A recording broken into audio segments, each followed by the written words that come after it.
Cody Cho and Sandy Dixon join. Thank you, Keith.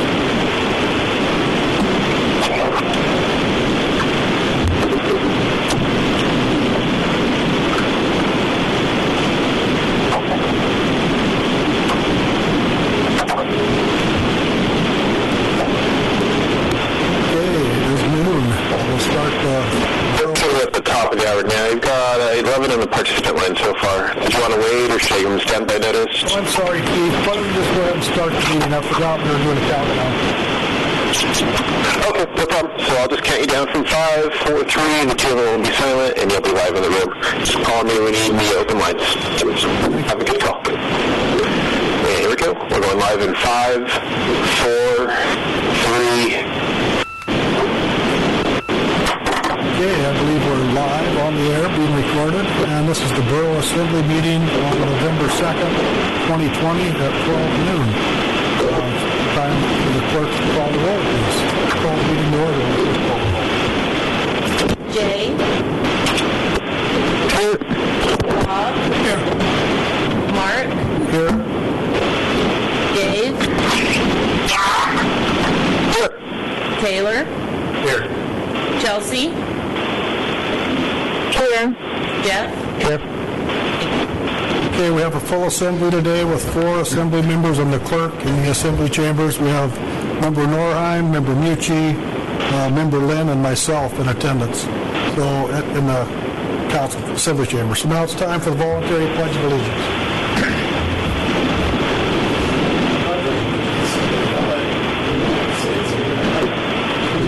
Of America, for which it stands, one nation, under God, liberty and justice for all. Okay. That brings us to approval of minutes. There are no minutes today from previous meetings for approval. Next item 4 is amendment and approval of the agenda for today. Are there any proposed amendments? Yes, Mayor. Member Mucci. Thank you, Mr. Mayor. Under Assembly discussion items, I'd like to add a discussion on mandate number 10 and discussion the possibility of requiring intrastate testing people coming to Petersburg. Okay, that's the state.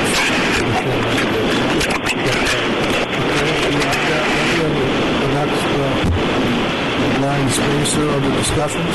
Any other amendments today? Entertain a motion to approve the agenda with the one amendment.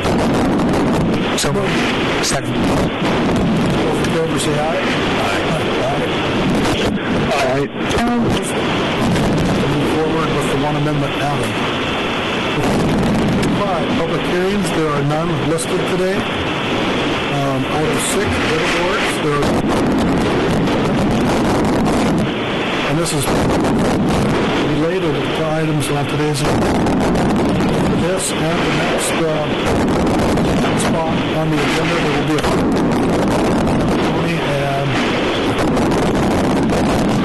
the time.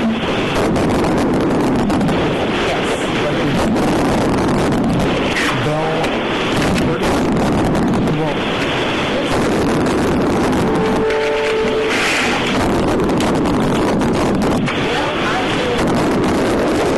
We'll let you know 30 and then we'll wrap for the 5 minutes.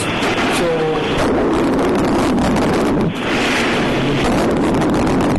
the operator unmute the first caller if we haven't. Yes, we have many callers, and before I ask for anyone to be unmuted, I'd like to say that there are some names on my list here that have not applicable under where they want to speak, although a couple of them have told me they want to speak. So I'm going to go ahead and call their names anyway. If I call your name and you do not want to speak, please just say so when you are unmuted, and we'll move forward. Okay, so if they don't want to speak, they're not going to speak at all at the meeting unless it's under the next item, right? Correct. Because on here they usually tell me whether they want to speak under related or unrelated, and some of them have not applicable. Okay. So, but they told me they wanted to speak, so I'm going to call their names anyway. Okay, it might, okay, sounds good, it might be under item 8. Okay, so let's move forward with persons to be heard related to items on today's agenda. Okay, so Keith, if you could please unmute Beverly Richardson. Her line is unmuted. Thank you. Hi, yeah, I have actually two items I would like to speak to. One is the Cape Access project, and I just would like you to support the resolution. And I did write an email, but I understand it's not in your packet, so I would like to read that. It says there's many unanswered questions regarding this project, and foremost being why. This project has had many iterations over the years, and I, for one, would like more information regarding this huge expenditure of public funds. It seems most appropriate for the Petersburg Borough Assembly to request a public hearing to both hear community concerns and to answer questions from the public about the purpose and need before proceeding further with this project. Thank you. And then I also would like to speak on the Sandy Beach playground project. And I just wish to express my concerns about the recent unscheduled, seemingly unnecessary and excessive cutting of trees at Sandy Beach Park. Cutting at Sandy Beach Park has been an issue of community concern for many years within the community. The plan to cut many trees at Sandy Beach in the early 2000s resulted in heated community debate, meetings, and final acceptance of a plan. I do not recall how or if that plan addressed the portion of the park where the trees were recently cut. It dealt mostly with the two new roads, shelters, and additional sand and flagpole area. I don't know where to begin to address this in tonight because I don't know what the Borough's assembly direction will be, so it's difficult to make comments. But myself and several other community members who are aware of the issue to be discussed at the recent Parks and Recreation meeting attended this meeting this previous week. Many issues surrounding the playground project were discussed. I would urge you to each listen to the recording of this board meeting. The result of the meeting was that the Parks and Rec Board was intending to request that the Borough Assembly tonight for extra time so that they might schedule a work session to discuss what their overall direction might be for the Sandy Beach Park, and to then have a meeting to request community input. They will then provide the Assembly with their recommendations on how to go forward with the playground issue. I will spare you all the details of my concern as I hope you accept the request. In that, then and there, I can explain my detailed concerns. This is why we have community boards and why it was necessary to recreate the Parks and Rec Board. Thank you for your time and consideration, Beverly Richardson. Thank you. Thank you for your testimony. Will you unmute the next caller, please? Yes, Pete, if you could please unmute Stephanie Hayes.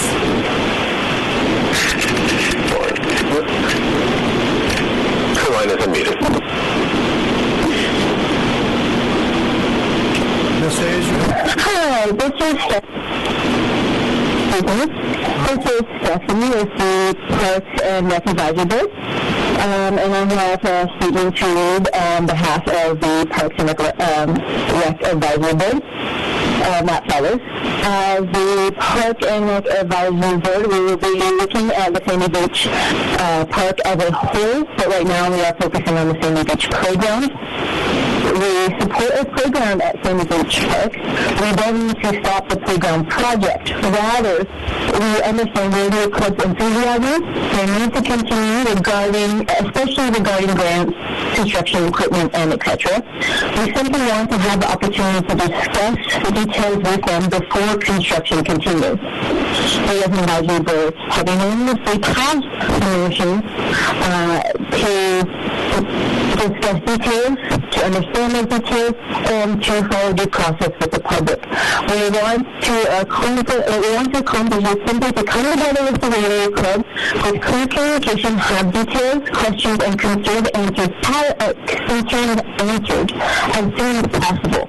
Pursuing further construction until that can be accomplished, and the public can then review those details, allowing due process to be followed. We want to do that as soon as possible, and we want to work with the Rotary Club in order to make the playground better for the community.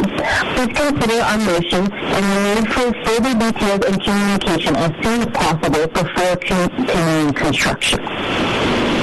I will phone line if you have further questions, and I have another board member, Will Kravitz, who is also called in to agree with what we have said. Okay, thank you for your testimony. Unmute the next caller, please. Keith, if you could please unmute Garrett Kravitz. One moment. Line is open. Afternoon, Mayor, members of the Assembly. It's Garrett Kravitz, just member of Parks and Rec Advisory Board. I just wanted to be available to you in case you had any questions or get any more input from last week's meeting.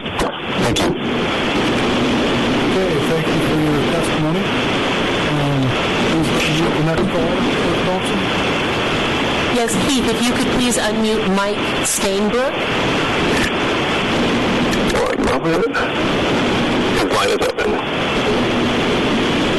Yes, hello, this is Mike Steinbrook. Can you hear me clearly? But you're very weak. You're clear, but very weak. Mike, you could maybe put closer to the... Okay, is that any better? Much better, thank you. Okay, well, thank you. I'd like to speak in support of resolution number 2020-21. That's the one opposing the expenditure of future funding on the Cake Access Project and requesting a public meeting. This project, from the very first step, has been problematic. When it was funded in 2012, the original legislature snapshot report asked this question, quote, has this project been through a public review process at the local level, and is it a public priority, unquote. The box checked was no.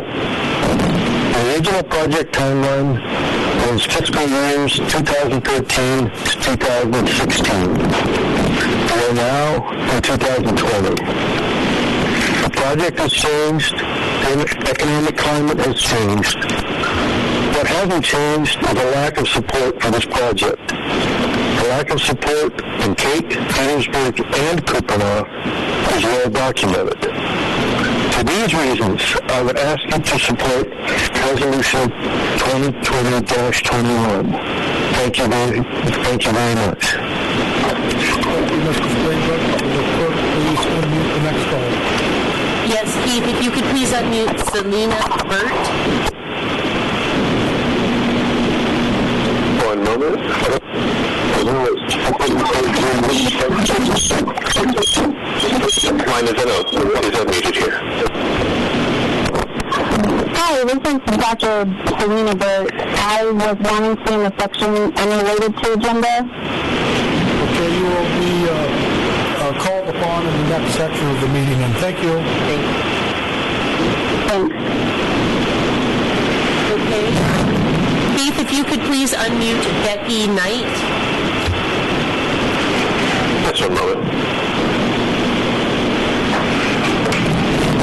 Line is open. Hi, this is Becky Knight. Can you hear me okay? No, a little bit weak, but clear, Becky. If you could speak a little louder, it might be better for us, please. Okay. I represent myself today. I urge you to pass Resolution 2020-21 opposing future funding and asking for a Cake Access Project public hearing with agency and local officials and Senator Stedman in attendance, and including an environmental impact statement. These actions would allow for two-way communication plus provide the long overdue transparency about the slated version of the project.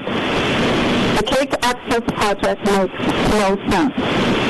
The costs are exorbitant, especially so during a severe state budget crisis and pandemic. The official purpose and need of subsistence and recreation is disingenuous at best and at worst a complete fabrication. In fact, the residents of Cake do not support the project largely due to its impacts on their subsistence needs. Moreover, Cake residents do not believe that this code would effectively serve state purposes, as has been alleged. And there's some talking in the background. Maybe there could be some meetings allowed, please. There is little community support for the project, not only within the Petersburg Borough, but also including from Cape residents of the city of Borough. According to official documents for the budget allocation, it was approved to, quote, construct approximately 22 miles of new single lane, unpaved roadway and bridges, and upgrade approximately 23 miles of existing logging roads on the north end of Kupreanof Island to connect to the communities of Cape and Petersburg, end quote. The current proposal will only build 5.4 miles of new roads and recondition 42 miles of existing roadway. But apparently, for the same eye-popping $40 million price tag as the original budget allocation, it ends at a distance 12 miles from Petersburg. There are no funds to support year-round maintenance, despite DOT's assertion that the intent is to keep the roadway open year-round. The failure to maintain forest roadways results in their degradation, impacting partial fish habitat, including block culverts, which prevent fish passage. In fact, the Federal Highways Administration abandoned the project largely due to insufficient state funds to maintain it. The 2012 appropriation was approved absent any public review process at the local level, nor was it a community priority. At the time, community residents were not concerned of the project and its enormous budget allocation. Through the years, it failed to muster support despite taking up various identities, including for an electrical intertie, speculative mining and timber extraction purposes, and even a purported biomass plasma burn. With these intended uses, and the public must be fully informed of these plans. There needs to be a full accounting of the fate of the funding scheme today. There needs to be explanations regarding discrepancies regarding the cost of road listening that far exceeds even the historical cost of new road construction for similar forest roads. The open-ended construction manager general contractor process allows for incomplete project design, inviting cost overruns. For instance, it is unknown how many culverts and bridges are required for the project. These expensive design considerations should be clearly identified beforehand, not on a design-as-you-go basis. Although Senator Stedman was invited last winter to provide more information about the project, he has not made himself available since for that purpose. That is held fundraisers here, and including an unannounced visit to Petersburg, but only with a few borough representatives on July 7th, the day after the end of the Army Corps federal permit for the project deadline. Noteworthy is that Kiewit ranks at number 71 on the Engineering News record list of the top 450 international contractors reporting over $1 billion in 2019 revenue. They are a major contractor in energy, industrial power, and transportation sectors. 30 seconds. This changes this part. Local residents or international contractors and speculative and unidentified projects both in the public dime but for private profit. Our residents deserve answers. I urge you to quickly pass Resolution 2020-21. Thank you. Thank you for your testimony. Clerk Dawson, will you please unmute the next caller? Yes, Keith, please unmute David Beebe.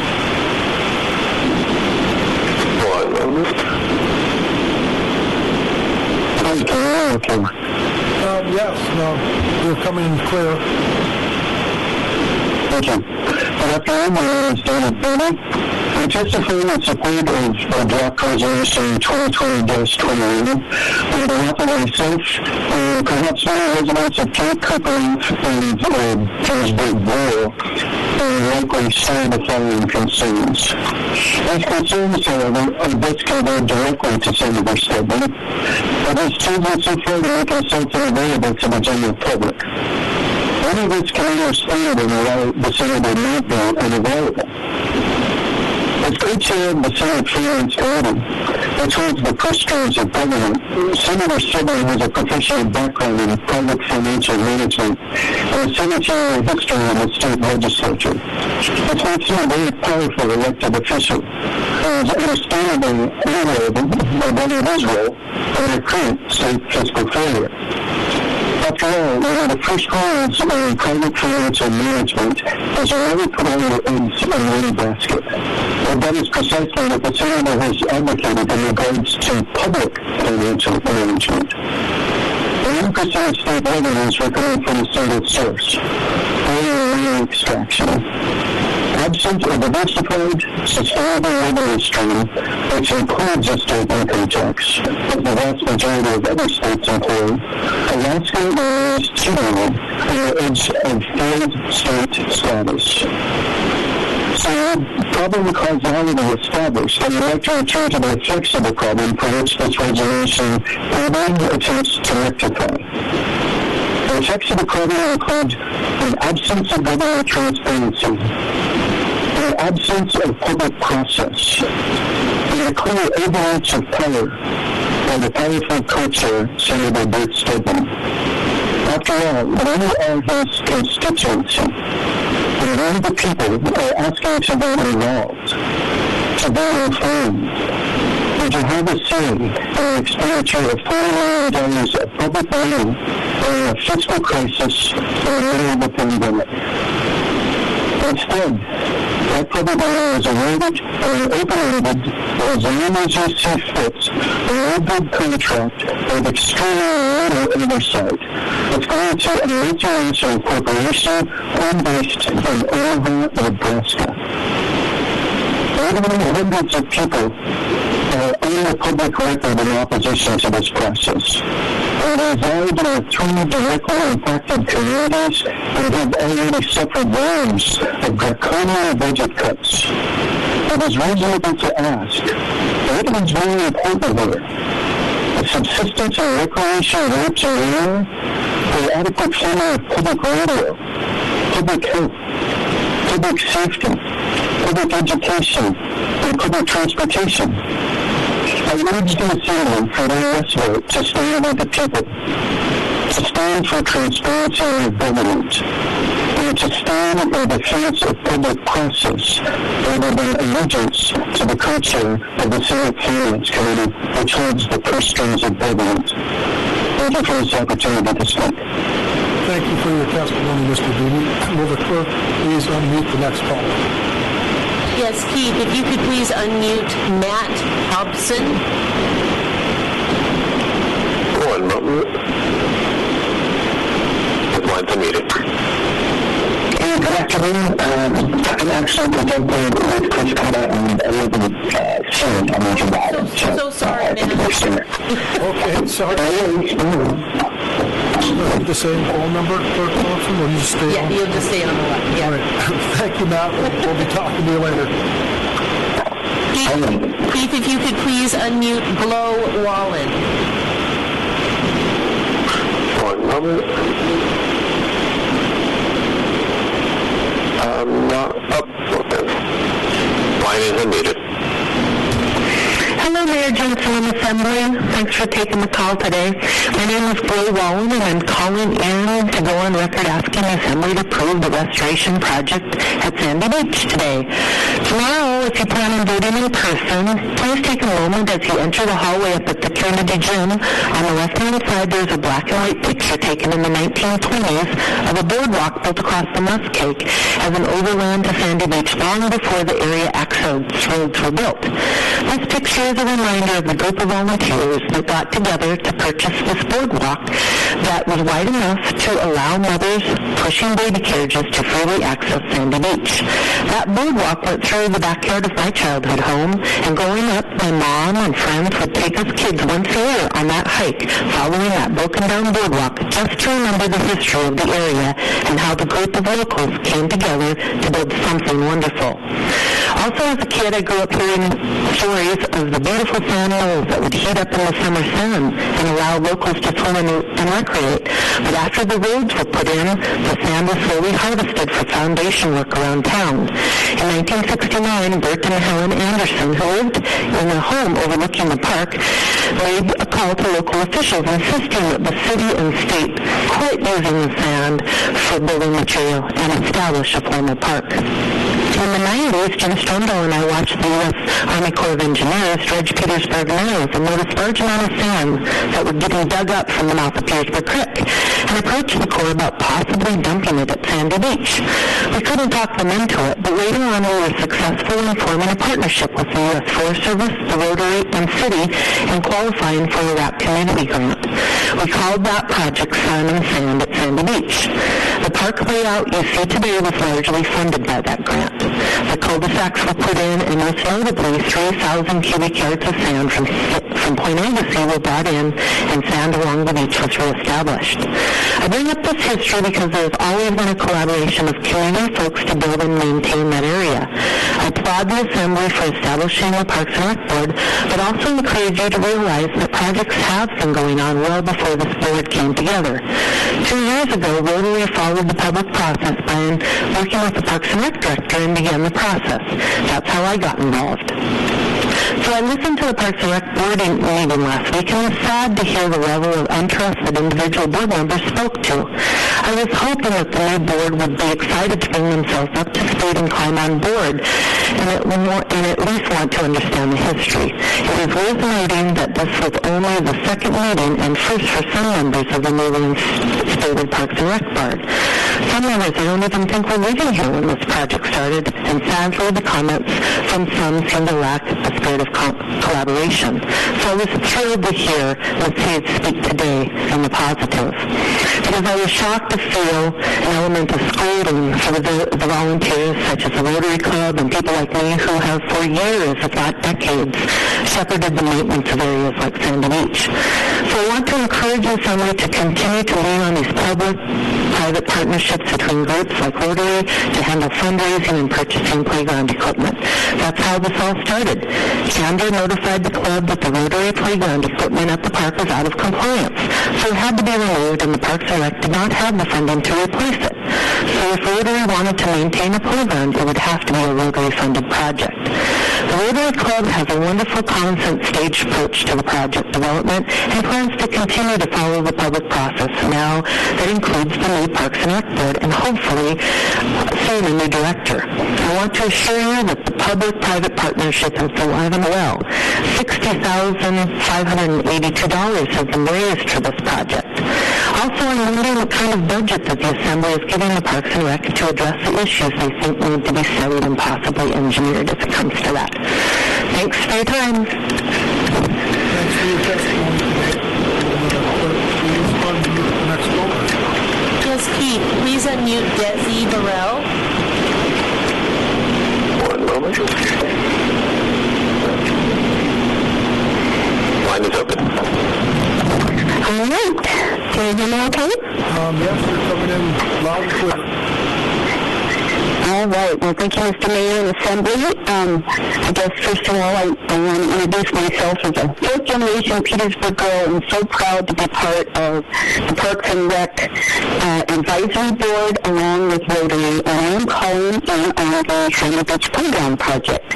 So I wanted to give a little history, and I think Larry touched on a lot of things, but where my involvement came was where Chamber came to Rotary and said, this equipment needs to be replaced, it's been deemed, it's seen its day, in other words. Rotary installed that equipment in the 80s, and we're planning to really take on that project. So it's just kind of the meetings of the minds came together with Bill Wallen and Tana Evans who utilize that program a lot and they have a passion for it. And so, through, I would say, a huge public forum, a lot of transparency.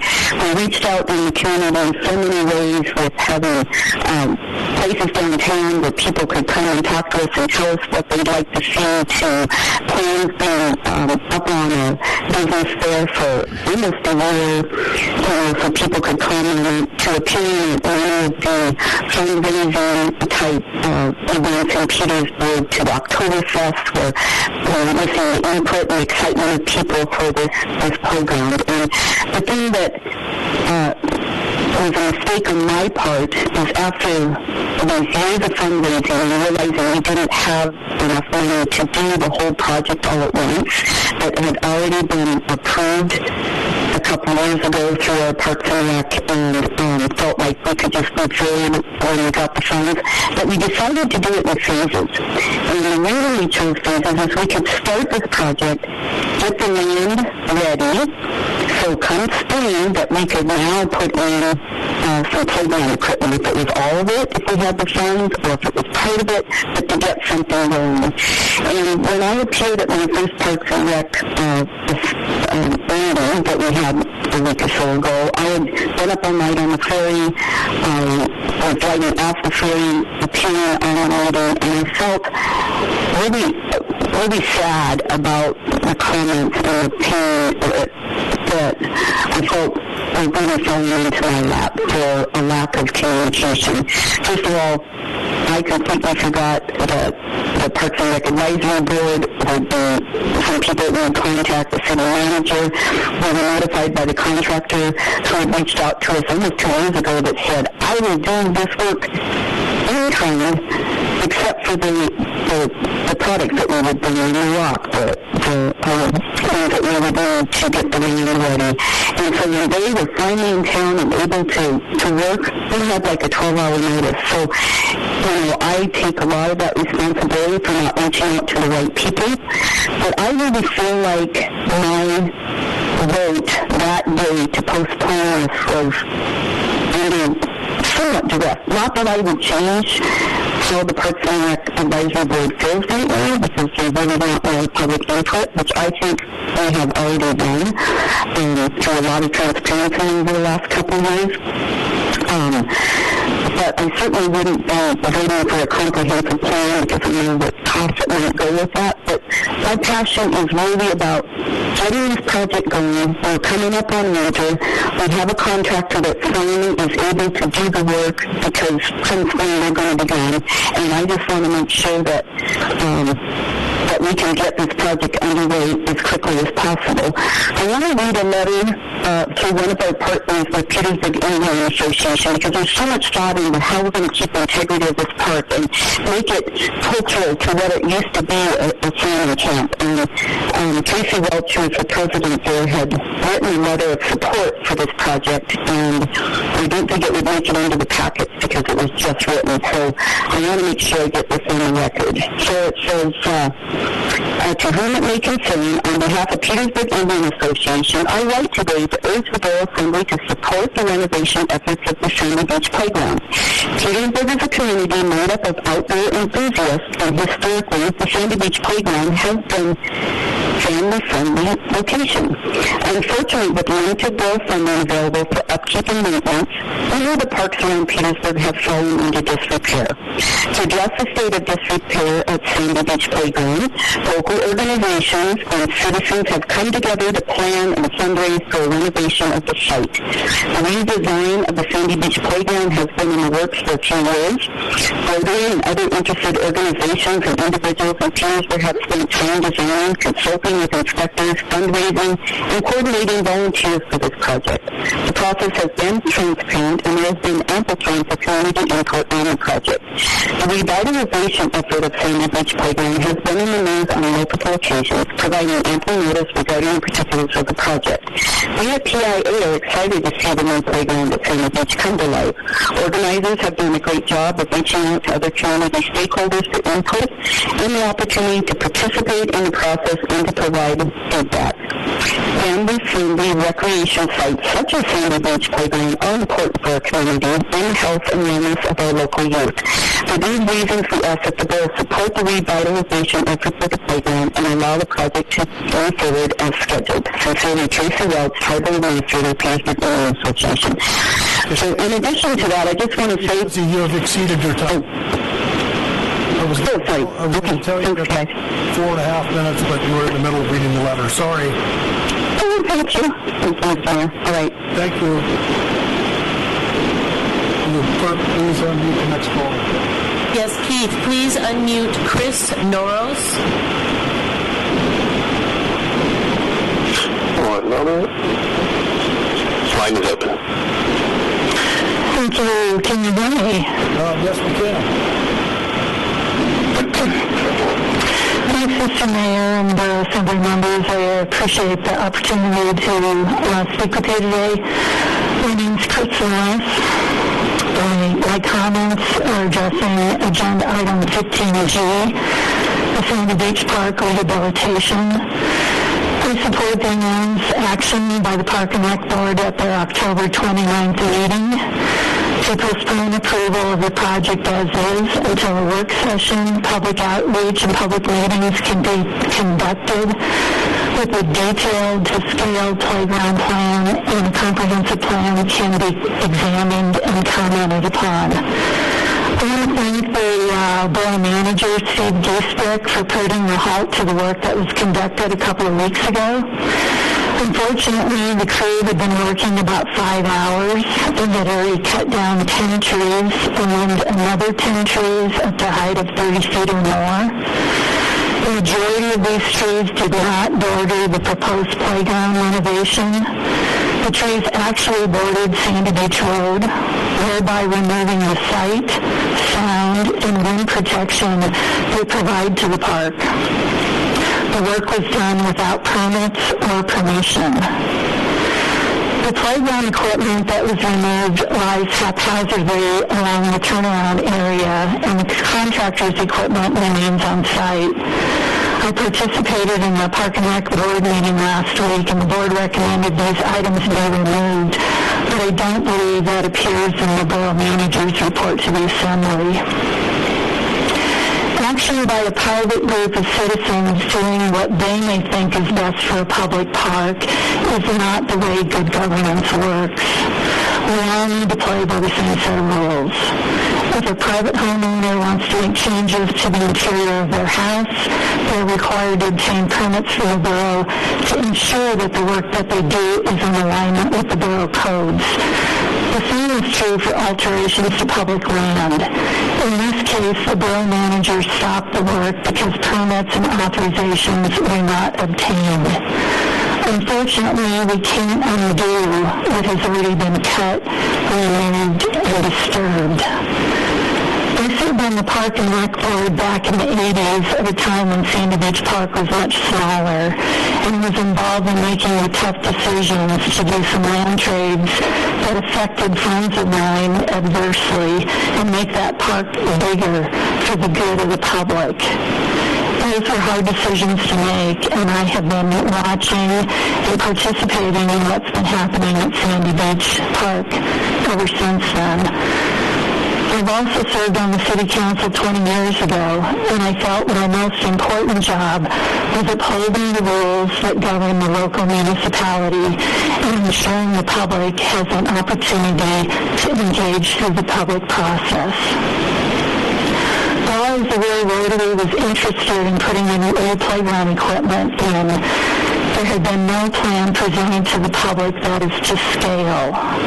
At last week's Park and Rec meeting, that became very apparent. Most of us had no idea the new playground would have a bigger footprint than the old playground and how much bigger it would actually be, and we still don't know the answer. The sketched out plan that was presented to the board was not to scale and did not show that stumps would be removed along the several trees that bordered the playground.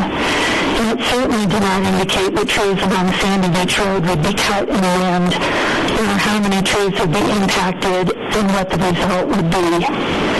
It's obvious that action has preceded good planning and public process regardless of how many good intentions there were. And the public is not well served when that happens. The public and the Park and Rec Board needs to see a detailed plan that is to scale for the proposed play area. There needs to be public hearings and meetings to allow the public's questions to be answered and for their voices to be heard on the matter. Considering Chris Carter's recent memo regarding trees elsewhere in Sandy Beach Park, it's obvious we are in need of a comprehensive plan. Developing and changing one area of the park impacts the whole park. And based on public comments expressed at the Park and Rec Board meeting last week, there are certainly different expert opinions about how trees should be judged and treated, whether you ask someone who's an arborist, a landscape planner, or in timber sales. It urge the Borough Assembly to support the action of the Park and Rec Board. Develop a plan that is to scale and comprehensive, present it to the public, allow for public hearings to answer questions, and provide for public testimony before doing any further work at Sandy Beach Park. I also urge you to remove the haphazardly placed... Ms. Norris? Yeah, just got one more sentence here. I also urge you to remove the old play equipment that's been placed haphazardly, and it seems a little dangerous to me. It's not usable in its current condition, and for the removal of the contractor's equipment from the park. Thanks for your consideration. Will the clerk please unmute the next caller? Yes, Keith, if you could please unmute Bill Tremblay.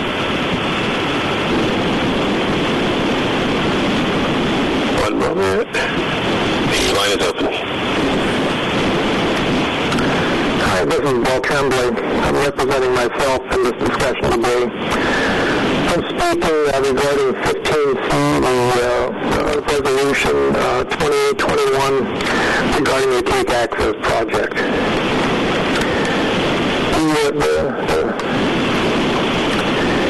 The project, the resolution asks for that there be delay in any further developments of that road, and that we have some public hearings with the Corps of Engineers before moving forward. The state does have legal easement to build a road project along that corridor. However, the land is national forest and public land, which requires an environmental assessment of some kind before moving forward. To date, there is no analysis. There's no impact statement talking about what impacts might take place or how they will affect the resources of that area. There have been several references to past documents. First was the Federal Highway Administration's attempt with the State Transportation Cooperation to look at the Cake Access project, which they did for almost 3 years, revising their purpose and need several times to try to make the project fit. But coming to the conclusion back in 2016 that there was no purpose and need for this project. They could not determine something based on the information provided from the communities for support and for what they plan to do out there. That was one federal agency that failed to do any environmental analysis on the proposed road. However, that didn't stop the state in their Cake Access project website for identifying another environmental analysis that was done by the Forest Service regarding the cake, a potential cake anytime from Petersburg to Cake, as a federal document that may have supported the road, which could not be further from the truth.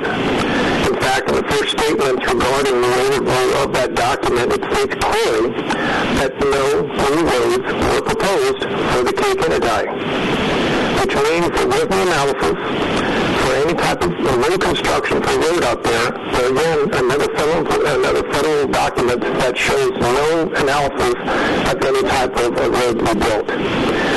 If a road was to be built out there, keep in mind that a road built to what would be needed for access for the Inadai would be quite different than what would be required for a state road that would accommodate general public transportation from one place to another. Very different designs, very different needs, very different maintenance needs, and an analysis should have been done to determine the impacts of that level of road across that. But even too, there is none. So the basic question is how can the Corps of Engineers issue any permit to move ahead forward with this project without an environmental analysis that will affect federal roads, federal lands? And the thing is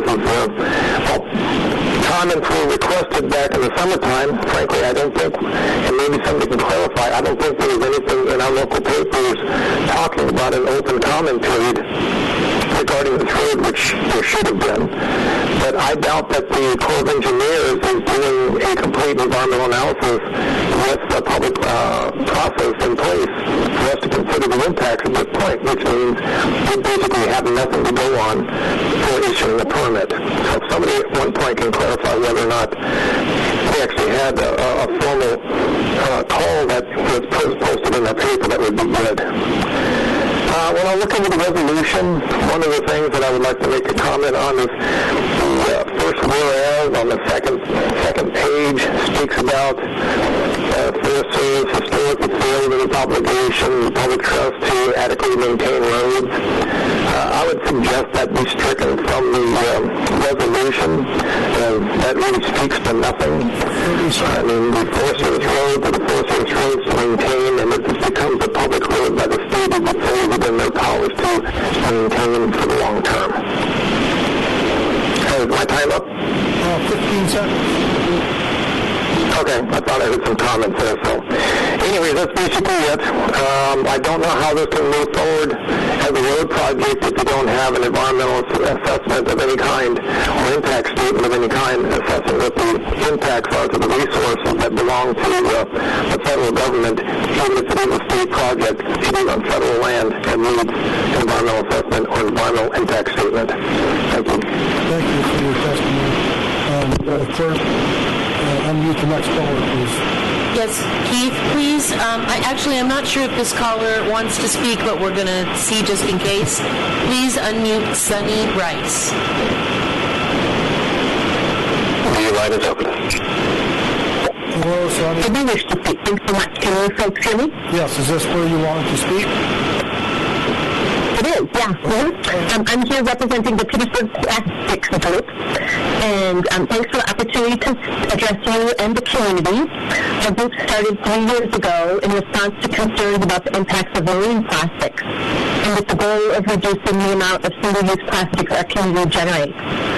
Through our research, we've learned that the market for recycled plastics is in some ways a fiction created by the petroleum industry in response to environmental concerns about their product, which never truly degrades and can only be repurposed into a lower value product at best, called downcycling.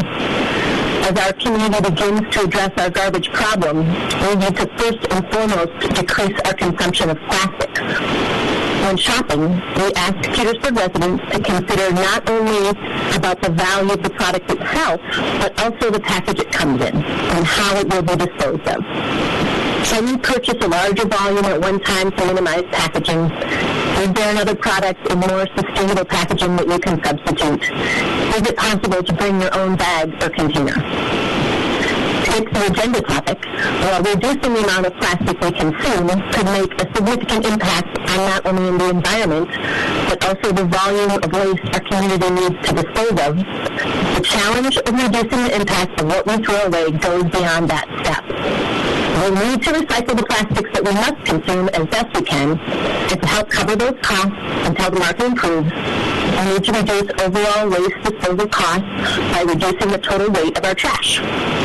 Our ideas that we're happy to work with the Assembly on include increasing participation in the glass recycling program, getting the maximum value from the recyclables we do collect, and encouraging composting. We believe we need to continue the recycling program that we began with considerable investment of time and money. We already have the blue bins distributed around the community and the trucks needed to collect them, and our residents are happy to know that their waste is being put to its best possible use. It does not make sense to undo all of that work because of a temporary change in market prices. That said, we fully support changing the residential pickup schedule to buy it weekly if that will help reduce costs.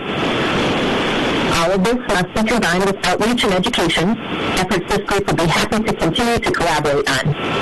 The sooner we all realize that we are a part of our community waste rates and that less trash equals lower rates, the better. Want to lower your trash rates? Consume less, recycle glass, and compost your food waste. By reducing our total waste stream through careful shopping and recycling, we can offset the costs of responsibly disposing of the things that we must use. We look forward to examining the costs and benefits of these ideas with you, the Assembly, and are hoping that you will provide us with a strong political will to do the right thing with all of our waste. If we do, we will be enthusiastic partners with you in that effort. Thank you. Thank you for your testimony.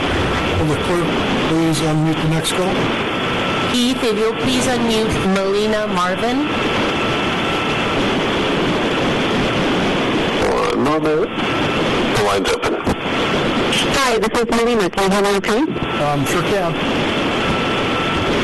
I wanted to speak up as a member of the Parks and Rec Advisory Board and clarify our recommendations to you in light of comments made to the Assembly this afternoon.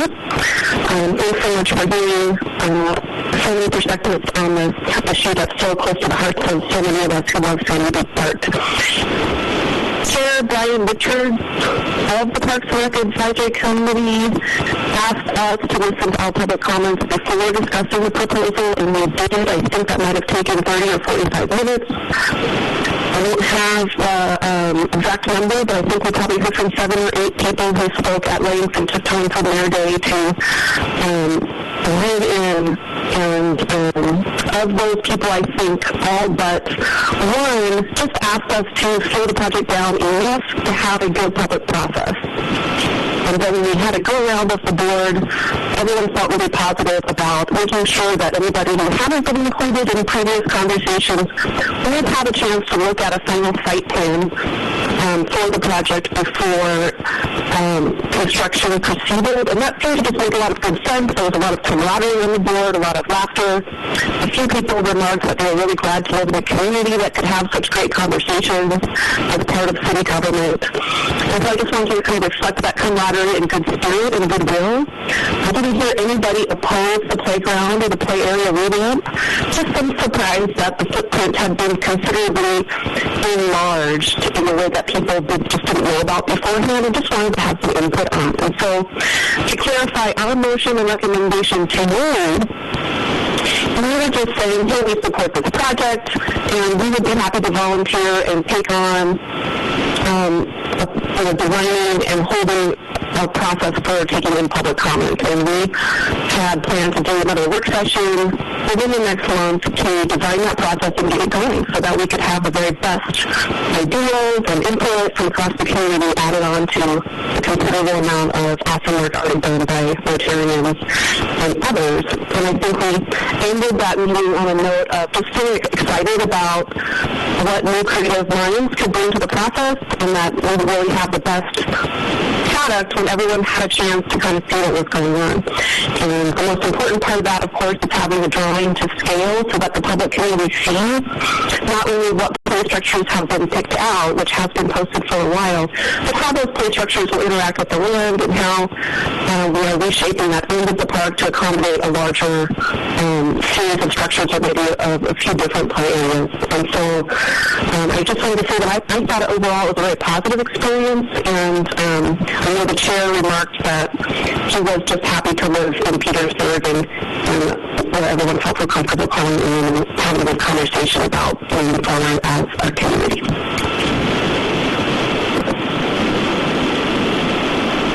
Are you wrapped up your testimony? And that's all I have for today. Thank you so much. Thank you for your testimony. Will clerk unmute the next caller, please? Yes, Keith, if you'll please unmute Amber Burrell. Amber Burrell is disconnected. Okay, let's try I'm not sure of the last name on my list here. I think it may be incorrect, but it says Craig Lowson. Okay, I do have that person. Opening the line. Hi, this is Craig Olson.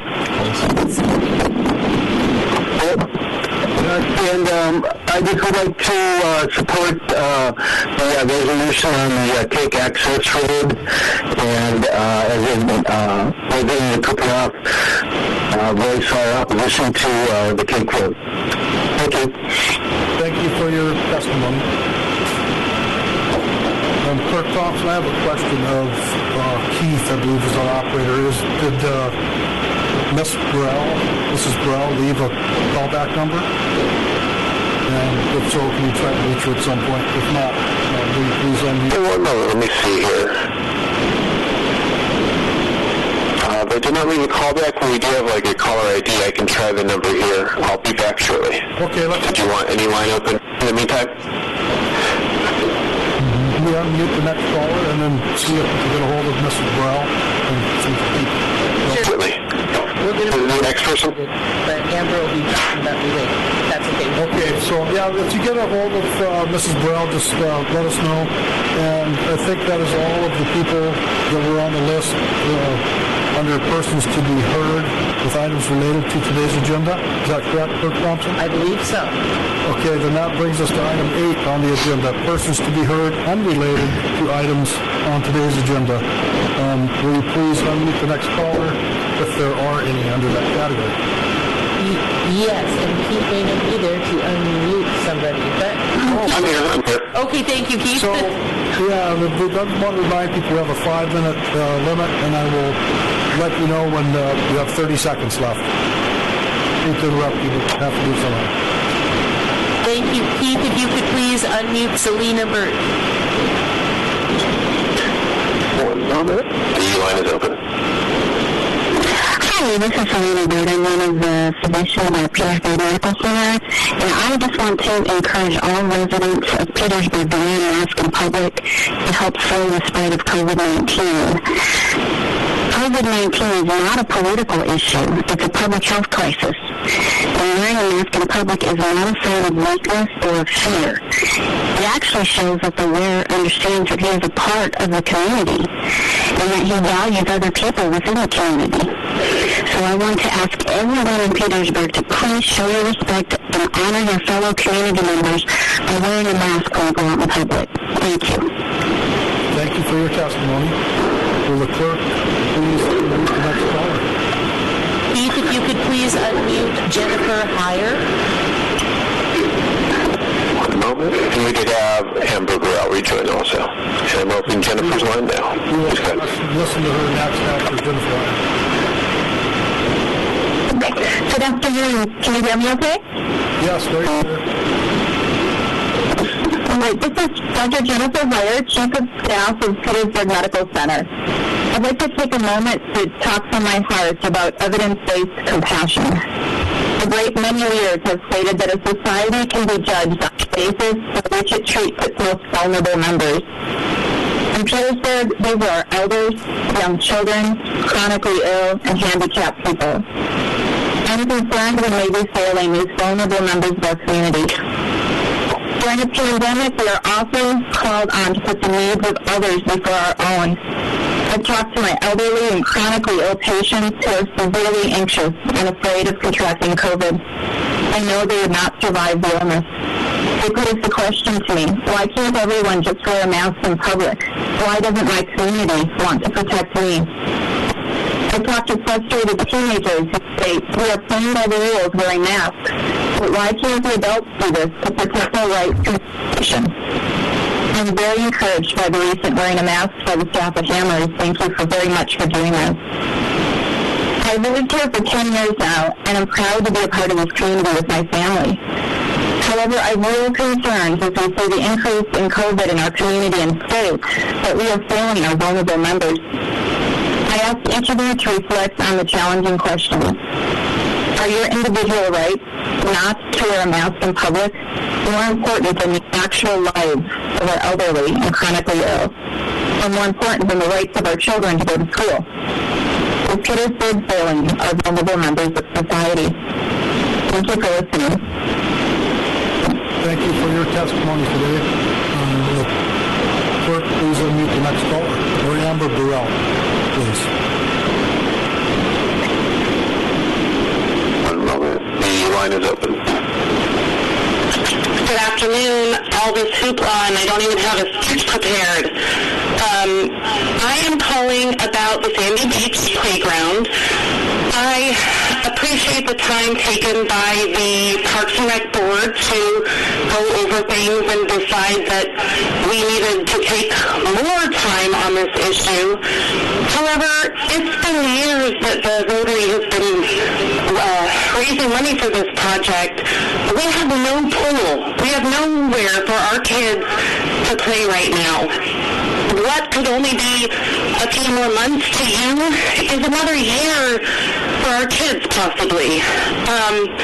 Right now, a couple trees that are dangerous and could fall on someone walking their dog, to me, doesn't constitute waiting more months to get this project going.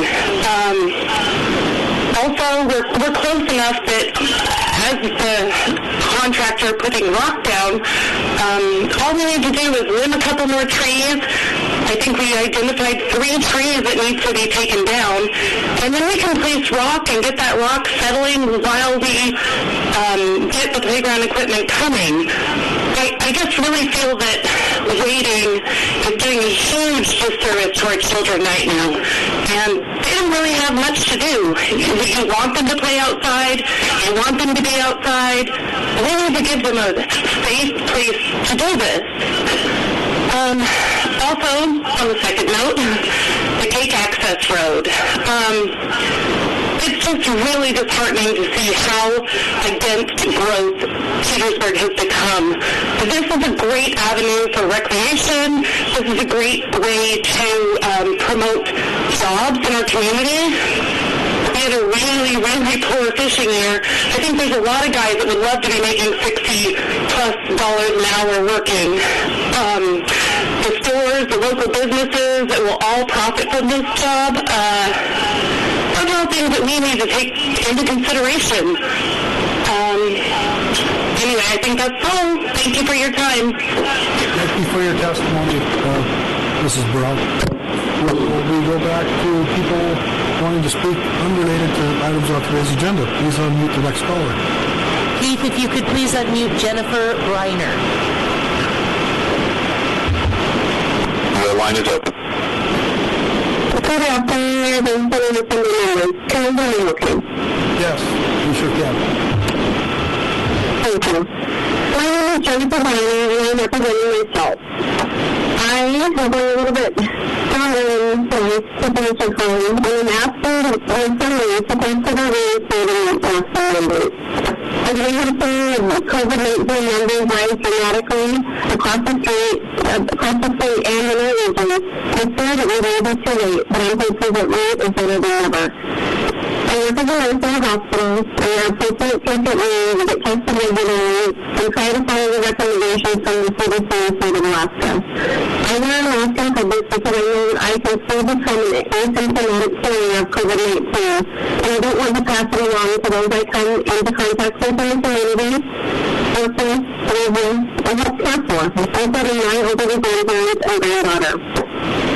I know that masking helps decrease the spread of COVID-19. I know that it can be wildly unpopular and making the unpopular choices hard. I'm asking you who have the power to make a difference for the physical and financial health of citizens to make the hard decision of asking people to wear masks when they enter a public building in order to keep our community healthy and our schools and businesses open. Thank you. Thank you for your testimony. Are there any other speakers hooked up? Yes, Keith, if you could please unmute Elizabeth Bacon.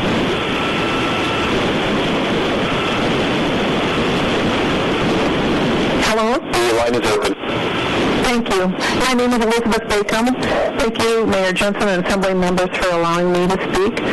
We have had a handful of COVID cases in Petersburg, and I would like to thank those of you who have tested positive and have done all the right things to minimize community spread. I also appreciate all the residents of Petersburg who have tested after traveling both in-state and out-of-state. And I appreciate the members in the community that are wearing masks and businesses who are encouraging or requiring their employees to wear masks. In Alaska, the number of cases have grown, over 100 new cases per day over the last month and 300 daily cases in the past week. People of all ages are becoming infected. The fastest growing group of positive cases are people between the ages of 20 and 40. These are the workers. These are the people working in public places, in hospitals, in nursing homes, in meat and seafood packing factories, in schools, in grocery stores, and restaurants. Many Many are essential workers and may or may not have the support of their employer to stay home when ill or when their children are ill. The messaging has been pretty consistent from our state health experts. They know the drill: mask, wash your hands, socially or physically distance from others, clean high-touch services, keep your bubble small, stay home when you're sick. Call the COVID hotline if you develop symptoms. If your child is under the weather, keep them home and get a test. Stay home until your test is negative and your symptoms go away. Local employees no longer work while ill. They need to stay home. Get a flu shot. We don't need to have that polluting the COVID symptoms because they look the same, but they are definitely not the same. COVID isn't going to end anytime soon. This is hard work for all of us. In order for our schools and businesses to stay open, we need to be open to whatever it takes to get people to support and follow basic public health recommendations. I support a health advisory from the Borough to encourage behaviors that will keep COVID out of Petersburg. I support a masking mandate. Thank you for your time. Thank you for your testimony today. Are there any other callers for council? Yes, Keith, if you could please unmute Craig Anderson.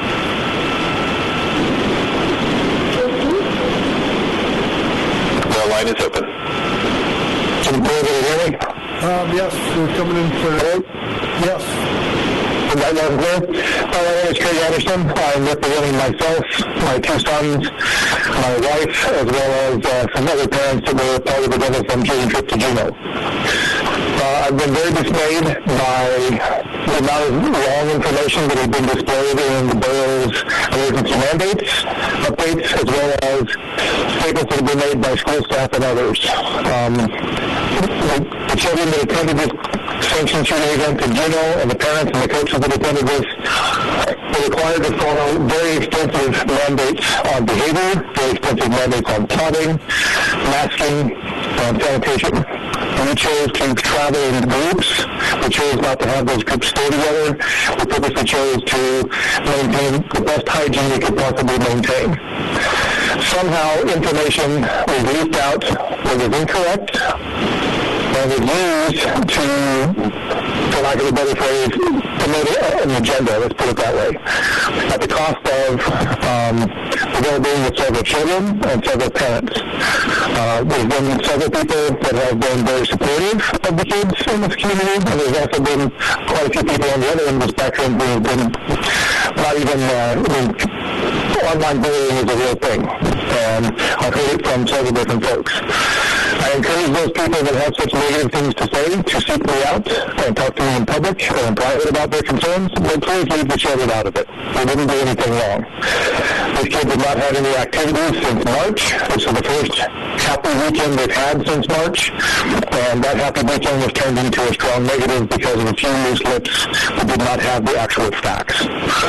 On a positive note, I'd like to say that if you follow the mandates, if you follow the rules, and you follow all the things you're supposed to do, you can travel. You can travel safely. We've proven that. As there's not been anybody else that has tested positive, even though we had a COVID positive on the team. So that's one thing. I encourage everybody in the assembly to look at the incident command system. I forwarded a few documents to you. I don't know if you have them or not.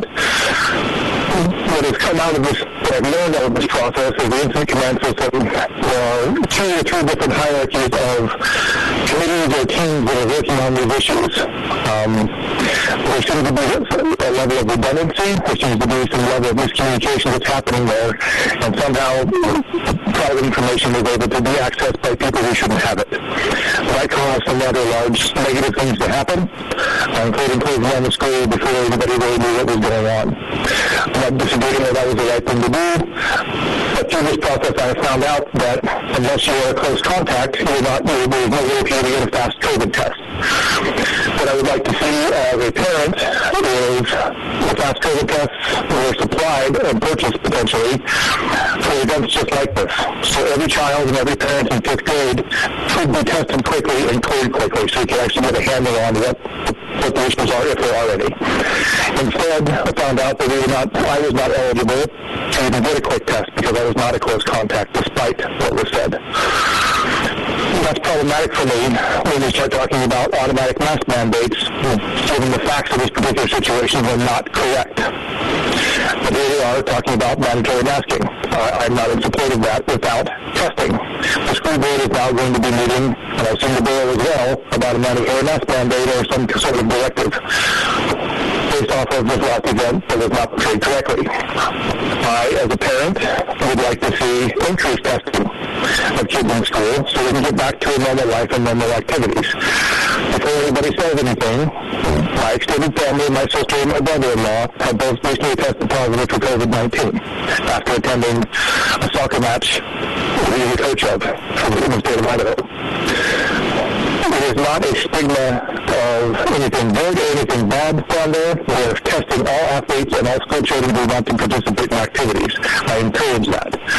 I do think it's rather interesting that in order to get a COVID test, you have to follow a strict symptom regime, or you can go do a slow test at the airport for free. I think that's wrong thinking. I think that this fast COVID test should be available to everybody. I also want to clear up one last thing about incident command system. It was stated during one of the meetings here a couple of times ago that federal funding is tied to whether or not Petersburg can be the incident command system and whether we have an incident commander. That is actually false. That's pretty much it for me. Thank you for listening. Okay, thank you very much for the testimony. Wake up, I don't know if it's a good idea to have questions back and forth. Clerk Thompson, will you please unmute the next caller? Yes, Keith, if you could please unmute Elizabeth Hart. The line is open. Good afternoon, this is Elizabeth Hart. Can you hear me? Yes. I'm speaking for myself. I do work at the Petersburg Medical Center as a registered nurse. I support implementation of the masking mandate. I'm one of the first in line to fight for our and my individual civil liberties. This is a case where our individual civil liberties directly conflict with the common good. The protection of our most vulnerable, the education of our youth, the health and lives of our citizens, and the success of our economy is at stake. We have been so lucky to date in Petersburg with our few cases of COVID because we have not experienced a widespread community transmission yet. We don't have staff and sufficient resources at Petersburg Medical Center to handle a widespread, seriously ill component of COVID, and we would be overwhelmed easily. My brother often told me when I was a young child, your freedom to swing your fist ends when your fist connects with your neighbor's face. Please consider a mandate for masking to protect all of us. I know that masking is not that much fun, but we can put on a mask in public for a few minutes here and there and practice good hand hygiene as a simple solution to a very serious worldwide pandemic. Thank you so much. Thank you for your testimony today. Clerk Thompson, are there other calls? There are not, Mayor Jensen. Okay, well, with that being said, we have the next item on the agenda is board, commission, and committee reports. There are none today. Under item 10, the consent agenda, there's one item on the consent agenda, and it is the Harbor Bar and Harbor Liquor Store liquor license renewal application. I would entertain a motion to approve this one item on our consent agenda. So moved. Second. Motion been made by Member Mucci, seconded by Member Lynn to accept this renewal. Any discussion? Clerk, call the roll. Dave? Yes. Mark? Yes. Chelsea? Yes. Bob? Yes. Jay? Yes. Jeff? Yes. vacancies will be renewed. And report of other officers, that brings us to the first report is from Incident Commander Carl Hager. Yes, thank you, Mr. Mayor. Can you hear me okay? Yes, you're booming in. Okay, thank you. So today, I wanted to provide a report to the Assembly from the EOC. Firstly, at the last Assembly meeting, there were some questions posed from a member of the public, Ms. Danatinas, and I was directed to seek responses to those. I would like to read those responses into the record today before I continue with my report.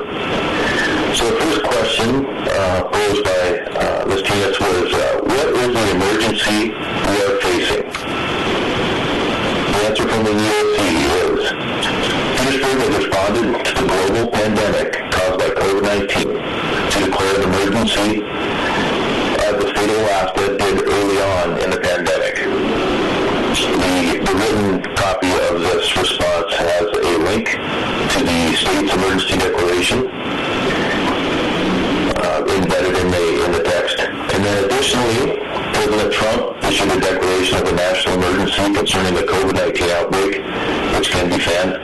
Another link is embedded, so that we have a state and national emergency declarations being made. And further, I think the vein of a lot of the questions were geared towards the testing that's being done locally and particularly at the airport.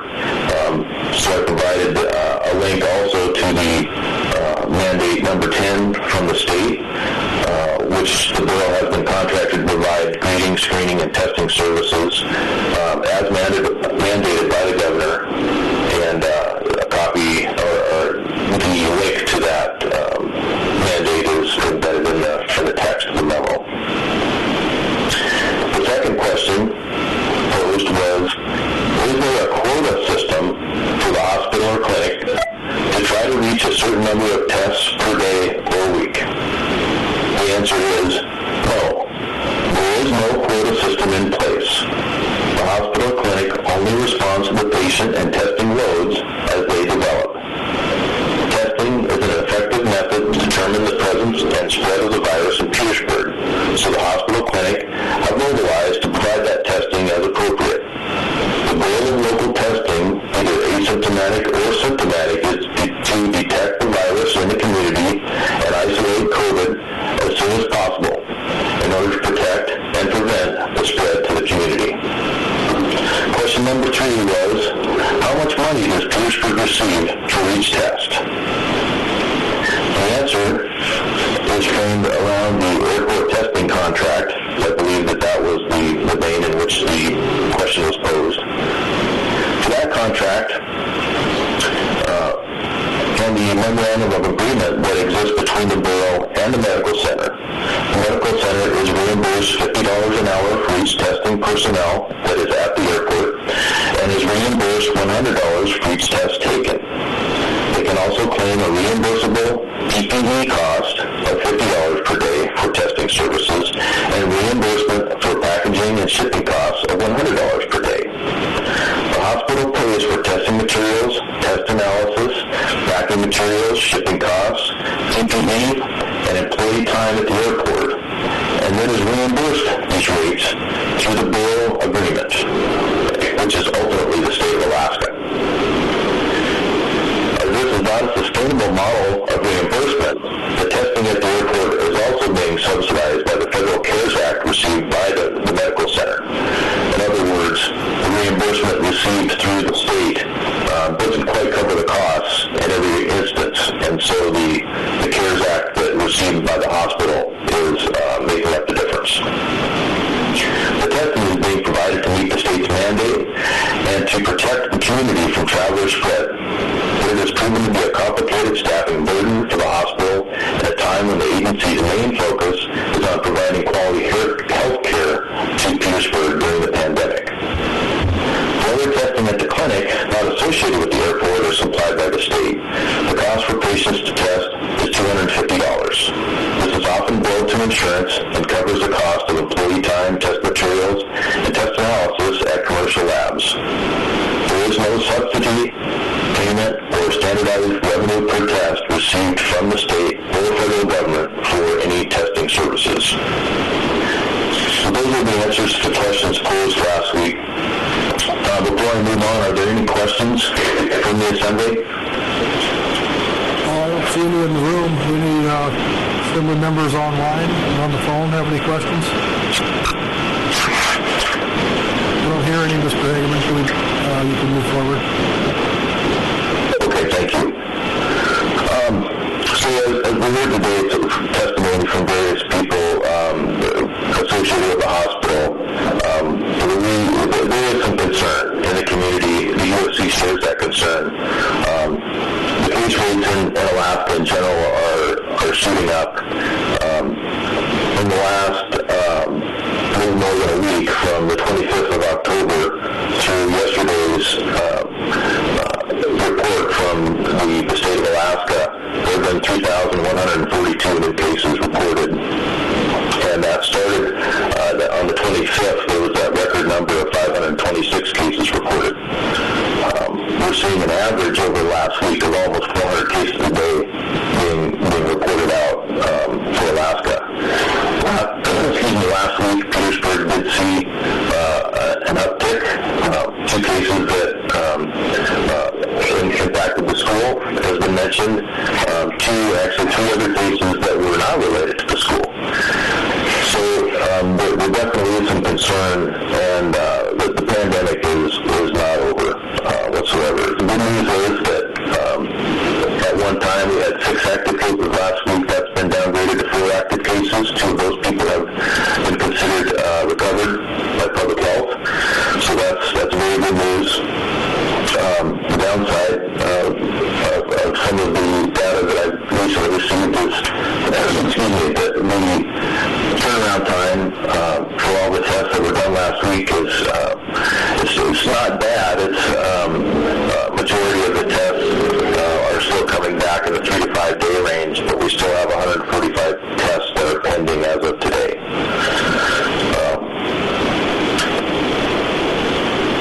In regard to the intrastate travel issue, the UOC did issue a local health alert last Thursday, that encourages any Alaskan residents coming into Petersburg that are traveling from another Alaskan community to receive a test at the airport.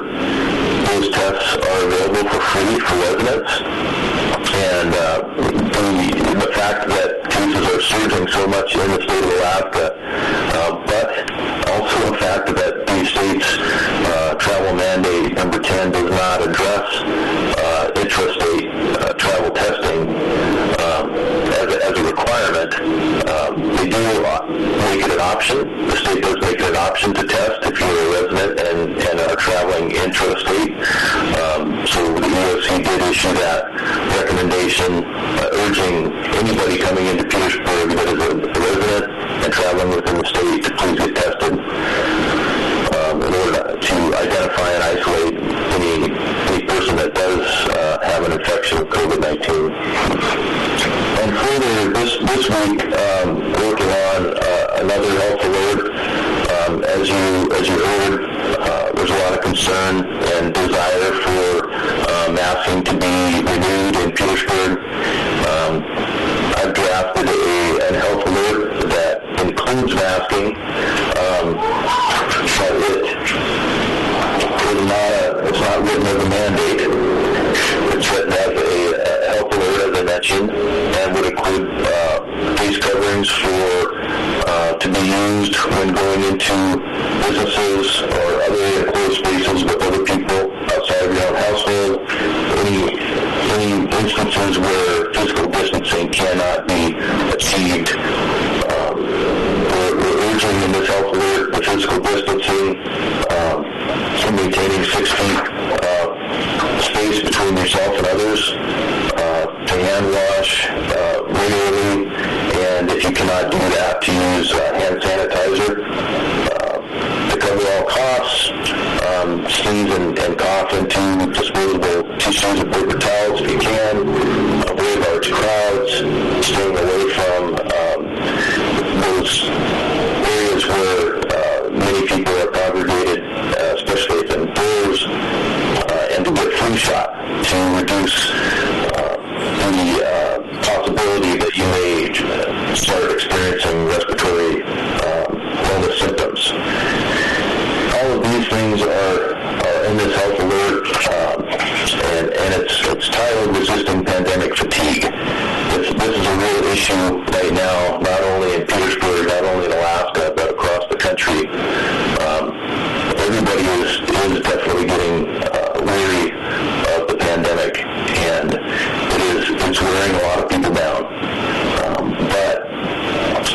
can see with the new case counts that are skyrocketing in our state, it's not the time to let down.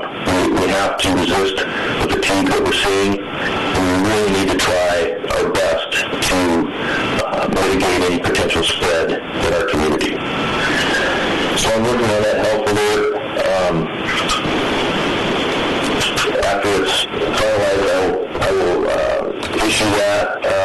If there's any desire by the Assembly to elevate that after hearing some of the testimony today, we can surely change the level of requirement in that document. But at the present time, it is written as a health alert. I think that constitutes my report today. Happy to answer any questions of the Assembly. Member Norham has a question for you, Carl. Yeah, this is in regards to the one caller.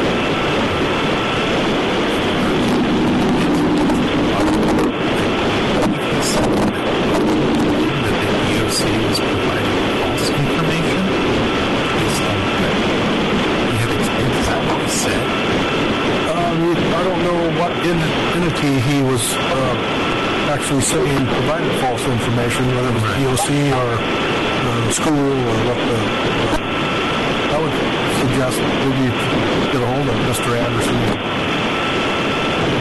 get a clear answer. I guess that's the only way you could find out what he's he was implied. Not specific, and I was just concerned that we don't want that. Yeah. And the other one was that the EOC had made private information, which, again, we don't want that. I was just asked if you knew what that was, they needed to have a thought about what they were allowed to say and not allowed to say.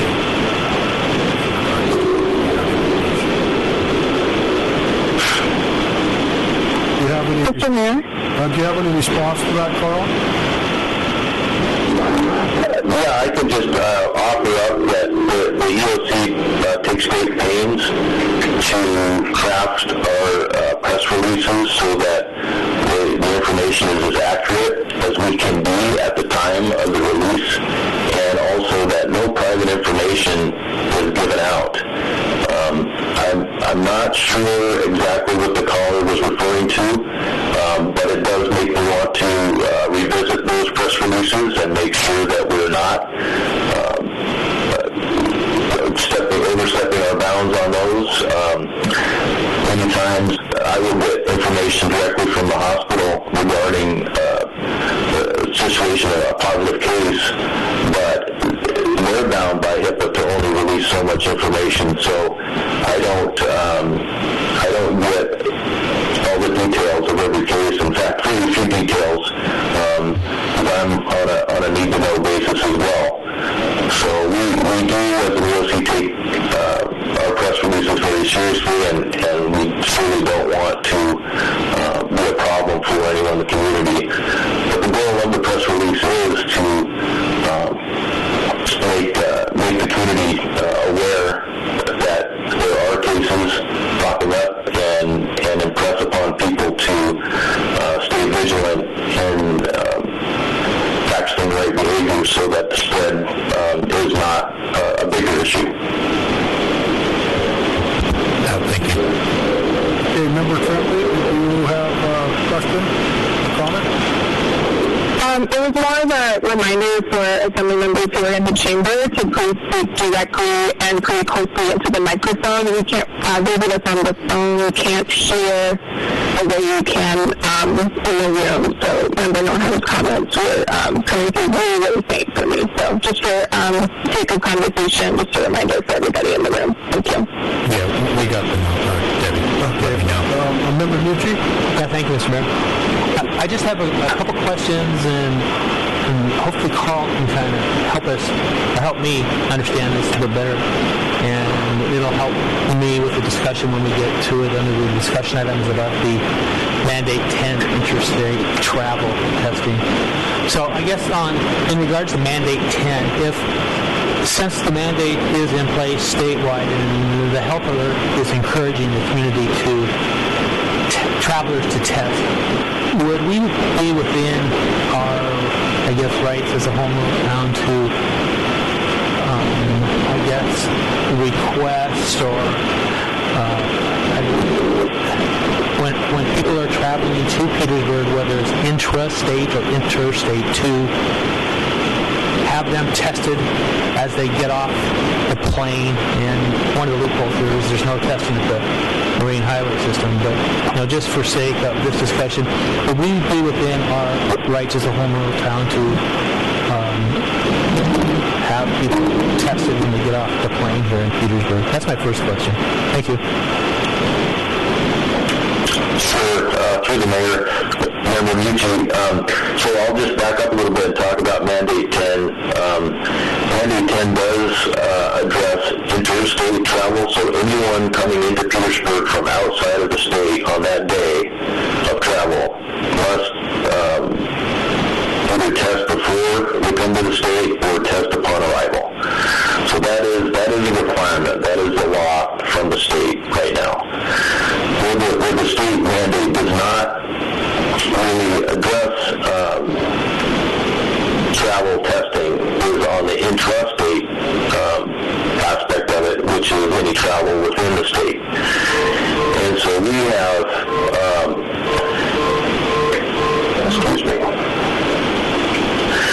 we have issued the health alert to emphasize an option that is available on the travel declaration form.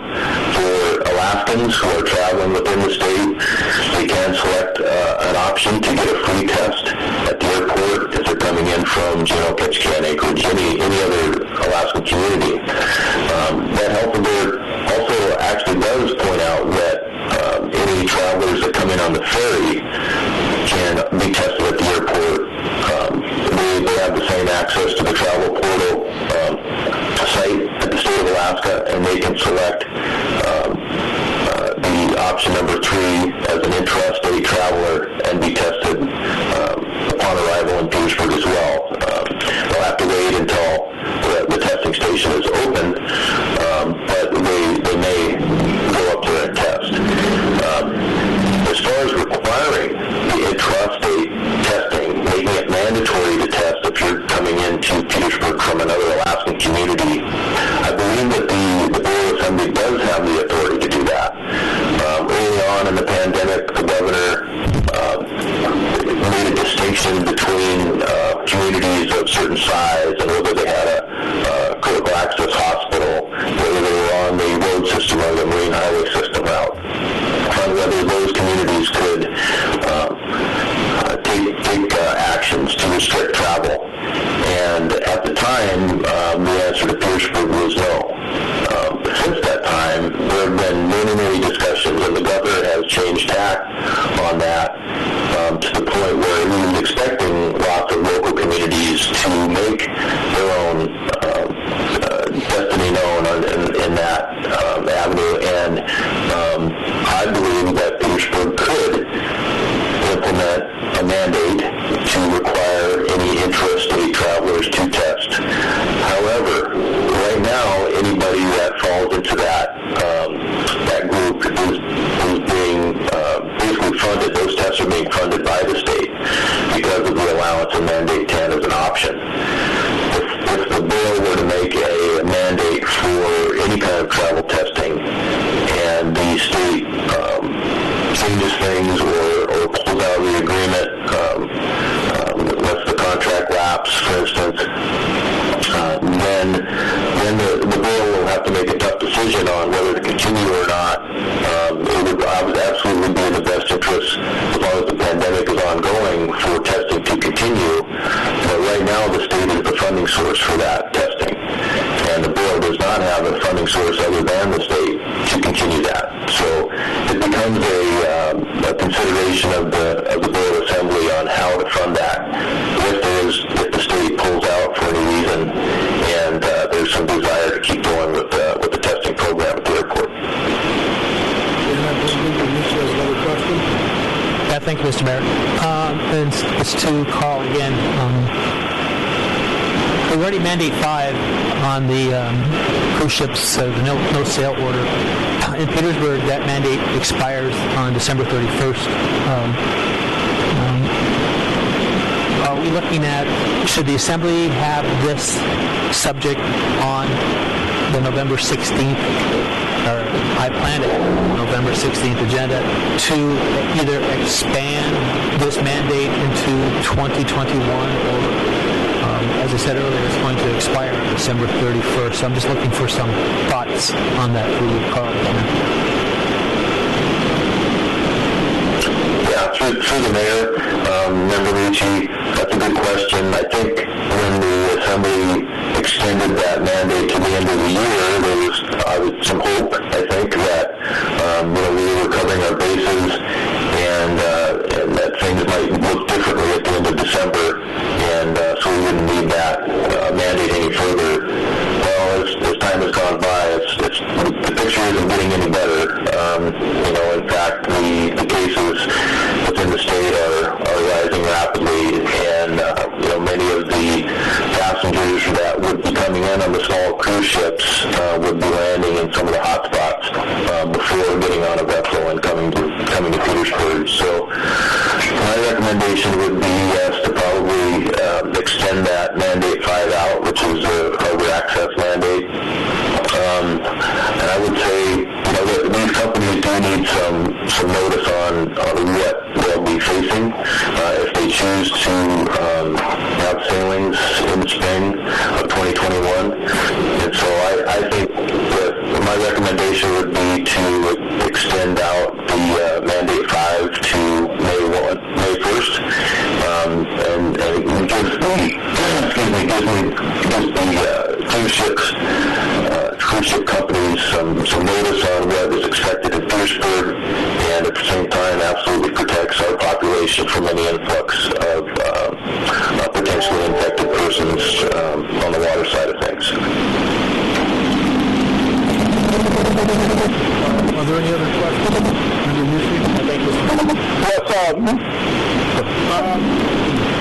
Is that Member Ginsburg? Mr. Mayor? Yeah, go ahead. Yes, it is, sir. Yeah, Mr. Mayor, this is a question for Carl. So right now, my understanding is that we did extend mandatory funding to interstate travelers, so that is funded by the state as it stands right now until December 31st. Is that correct?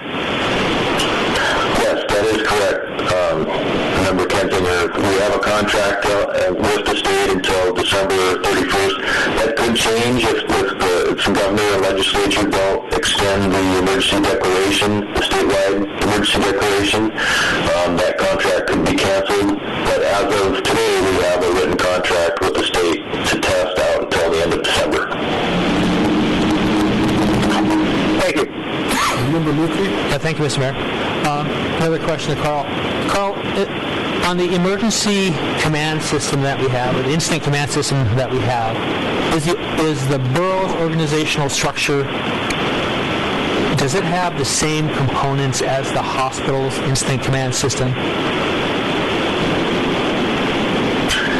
There are many components that are the same. The ICS has a hierarchy of positions, and I can say that that myself as the incident commander for the borough, Phil Hofstetter is the companion commander at the hospital. They have their own structure that they set up before the borough even got involved with the incident command this year. There are similar positions in the borough and at the hospital, and that's why we've settled on this unified command.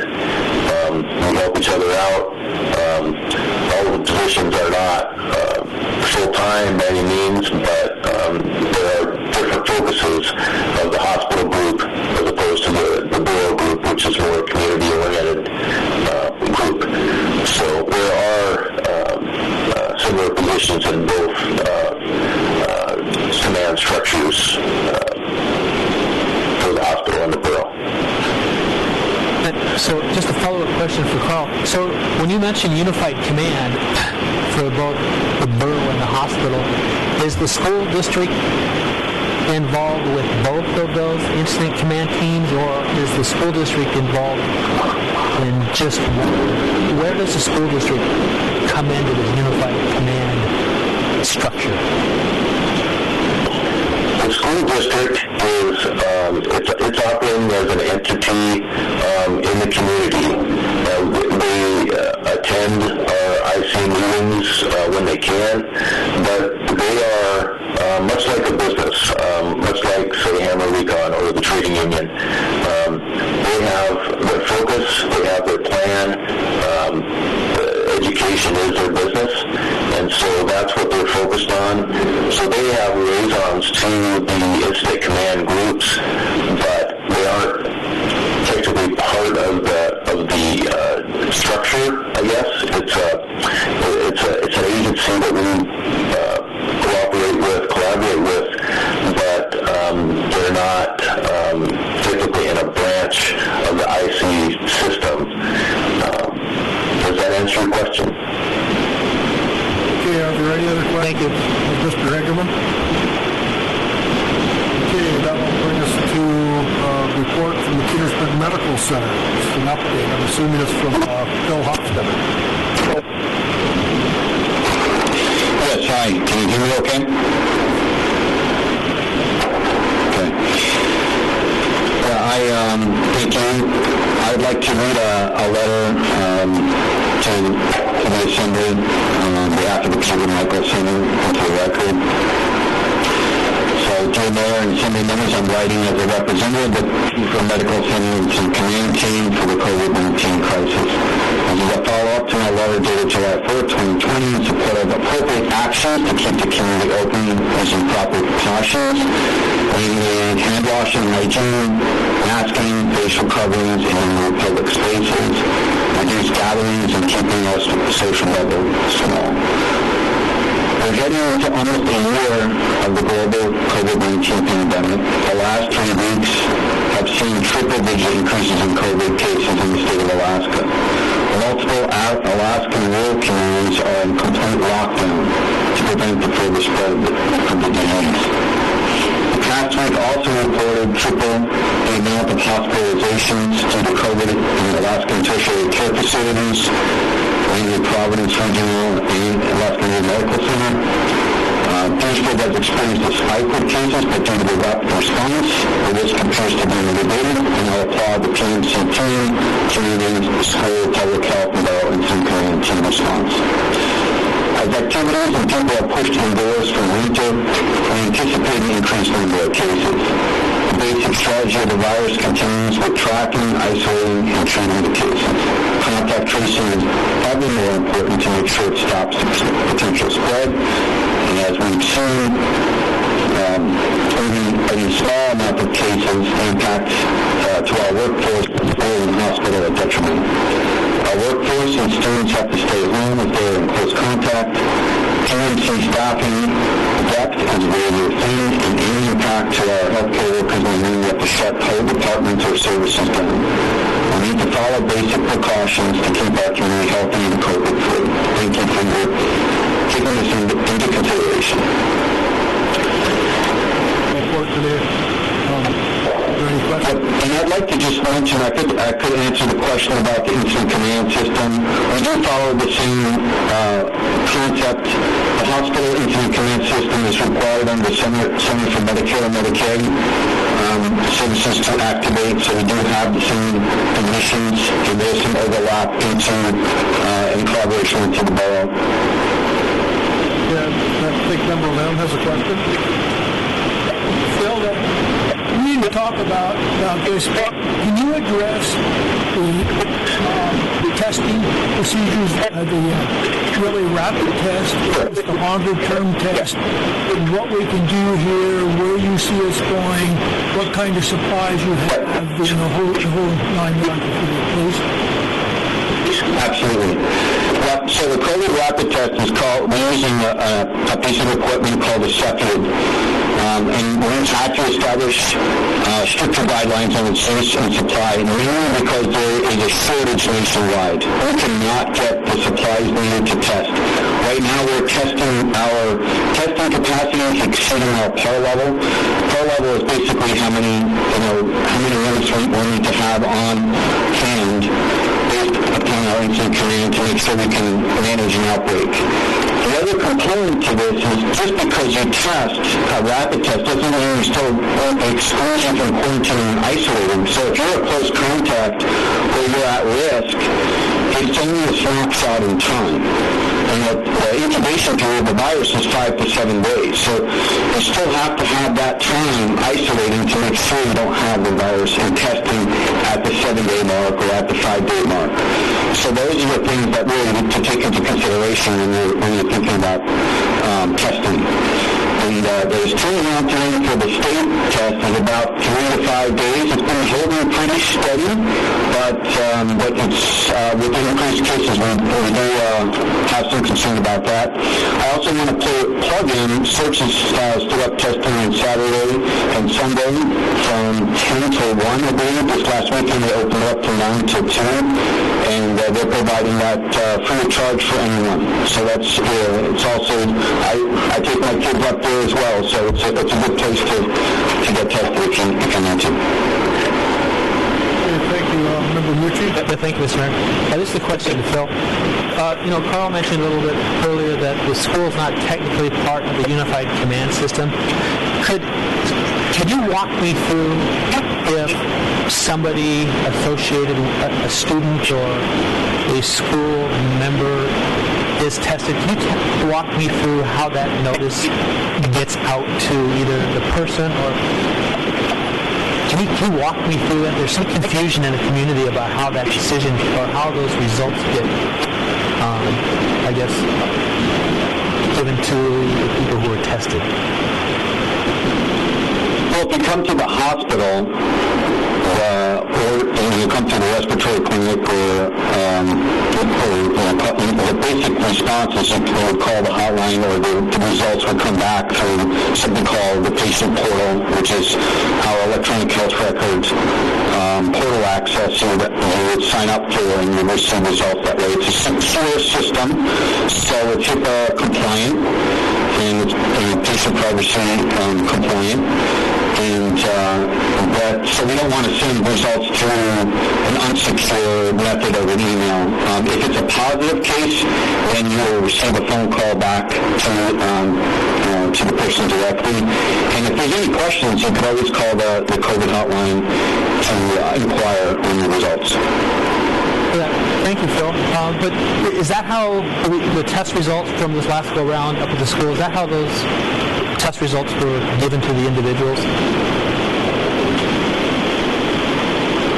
I'm not sure. Honestly, I don't know the specific details of, just like Carl, I don't, unless it's a need to know, believe it or not, I don't have specific details of all the different cases. We have very general information in response. If anyone has concerns, if patients have concerns, or students have concerns, or anyone has concerns on our testing, I would encourage them to call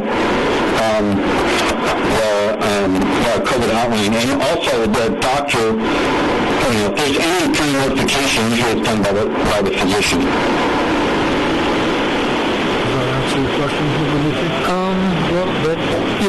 Phil, I guess what I'm hearing is that it seems to me some of the concerns I've heard over the last couple of days is that it might be the patients or whoever is getting tested or was tested are getting notified from the school system and not from the medical department or the COVID hotline folks. And I'm just trying to clear that up so I can kind of move on to other stuff. But I'm sure we'll follow this up more. But so I just want to make sure that in this latest case up at the school that it was the medical center that notified the people that were tested, not the school district. The patient's always notified by the doctor. That is not happening where the school is notifying the patient. Okay, are there any other questions of Mr. Hofstadter? Okay, if not, we are going to take a 5-minute break, and then we will come back at roughly 5 to 3, and we'll be addressing Public Works Director Kata and the FCS group. Okay, the 4 of us are back, and the clerk and the assembly chambers are the rest of the assembly members back from the little break.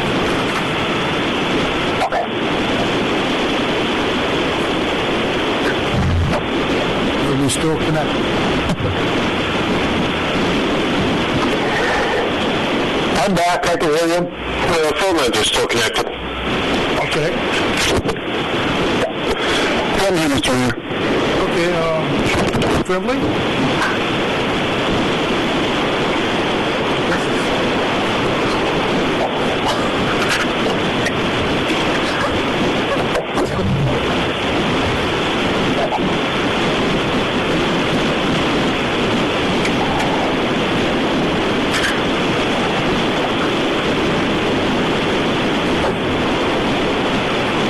Looks like we lost Chelsea somehow. So you said all of that. Yes, if she's not going to call back, I'll ask her. Yeah, Chelsea Trembler, Great, thank you. Yes, I'll reconnect her. thank you.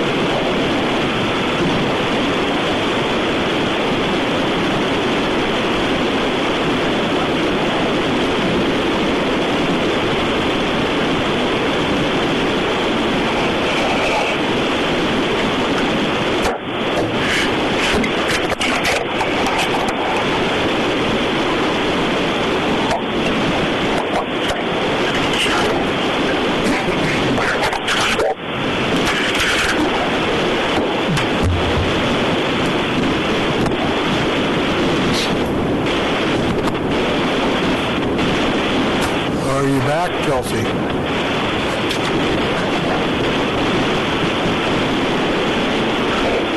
All right, and Chelsea's phone went to voicemail. Oh, thank you. You gonna try texting her? Or after that, we'll proceed and hopefully you can call back in. Okay.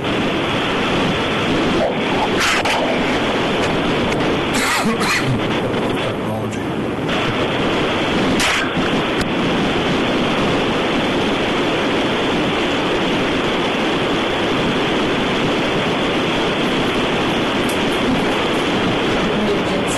Vice Mayor's taking over, just like he has 4 p.m. client. If we go that long, he'll have to listen. Sounds good.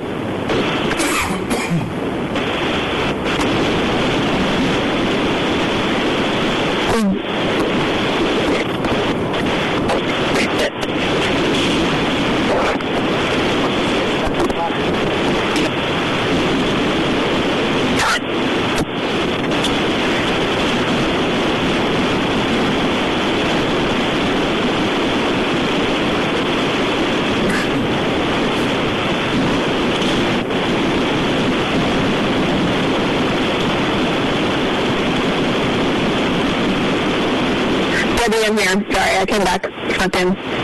Okay, great. We'll start. Can you hear me? Yes, we can hear you fine. We will start the meeting. It's now time for Public Works Director Kata and the FCS group to give their presentation on Petersburg sanitation. All right, can everyone hear me?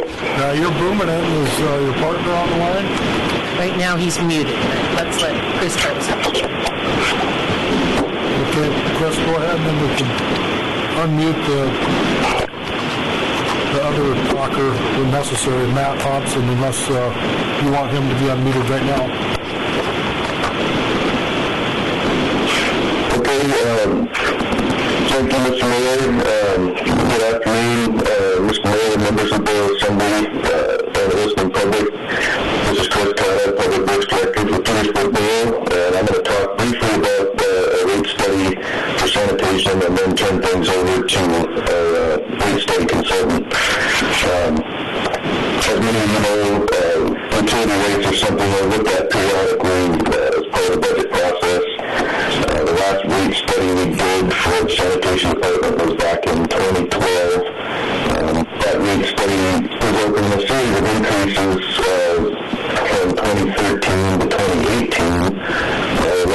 increase in the department was in July of 2018. And so that the following year we decided to leave rates flat while we reevaluated and did the repair a little break while we studied things and to see what future increases we needed and at what level.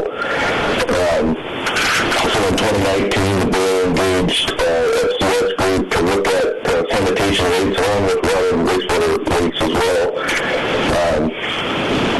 While that process was ongoing, we had COVID come into the mix, and so it was decided, just because of the hardship that presented to the community, that we would freeze the rates for an additional year and not have an increase, a proposed increase in 2020 due to some of that hardship in the community.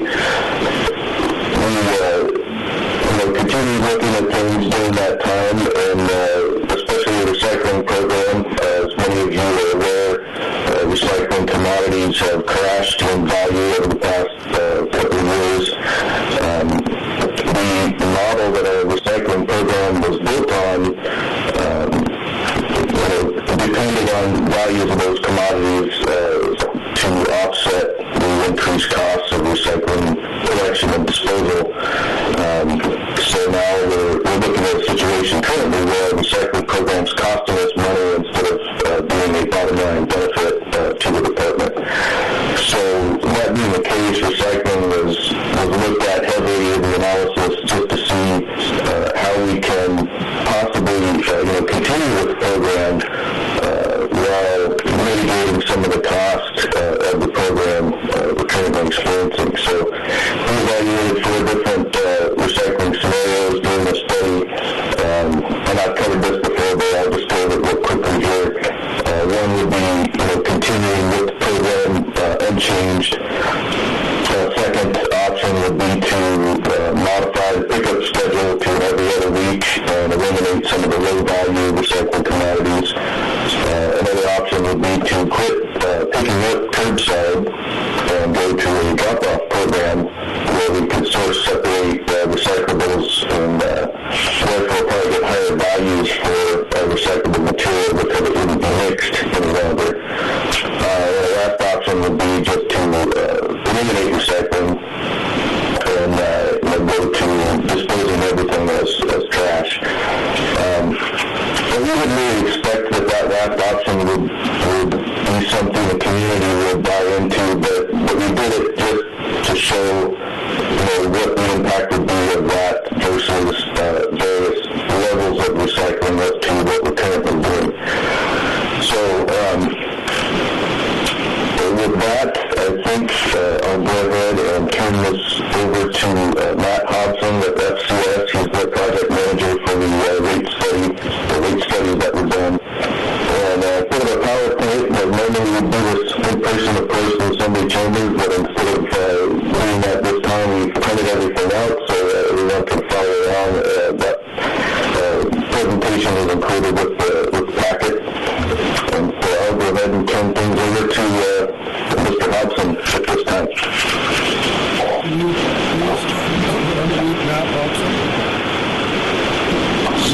His line is open.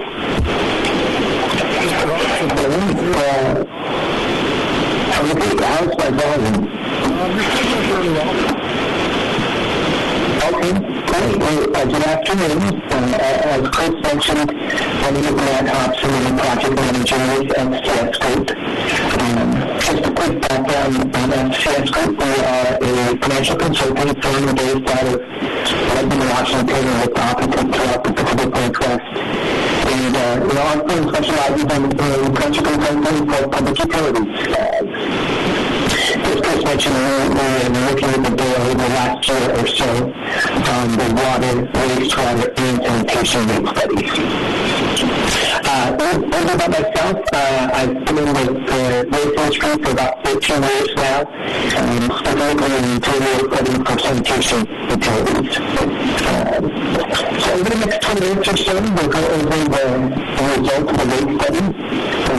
As part of this discussion, as I learned for the presentation, I'll reference the page number I'm speaking to help everyone follow along. So moving to slide 2 on the agenda. So we'll cover the scope of this study. And once again, we focus on all 3 utilities, but for this discussion, we'll be talking exclusively about the sanitation rate study. There are 2 components of the study. One was a revenue requirement analysis, and what that does is evaluate the long-term financial sustainability of the sanitation fund. The second component was evaluating specific scenarios regarding the recycling collection program and the financial impact of those scenarios. We will also review the study results from 3 perspectives. We look at what the annual revenue adjustments will be needed each year over the next 5 years. We'll discuss the impact of those revenue adjustments on the utilities fund reserves, and then finally talk about the monthly rate impacts of those rate adjustments. If you have any questions about the presentation, I'm going to propose it for you all to jump in and maybe we can do that. Otherwise, I'm going to have some time at the end of the presentation for questions. We'll go to slide 3. So public utilities, like the sanitation utilities, are almost exclusively supported by user charges. And so these studies, they help evaluate the sufficiency of these charges to support the long-term financial health and the integrity of the utility. They account for all the financial obligations of the utilities, and not just the annual cost of the equipment. We also look at our one-time capital project costs and also evaluate our compliance with the Borough's financial reserve policies. And at the end of the day, what we're trying to come up with is, answering the question, can our existing rates support our ongoing financial obligations on a standalone basis over the next 4 years? And if the answer is no, how can we identify what those necessary levels of rate adjustments are? Moving on to slide 4. So breaking down the rate into 5 key pieces, 5 key steps, if you will. The first item is when we quantify the cost of the financial standards and policy of the Borough. And what I mean by that specifically is identifying the cost to maintain our financial reserves for the fund. We then prepare a revenue and expenditure forecast. Cost drivers for different cost items for utility, and then labor, benefits, our tipping fees, and collection costs. Creating a one-time capital projects, we identify cash strategy to fund those, and then we're going to layer on those first 3 steps to create our financial expense forecast. And we compare that to our revenues with the amount of exchange rates in the long run. That'll tell us two things. One, if we can support our utility without adjusting rates. And the answer is no, at what year and to what level will the adjustments be necessary. So we'll cover each of those 5 items briefly. Moving on to slide 5. The first item is identifying the cost of our fiscal policy. So there are 4 key ones that we developed in coordination with Borough staff. The first one, as I referenced earlier, deals with fund balance. And by policy, we'd like to maintain a cash reserve of approximately 4 months of operating expenses. And that's about $400,000. So there are those years that even in time throughout the forecast, we have about $400,000 in bank account. And that's designed to manage just the different cycles that are expected to revenues go through. But we can manage that cash flow cycle for our utility. When it comes to capital projects, the fiscal policy will adopt a financial plan is that while there are limited capital projects, they would all be cash funded. So we're not relying on any type of debt instrument for our capital projects. Our rate setting exercise goes to a 5-year rate period from fiscal year 2022 to fiscal year 2026. last fiscal policy that we look at is one of revenue sufficiency. And basically what this means is that we want to ensure that our expenses are being met by our revenues each year of the 5-year forecast. We're not targeting just the fifth year or the first year, but making sure that we can meet our obligations each year of the forecast. We'll move on to slide 6. The second step of our forecast is rate study for our financial forecast. And for the expense forecast, it's actually based on a series of economic inflation indicators.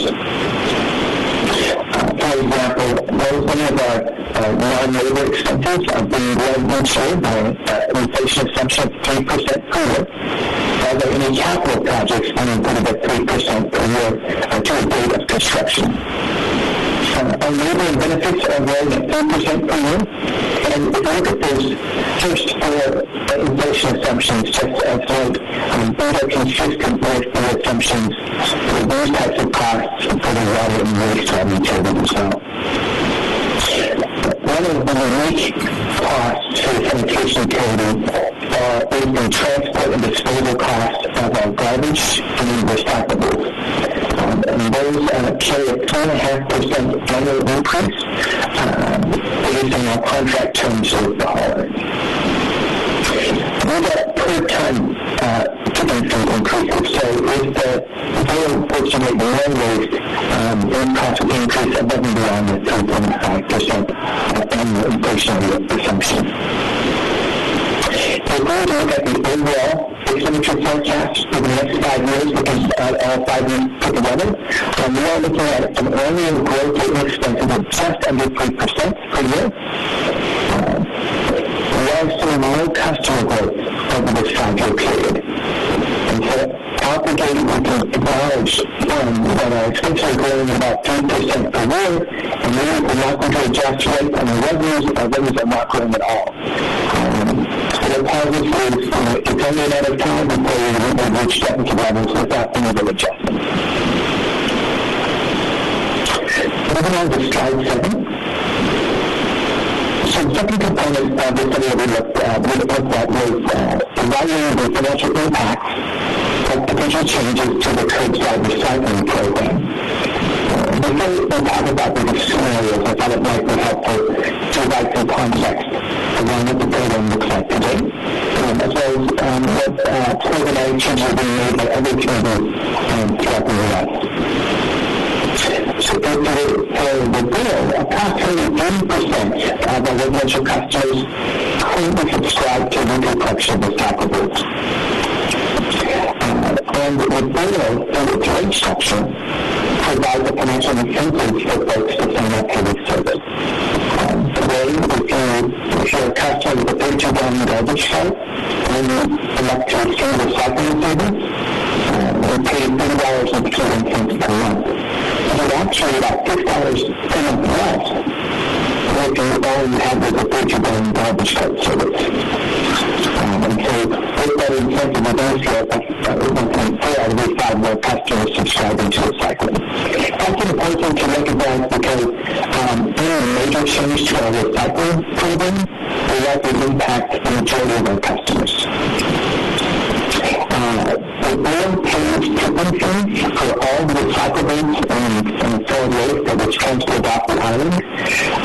Assuming there's no change in the number of waste generated or change our recycling program, but we're assuming that the materials will be sent off the island somewhere, either as garbage or recyclables. And so the overall codes will not change, it's just where those change, where materials being placed into which shed. The last thing I'd like to emphasize is those types of evaluations have been fairly common across the U.S. in recent years. And that's due to the economics of recycling being moved around in response to stricter recycling quality standards established primarily by the Chinese government. Prior to around 2018, the vast majority of recyclables traded on the western coast of the United States were shipped to Asian markets. So if we look at responses, I'm going to slide 8. The thinking of how other communities have responded to economic pressures. Let me emphasize in my line that this issue is addressed by many communities. Just in the last, since 2017, surveys have looked at eliminating changes to their recycling programs. Primarily targeting just the baselines and list of materials that are hard to recycle, and removing them from the recycling program, such as waste paper or sort of mixed plastics. And some other examples include the state of Tacoma and Washington last year approved an ordinance to raise the solid waste fees and simultaneously remove glass from the curbside collection program. The plan for that is to have glass drop-off sites as opposed to putting in their single stream collection program. And then city counties last year and this year in the Seattle metro area have instituted one-item recycling fee charges on customers' loads to cover the increased cost of sorting and making recyclables. So this is slide 1. We work with sales staff to develop 4 scenarios that we run to model the financial impacts of changes to the recycling program. And as Chris mentioned, the 4 that we looked at were the one, the status quo of just maintaining a weekly recycling collection. Scenario 2, we're going to reduce recycling collection from weekly service to every week service. So the plan will be to replace our curbside program with a recycling drop-off site.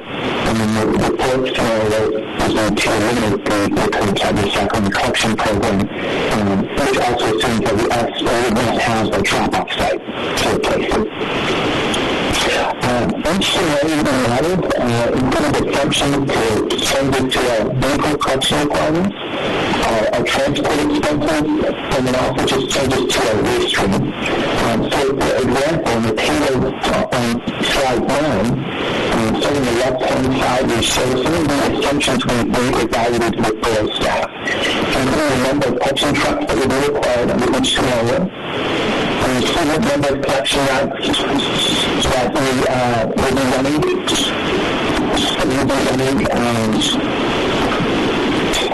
Combined for garbage, glass, and recycling programs.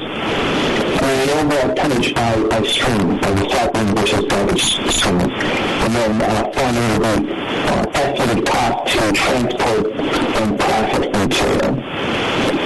So for the existing program, we currently run about 3 trucks that give us capacity for about 650 collection routes per year. And that allows us to take about 275 tons of recyclables with the remaining material being disposed of. And based on the current rate for transport and processing costs, the Borough spends about $270,000 per year on those disposal expenses. And if we're looking to reduce frequency scaling, we're going to drop one of our store trucks. Which will reduce our collection of capacity, but we need fewer routes as we move into every week service for recycling. We are forecasting for planning purposes a 10% reduction in recyclable material, and that material is then be transferred to a garbage stream and be assessed to garbage tipping fees. So we are forecasting about $1,000 savings in transport costs under reduced frequency similar compared to the existing program. For the drop-off site, we'll be limiting all of the recycling routes because we need to run at least a certain number of garbage trucks to provide service and then have a backup reserve truck for collection. And with that, we don't get any more of our trucks from the reduced frequency scenario. So we're running 2 trucks. We're responsible for planning purposes. We're assuming about a 50% reduction in recycling under the drop-off site. So the remaining tonnage within the garbage. And then finally, for the last scenario, we're going to continue to build the 3rd and 4th scenario that we no longer collecting recyclables. All material is transported as garbage off the island. So we combine, we apply the cost structure for each scenario, so we end up seeing is illustrated on slide 10. which is showing the estimated annual operating expenses in fiscal year 2021 by each scenario. This picture is under our current program, where we spend about $1.18 million in annual expenses by maintaining our existing program. We're going to bi-weekly collection of recyclables to reduce our annual expenses by about 10% per year. Moving to our drop-off site to reduce our expenses by 6% per year compared to maintaining our existing program. And then adding the option for limiting recycling, we drop our expenses by about 8% per year. One item to note, though, on scenario 4, because we've been moving our recycling service to a drop-off site, we are estimating $20,000 in one-time costs for improvement of the drop-off center. One thing we'd like to talk about is the rate revenue adjustments over the next 5 years that are projected to meet the expenses for each of these scenarios. So go to slide 11. You'll see this graph replicated over the next 4 slides, and so I'll spend some time in slide 11 talking about the outline here, and you can follow along the pattern in the subsequent graphs. So we'll see a series of stacked bars financially in the forecast, and those bars represent our expenses. The dark gray bar represent our annual operating and maintenance expenses. The light gray shade representing our transport and disposal contract costs. And then the bar on the very top represents our surplus that we would have each year to meet our reserve requirements as well as to fund our capital plan. The solid black line that runs horizontally across the graph illustrates our rate revenues, and that makes no adjustments to them. And then the dotted black line represents the revenues that we would generate with the corresponding revenue adjustments that are expressed in percentages above each bar chart. So we're maintaining this recycling program. We are forecasting annual rate revenue adjustments of about 5% per year. As we move to each of the other scenarios, I would like to emphasize that in each case, we are anticipating revenue adjustments in all 4 scenarios. So reducing our recycling service or changing it substantially, we don't expect that would reduce our expenses. It's simply going to slow the increase that we see in our expense forecast.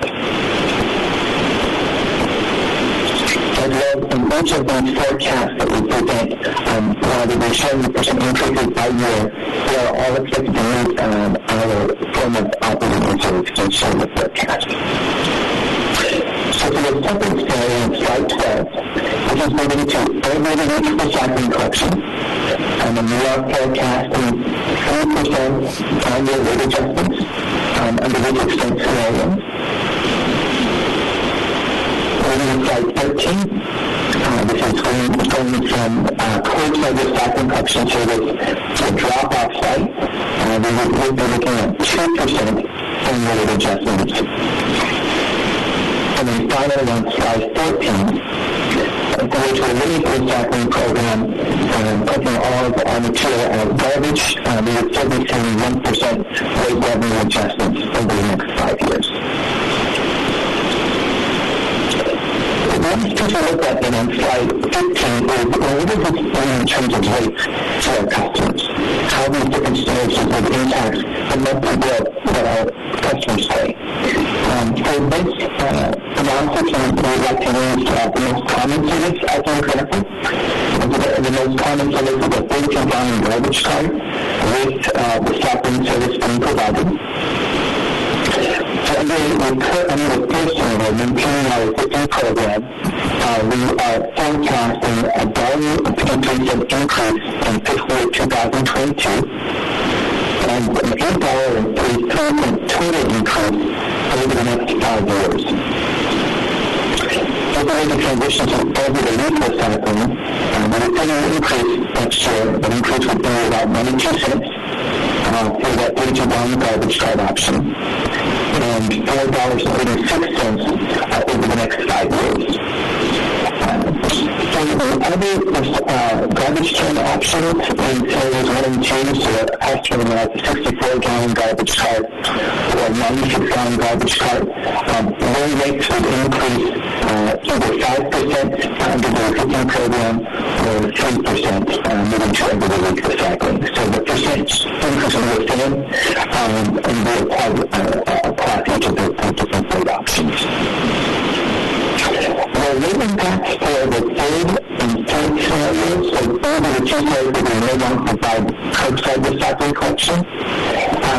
The rate impacts of those two scenarios are difficult to project at this time due to three key factors. One is today the majority of our customers have recycling service. And so if you get rid of it, we're showing that we need this option, we need this service, we no longer be available to 4 out of every 5 of our residential customers. And as a result, we would expect that some or many of them would end up upcycling their garbage cart to create more capacity to manage their waste. As folks migrate from a smaller garbage can to a larger garbage can, that's going to require recalibration of our existing rates. Also, because we currently have a financial incentive in place in our rates, if you recall today, it's actually paid less today if you have recycling service compared to if you do not. Under scenarios 3 and 4, without a recycling program, we really would not need to have the financial incentive in place, and that would require somewhat of a restructure of existing rates. And for these reasons, it's difficult to project the impacts of the scenarios 2 and 4. However, we can make some general observations for these last two scenarios. I can do that here in the table at the bottom half of the page. On the left of the table, we'll see those scenarios that we wanted for recycling. And if you will, can we focus in on the third and fourth scenarios? We're going to take the recycling drop-off sign, and then right below that it says keep 30-gallon garbage can, upsize to 64-gallon garbage can, and then upsize to 96-gallon garbage can. The line below that then says eliminate recycling program with the same text. The last is through text items below. What I think we'll do is, for illustration purposes, surface how variable the rate impacts would be depending on how customers respond to not having recycling service anywhere.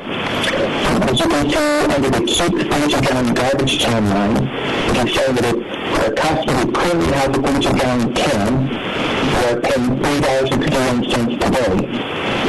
If no recycling service, they're able to manage their waste such that 30-gallon garbage can, then based on the revenue requirement analysis, the rate would only go up by 1% next year, or about 61 cents. However, when our customers who without the recycling service end up upcycling to a larger garbage can, and so in addition to that 1% or that 2% rate adjustment that everyone's going to get anyway, they would be paying a markedly higher rate they went to a higher level of service. And so we anticipate that customers who choose to upsize their garbage cart because recycling service is no longer offered, those customers will likely see increases well beyond the average revenue adjustment of 1 or 2%, depending on the scenario. This is why we want to emphasize that the results for that third and fourth scenario for recycling options really depend on how customers respond to not having recycling anymore. And once we know how customers would either stay in the existing can or move to a larger can, that could tell us a lot in terms of what the rate impacts would be for those customers. So in summary, we take a revenue requirement analysis over a 5-year period, and depending on the scenario we modeled for recycling, we're showing rate revenue adjustments ranging from 1 to 5% annually. We do expect that any major change to the recycling program is going to impact the vast majority of customers. 80% of customers already have that service. Also, leadership the minute recycling program will likely require a restructuring of our existing rates to limit that recycling incentive that we have in place for rates. Before consideration of that, if we were to review our existing program, we are looking at about $1.23 per month increase next year for a $32 garbage cart service with recycling. To commit to every week collection service next year for recycling, the rate increase per month will be $0.92. And then finally, for the third and fourth scenarios, if we went to go to either a drop-off site or if we completely limit the recycling program, we would likely see a need to restructure our rates. And we would also expect that customers who choose to upsize their garbage can would see increases above and beyond the average level across the utility. That concludes the formal presentation. Before I wrap up, I just wanted to express my appreciation to Chris and the rest of the Borough team for their responses throughout the study and providing information and considering means to discuss those issues. With that said, let's turn the time back to Chris and answer any questions you may have. Thank you, Matt. Okay, thank you, Matt. So I guess we'll open the floor now and if any questions come in. Any questions from the supervisor? Just a brief comment, if I might, Mr. Mayor. Go ahead, Member State Director. Thank you. There's a lot of information to digest right there, and I'll be pouring through that. I really want to thank both of you for your extensive efforts on this, and this is at the best of the assembly to get this going. So just thank you both so much for your very, very diligent efforts in this. Much appreciated. Chris, I have a couple questions for you here. When I went back and looked at details in this study, I assumed when I looked at it that you've also included replacement of all the equipment under each one of these options, and under the option of continuing where we're at, you also had the replacement of the truck. That would be included in that value? Yes, and that's really probably the biggest cost driver between the every other week collection versus continuing with every week collection. When we took an in-depth look at the routes, we determined that if we go to every other week collection, we can essentially retire one of our 3 trucks from active duty and basically make it a reserve vehicle. We wouldn't get rid of it. Used garbage trucks have very low value anyway. We would keep it around and use it if we had an extended outage with one of the 2 primary collection trucks. If we keep going with our current program, we need 3 active trucks, and so we're looking at a capital expenditure coming up pretty quick to buy a new truck. We've got 2 newer trucks right now, and 1 truck that is, I think we purchased in 2009, that's getting pretty old and pretty tired. And if we continue with a scenario that requires 3 collection trucks, we're going to end up having to buy a truck before too long. If we move to one of the other scenarios that allows us to go back to a 2-truck fleet, then we can avoid that capital cost and some O&M cost as well. And all that stuff was calculated into these various scenarios and the rates that were just presented.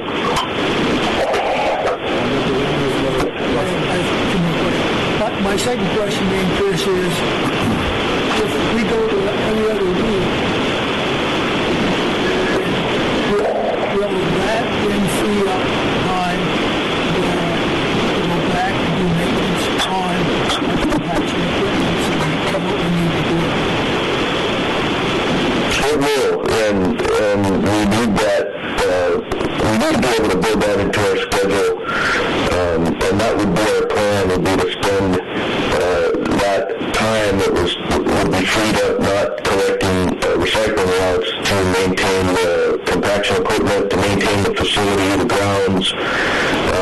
many that,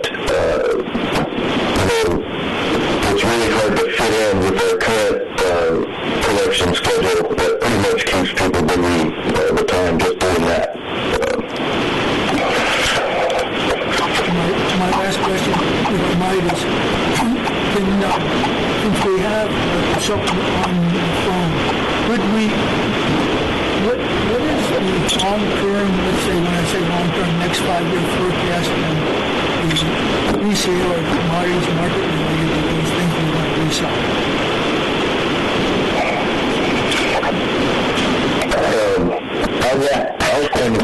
I'll kind of jump in here if you don't mind, Matt, unless you want to say something.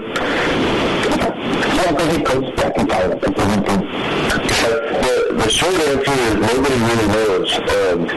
I had a lengthy conversation with Matt Peterson of the Public Services recently on that subject, and they don't know. They're not really predicting anything to rebound anytime soon, but they really don't know what the markets are going to do. And commodity values will continue to fluctuate. We can't always predict what that's going to be. Like the plastics is one thing that has changed recently. That plastic has become much less valuable to recyclers, and so we were getting really good prices for plastic before. Now those types of plastic are a negative value. That wasn't something we anticipated, 6 months ago. And it's just indicative of how hard this stuff is to predict for us, but also for the larger companies. They're kind of scrambling on this as much as any of us. Yeah, I'm going to add to that. We have a question from you, Bob. Yeah. In your study, you show a need for a capital replacement of the roof up there. I don't remember the exact amount, $300,000 or $400,000. Depending on which one of the scenarios, I guess under any scenario, are you collecting, are you taking care of collecting the money we need to do that roof?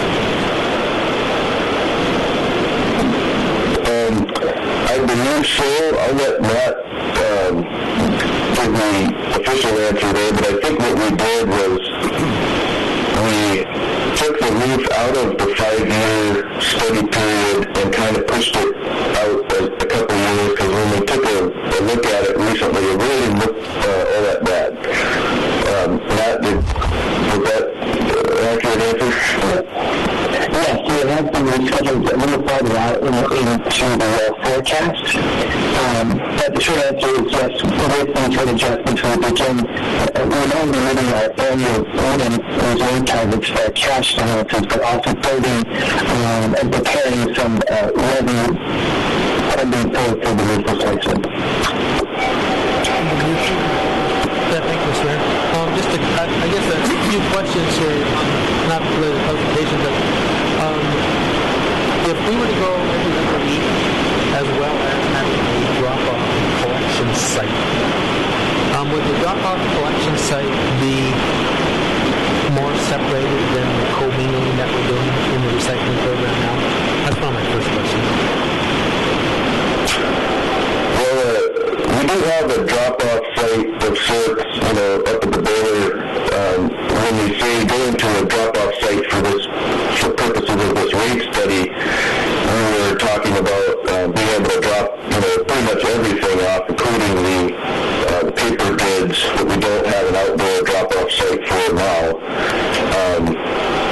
But the goal there with a drop-off site would be to collect individual commodities rather than commingled commodities, because individual commodities will have a higher value.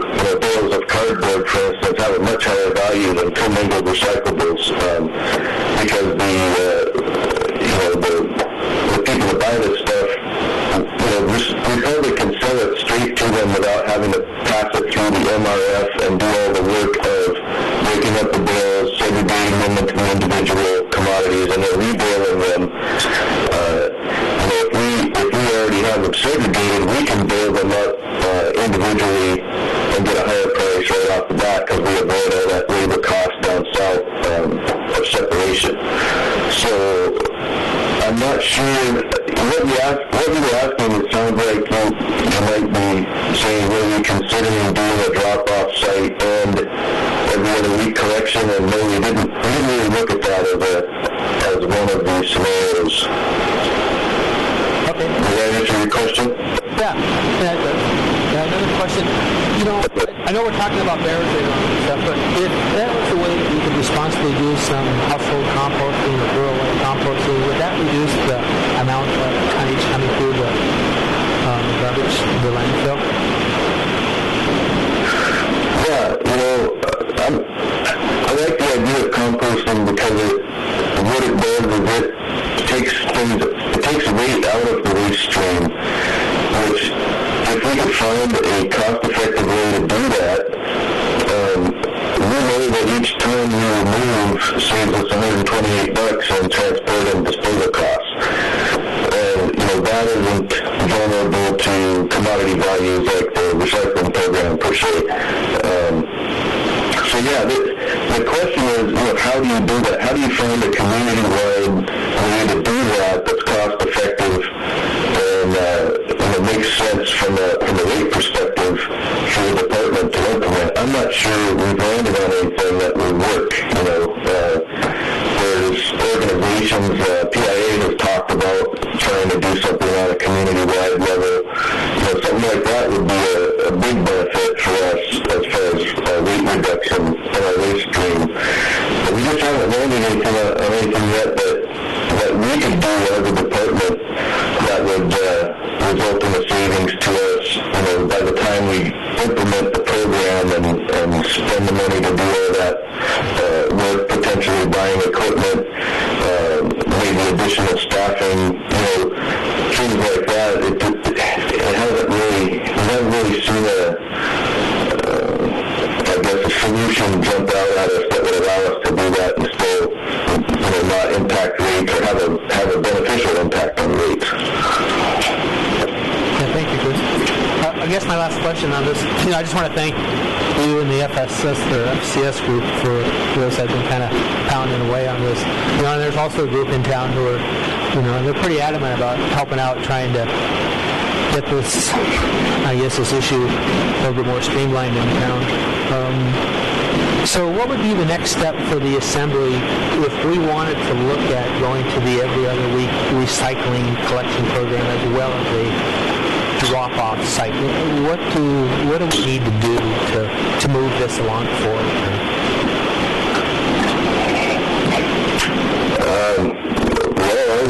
I would think if that, you know, maybe just take a vote on that to direct the department to do a little more in-depth study of those two options. I think Matt mentioned if we move to strictly drop-off site, then we do not, you know, our current rate structure, which gives folks a break at the lowest service level for recycling. If we go to a drop-off site, that rate structure has to be revisited. And so I think we can do that. It's probably some additional cost for the consultant to punch those numbers. And so I would probably need to get a cost from the consultant for that, and then maybe bring it back to the Assembly and then see if there's, you know, if it's the will of the Assembly to proceed with, you know, the additional work. But Steve, is that, am I on base there? Through the mayor, this is Steve.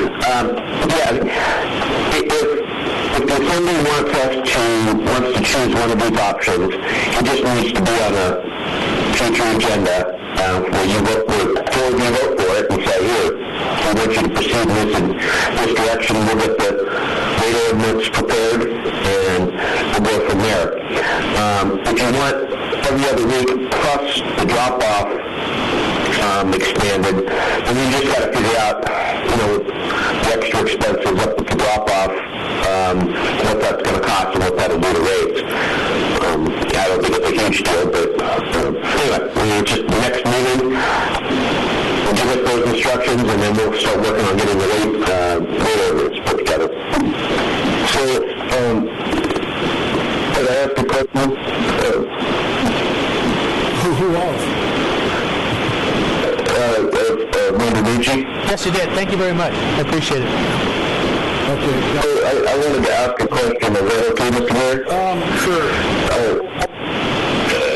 So I just want to make sure I understood what Jeff was asking, and it was Jeff asking that, what would be necessary to evaluate basically options 2 and 3, or was he wanting us to look at a scenario where we would have kind of a combination of every other week plus developing a drop-off site? I think with what the manager said, Mr. Cotter, we're going to have to bring that up as an action item at a future meeting, and we could have expanded discussion on those variables then, I would think.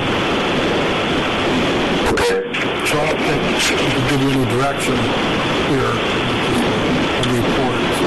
Any other questions? Any other assembly members?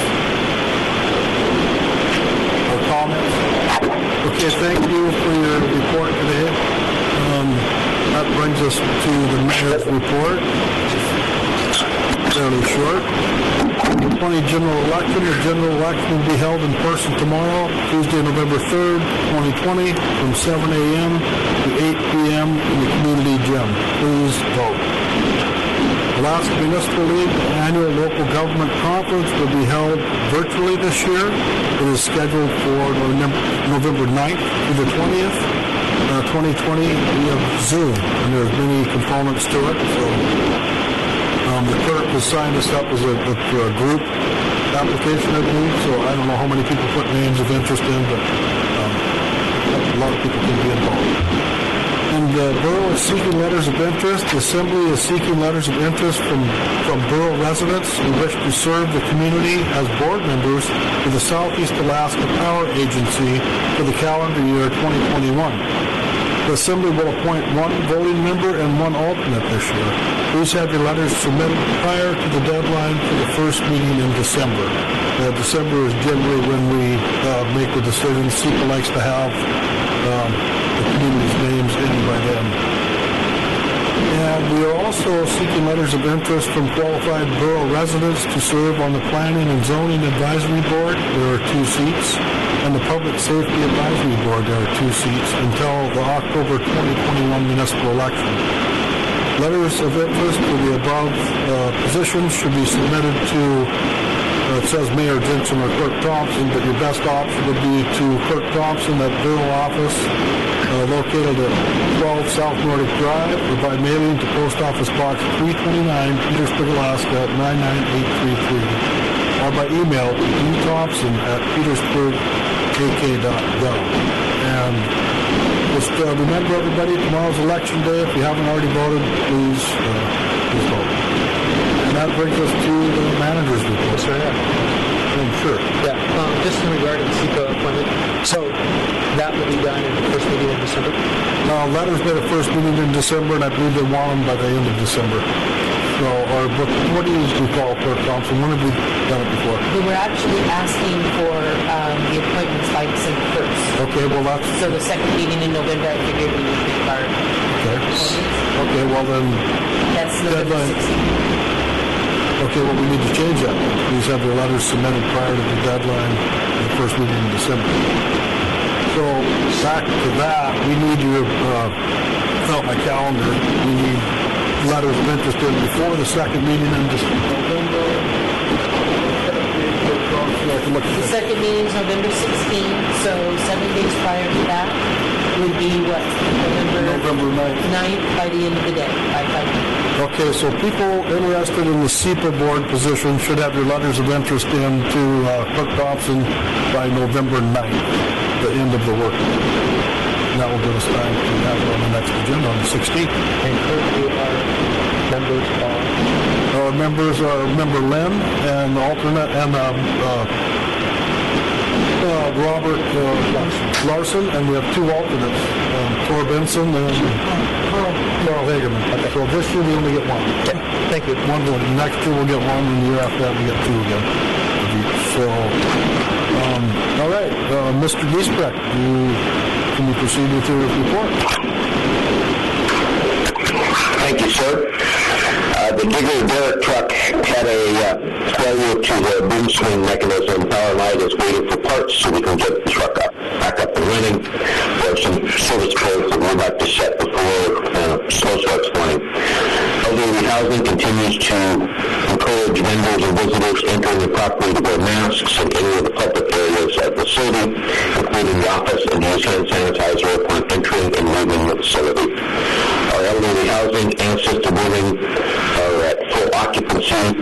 Now, at this point, 19 of the total of 20 apartments are now converted to assisted living, a total of 22 assisted living residents. This month, the Borough is making its final bond payment on the general obligation bonds for the Aquatic Center design and the harbor. Annual payments for this bond were approximately $23,000 for the pool and $115,000 for the harbor department. The Finance Department has just finished testing payments in the new sales tax software. This new sales tax software will be rolled out within a couple of months to registered businesses and will allow them to file and pay their sales tax online. Written questions have been provided to 5 of the Parks and Rec director candidates. Their responses will be reviewed by staff, the Parks and Rec Advisory Board, and myself prior to any decisions that may be made regarding formal interviews. I've been working, as well as the mayor, with Randy Riero from the governor's office on the potential for a fishing disaster declaration to be on this agenda later. Randy was asking for additional information regarding King's payment, and we were able to get that from State Fisheries and get it to him. Parks and Rec canceled the last week of our basketball program due to the positive COVID results. Thanks to all the volunteers and staff who were able to put the program together. Martin Odegaard and Matt Pollock for coaching, Brian Richards, Dave Heppy, and Nathan Lopez for stepping in when needed, and lots of our staff, Alice, Teresa, Julie, Henry, and Abby for all their great work at making that program come off. We're just sorry we had to miss the last week. Getting in the set, absentee voting in the activity room has been for the last couple of weeks, and just thanks to all the folks who helped make that happen. Oktoberfest was a great success. Thanks to everyone who participated and supported this event for the community and kept everybody safe. They wore masks when they did. Secondly, when attending the National Recreation and Parks Association conference virtually, and API, our insurance provider, hired U.S. Engineering Group to develop a recommendation and evaluation of the control panel issue at the Aquatic Center. I arrived in Petersburg Wednesday last week and spent a day and a half gathering information. He has put his report together, and it's been evaluated by API and the excess carrier, which is Liberty Mutual. Winter hydrant winterization is underway, should be finished this week. We got winter sand has been received in stockpiles in case it does snow. On the Pepsi snow removal RFP, we only had one response from Rock and Road.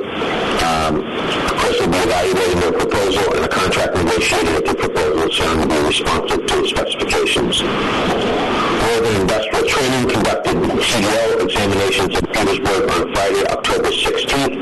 All 4 Borough personnel that took tests passed. 3 obtained their Class B CDLs, and 1 upgraded from a Class B to a Class A. Congratulations to all of them.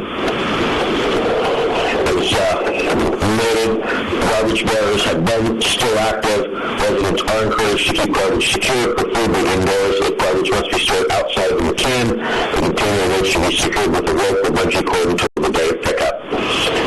And we did sign a contract with the Chariot Group, as authorized by the Assembly, to improve the audio and video capabilities of the Assembly chambers. They're in the process of ordering the appropriate equipment, and will schedule a trip to Petersburg once they have everything in hand and ready for installation. He is assuming that will be done right before the end of the year. And that's it. Okay, any questions of the manager's report? Thank you, sir. Just Steve, I know you talked a little bit about more engineering group and I know we've seen some information. Is there anything you can share with the public about, preliminary costs of what we're looking at right now? I mean, I know we've all seen Borough, but it would be helpful, I think, for the community to hear. Thank you. Sure. I can do it. Thank you. Through the mayor. The estimate, the number I'm going to give you does not include everything, which is why I kind of held off a little bit. It's basically just for the electrical components. The engineering consultant recommended that we also have all the other mechanical equipment tested to make sure, for example, like the boilers, to make sure that they did not suffer damage in either their switchboards or through the soot that developed because of the high heat in that room. Morris's estimate of what it would cost is $720,000, and again, not including if we find additional things broken or any temporary measures we have to take to keep the building safe. For example, we're looking for some heaters we can put in the pool area that are big enough to keep that area warmer from any freezing going on. So it's going to be a big price tag. You heard me mention in my report, it's kind of the excess carrier. It basically means that it's beyond our regular insurance company in a sense, and they have excess or reinsurance coverage. I've talked to the representative this morning. They're arranging for someone to come here and to do an investigation on their own, so like a claims adjuster. And we've been asked to make sure we don't touch anything or remove anything so they can get here and have a chance to look at what happened. At that point, they'll start giving us approval to move forward on what we can and cannot do. I know one of the big questions people have had is there something we can do temporarily to get the facility open? We're definitely pushing for that. I just don't have an answer yet until we get these excess carrier people here and they start telling us what we can and cannot do and what they're willing to pay for. So, that's it. It sounds like we're in a holding pattern. Any other questions from the assembly of the manager's report? Okay, hearing none, we'll move on to unfinished business. There are no items under unfinished business. New business. First item is a resolution. It's Resolution 2020-19, a resolution of the Petersburg Borough establishing the CARES Act Utility Cost Stabilization Program. And that was put forward by, I believe, the Finance Director and Liz Cabrera. And if approved, it will provide up to $500,000 of the Borough's CARES Act Special Reserve Fund to provide economic support to Petersburg residents harmed by the continuation of the COVID-19 public health emergency with the utility cost subsidization program. I'd entertain a motion to approve this resolution. So moved. Second. Motion's been made by Member Mucci, seconded by Member Norheim and Member Stanton Greger. Discussion. This seems like a... Yeah, Mr. Mayor, this is... Yeah, go ahead. Yeah, this is a good idea. I think we should do it. I'll be supporting this. Thank you, Member Kinsinger. Any other input on this resolution? Mr. Mayor? Member Trimley. Thank you. I'd just like to thank Director Tao for having this ready to go once we knew that the funds would be available. Having it just ready to be voted on is really amazing. I also just wanted to disclose my household and I will probably be applying for this subsidy. It does count as kind of a broader community use application thing. So when I recall about the conflict of interest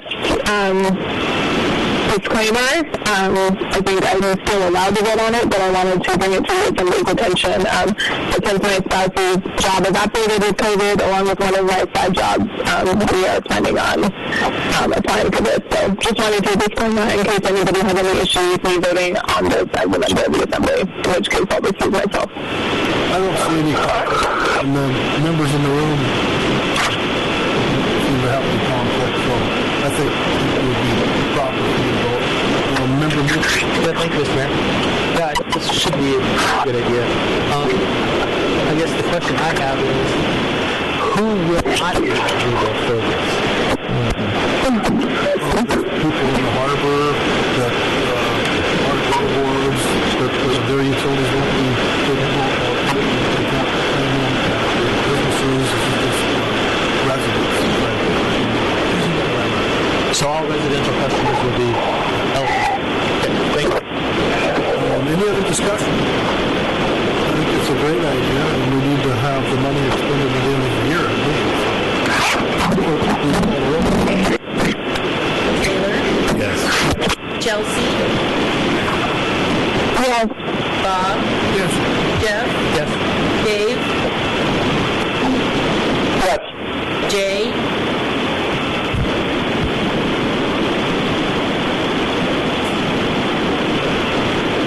Member Stanton Gregor, are you still with us?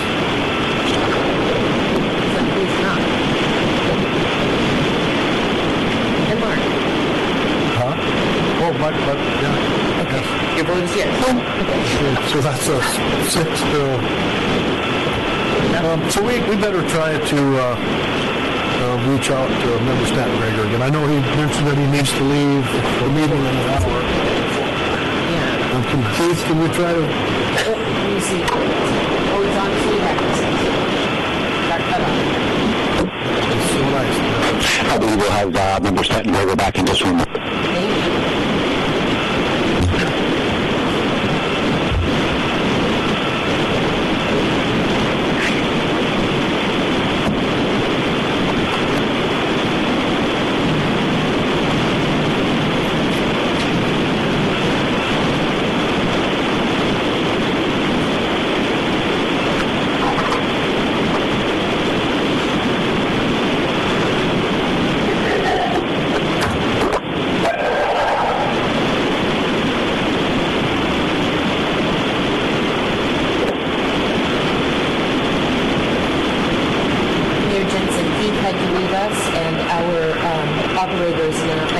Is now Kevin.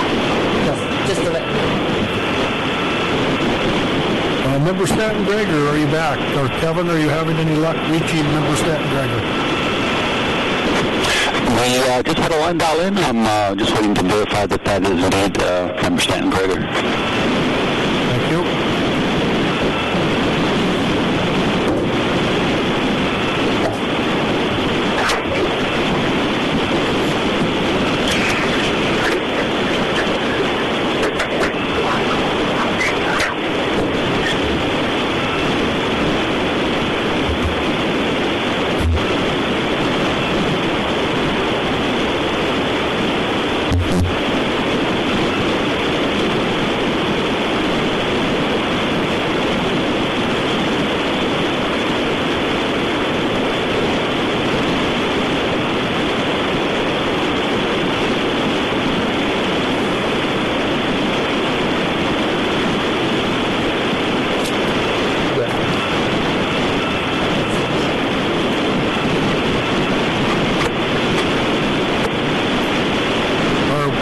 Member Stanton Gregor's on this weekend. Okay, are you back, Member Stanton Gregor?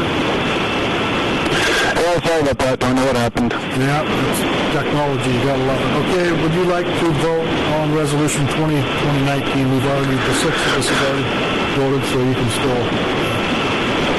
Yes, I read and my vote is yes. Thank you, Mr. Mayor. Okay, thank you. So that makes that a unanimous passing. So now we're on to Resolution 2020-20, a resolution approving a sole source E911 contract award for the replacement of the borough's existing 911 system. If approved, this resolution will authorize replacement of the 911 system through a sole source contract with Procom Alaska for an amount not to exceed $372,454. I would entertain a motion to approve this resolution. So moved. Second. Motion been made by Member Mucci, seconded by Member Norheim. Any discussion or questions on this sole source vote? Yeah, Mr. Mayor. Sure. Can we just get an update from Director Dixon, Sandy, about what we're doing here? I mean, I can read what's on here, but it would be nice to have her explanation. So would Sandy be the proper person, or would Chief Kerr be the one? Whichever one is best to give us your thoughts on this. Please. Okay, this is Chief Kerr. I'm actually going to have Randy just kind of go over it. He's the one that worked with ProCom to get this thing put together. Are there any specific questions, or you just want a quick overview? Just an overview. I mean, I think that we can read what's on here, but I think for the folks at home, it'd be nice to get a little explanation of what it is. Okay. Basically, our E911 system, which locates incoming phone calls, and then is supposed to be phase 2 wireless compliant, so we can locate, cellular phone locations for someone in dial 911. Obviously needs to be replaced. The one we have is kind of a hodgepodge of several systems. Everything that we have to include our records management system, which the E911 system would have to interface with are Motorola products. So the ProCom of Alaska is the sole registered, certified Motorola distributor for the Vesta program that does all of that, and that's compatible with everything else that we have with Motorola. Motorola has national pre-negotiated pricing, but ProCom has gone below that pricing in terms of, if I'm not mistaken, the installation, etc. So with the pre-negotiated pricing, that's sort of an existing contract that we can pick back off of, and the price comparisons I did, that everything would be seamless. We're saving, if I'm remembering correctly, roughly $40,000 off of the base price. And then we were given options for 1 year. The base price included 1 year of all of our service contracts and everything that goes to support the program, with 2 options. One was a 1 to 3 year option. And then option 2 was up to was 1 through 5 years. And I think at present our most economical and sustainable option would be purchase the 3-year option, because we're once again getting a price break by entering a 3-year maintenance and all service contract for all the additional programs that we licenses and whatnot that we tie into to be able to do the actual location of those E911 calls. Thank you. Does that answer everybody's concerns? Member Lynn? Yes, Randy, 2 questions. First one is what kind of a lifespan are we talking about for the system? Well, I don't know exactly. Everything gets updated as time goes on, but the update in software and things like that, I believe, are part of it as required initially. I don't know in terms of, we have the warranty through, if we purchase it through 3 years, barring any, horrible things that happen to the system, if our building burned down or something like that, everything is covered under that. Any type of additional mandates or anything coming from the FCC or federal agencies would have to be incorporated in that, so that one's an unknown, but then again, that's an unknown for the entire industry in public safety. Just pretty much a coherent standalone, and I honestly think that this thing would be at least probably a 2-year, maybe even longer. And our current 911, that was the hodgepodge, that was prior to 2012. So I think that one was just to get us by, and I think we had that for 9 years. And I think this will far surpass that because it's a seamless operation and everything is actually designed and constructed as one unit. My second question for you is, will this service the entire borough? Yes, anywhere that a cell phone calls from, it will at least give us, it's what's called an alley, which the best explanation or analogy I can give is basically like lat long, because it's tied to that. So, for instance, if we got a 911 call from someone's phone that somehow defaulted to Petersburg, it would give us a lat long. Any other questions? You're welcome. Officer Holmgren?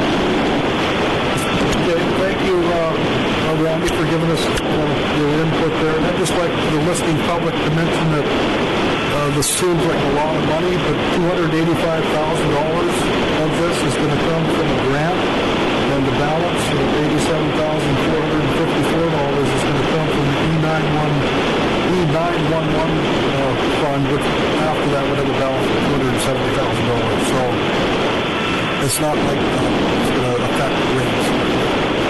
So is there any other input from other assembly members?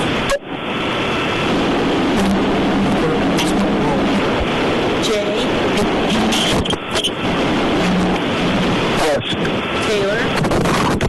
Kelsey? Yes. Mark? Yes. Jeff? Yes. Bob? Yes. Dave? Yes. Thank you. Okay, we have a unanimous vote on that. That brings us to Resolution 2020-21, the resolution in support of a public hearing regarding the Cake Access Road prior to further action. This agenda item was put on the agenda by Vice Mayor Member Stanton Greger.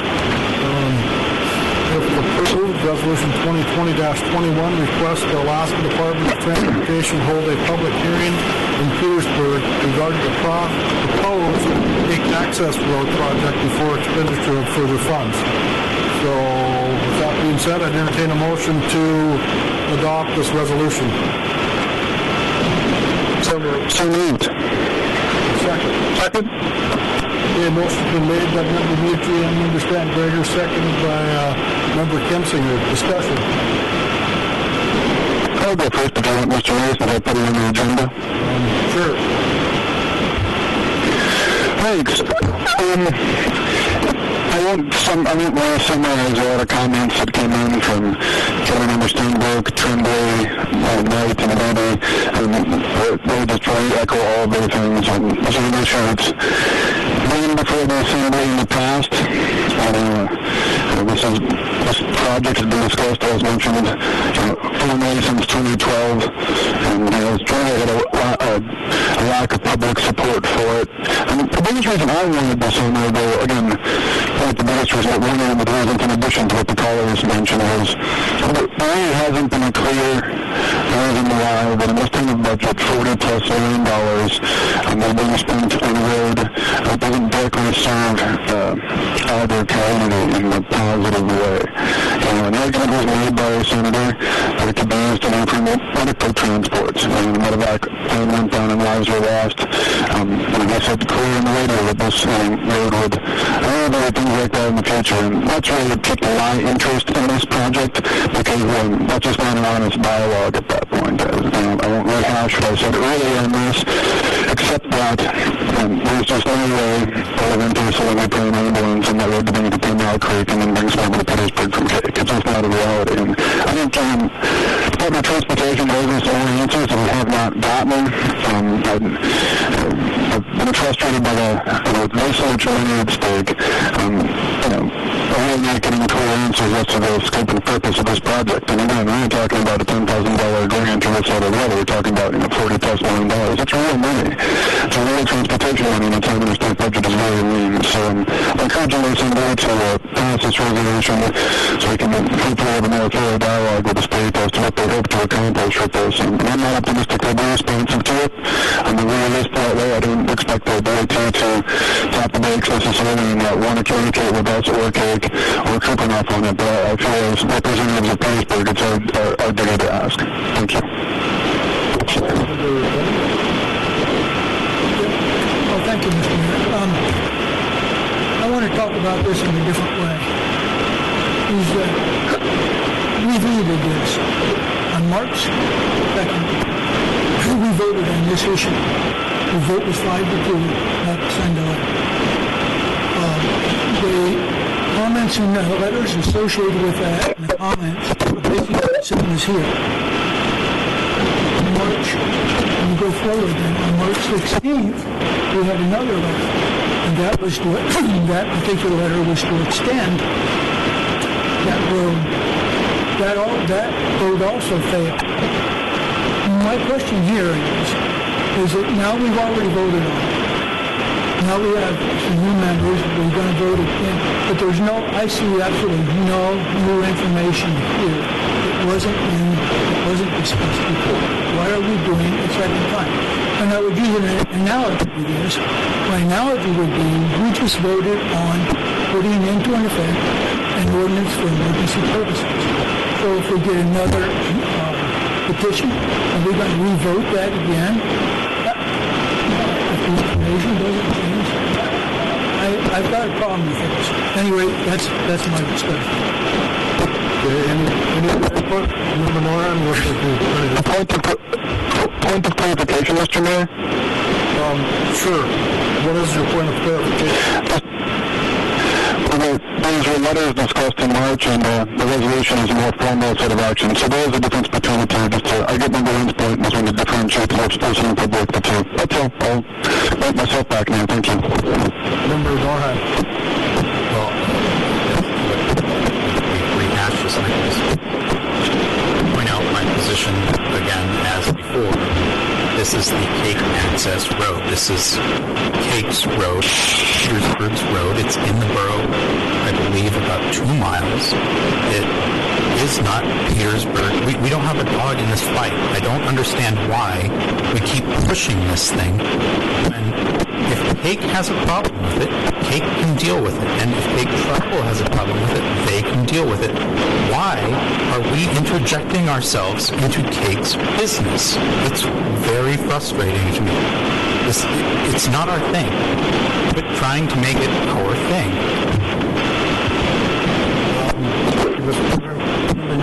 Thanks, Mr. Mayor. Well, whether or not it's our thing or whether or not we're a dog in the fight, I mean, we have like $40 million in the fight.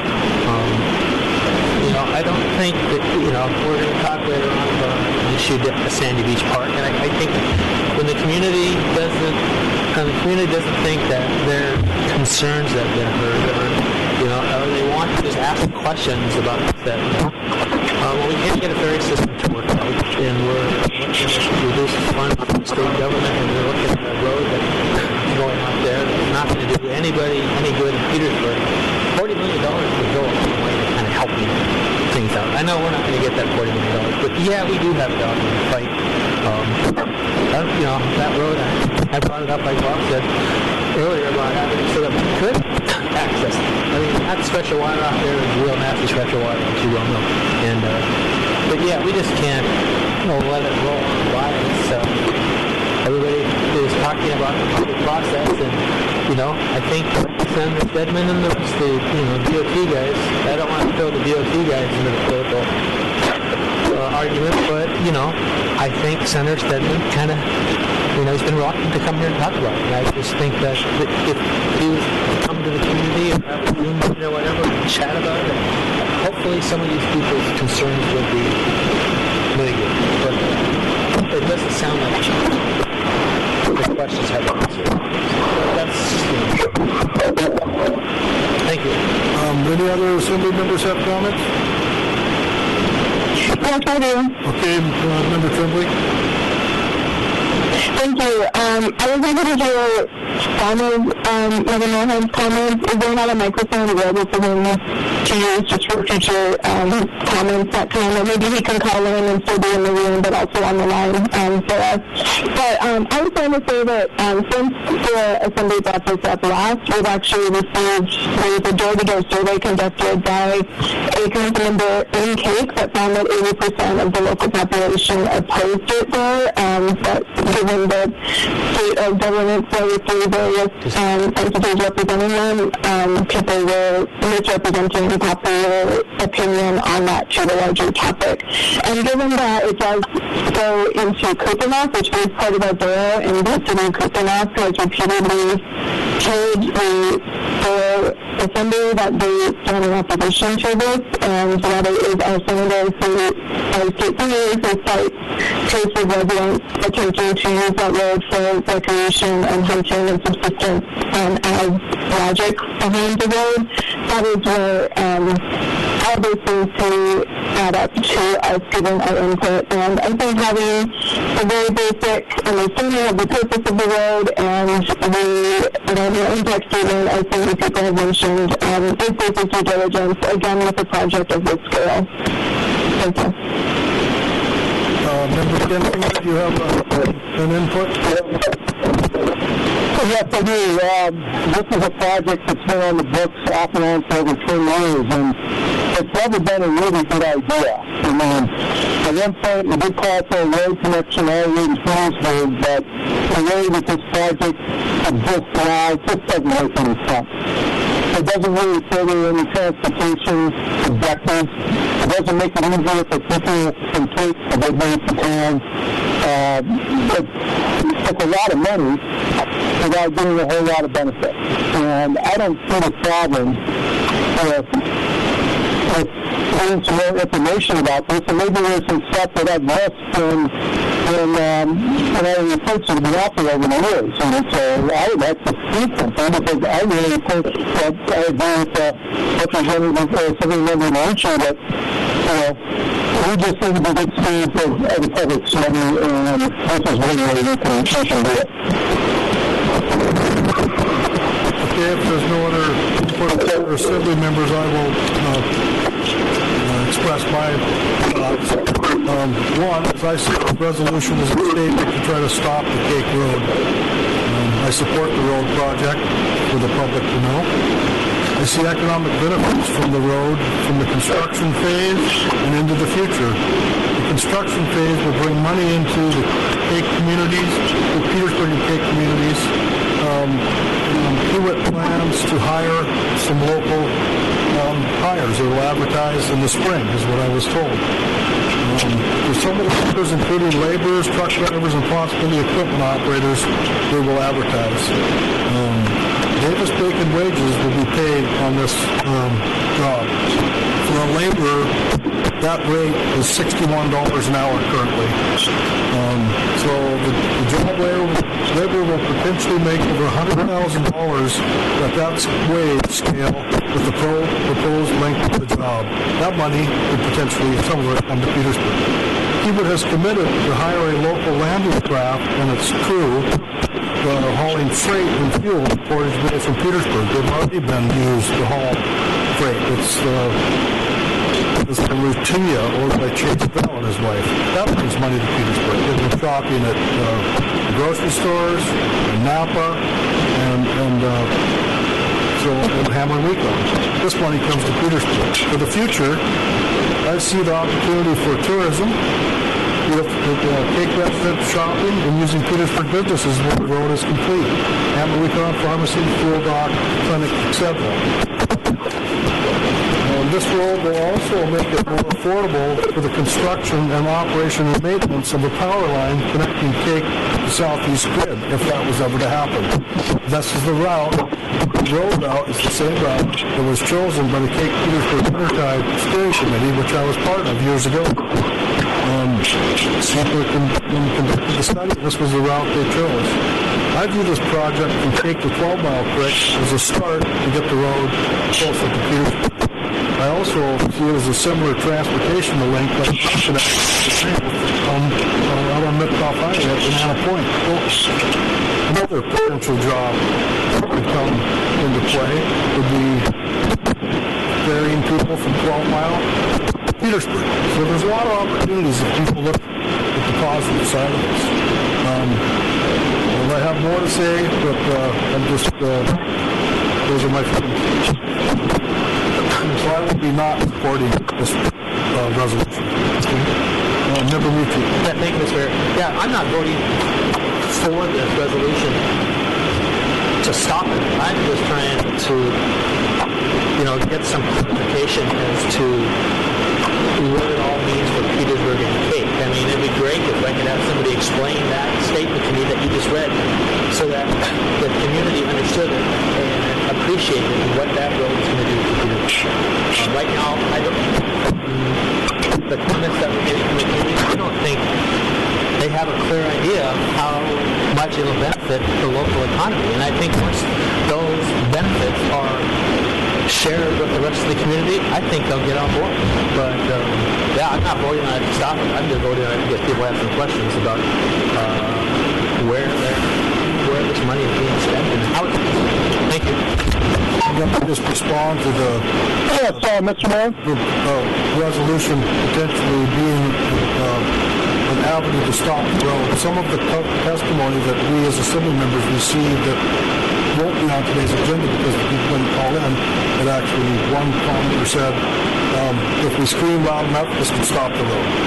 Well, that's where I think some people are coming from. Member Lynn?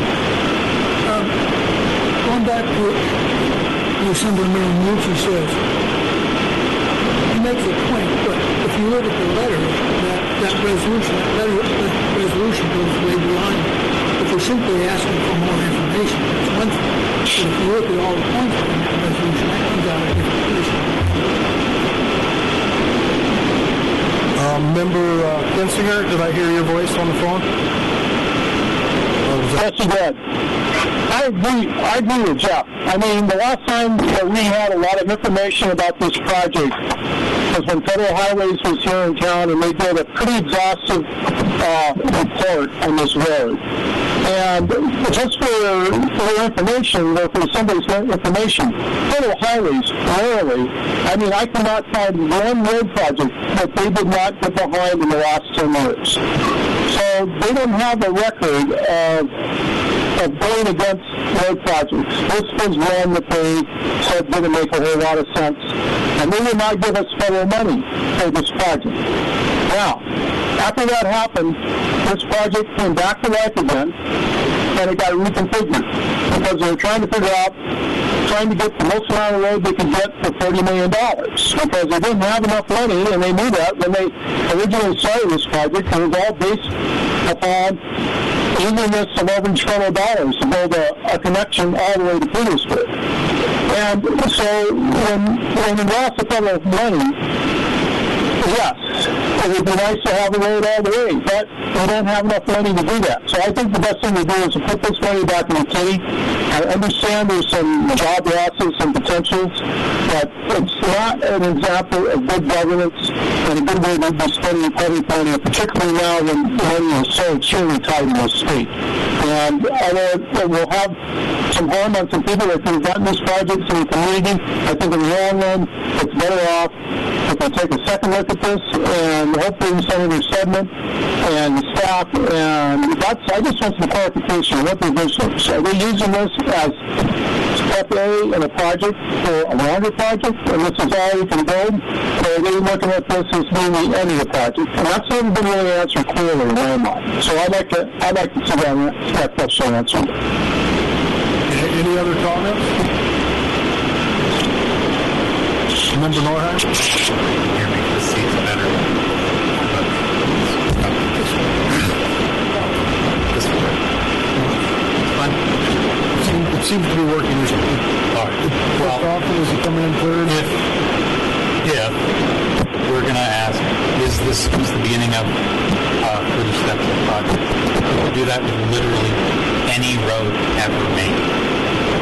Where was the end of the road here before? Well, we didn't want to build the road to the 100 corner where it used to be way back when because, well, there's only one person who lives out there, and, they can just walk down the board corner.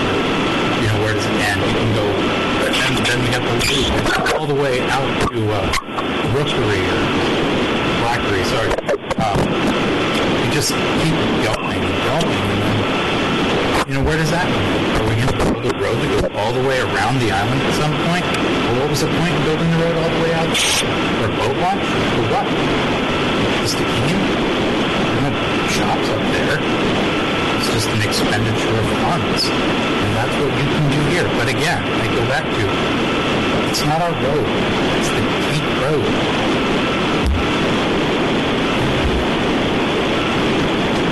Any other comments? I would like to just mention one more thing about, the resolution, that's all it is a resolution asking for people to come. Whether it has any effect on the construction of the road, I don't know the answer to that. But the $40 million, if it was taken off this project, and I don't know how much money is already obligated or spent, but there's a 50-man camp with probably $10 million worth of equipment sitting in Portage Bay right now. That money would be gone from this $40 million. So let's just say you get $30 million back just to throw out there.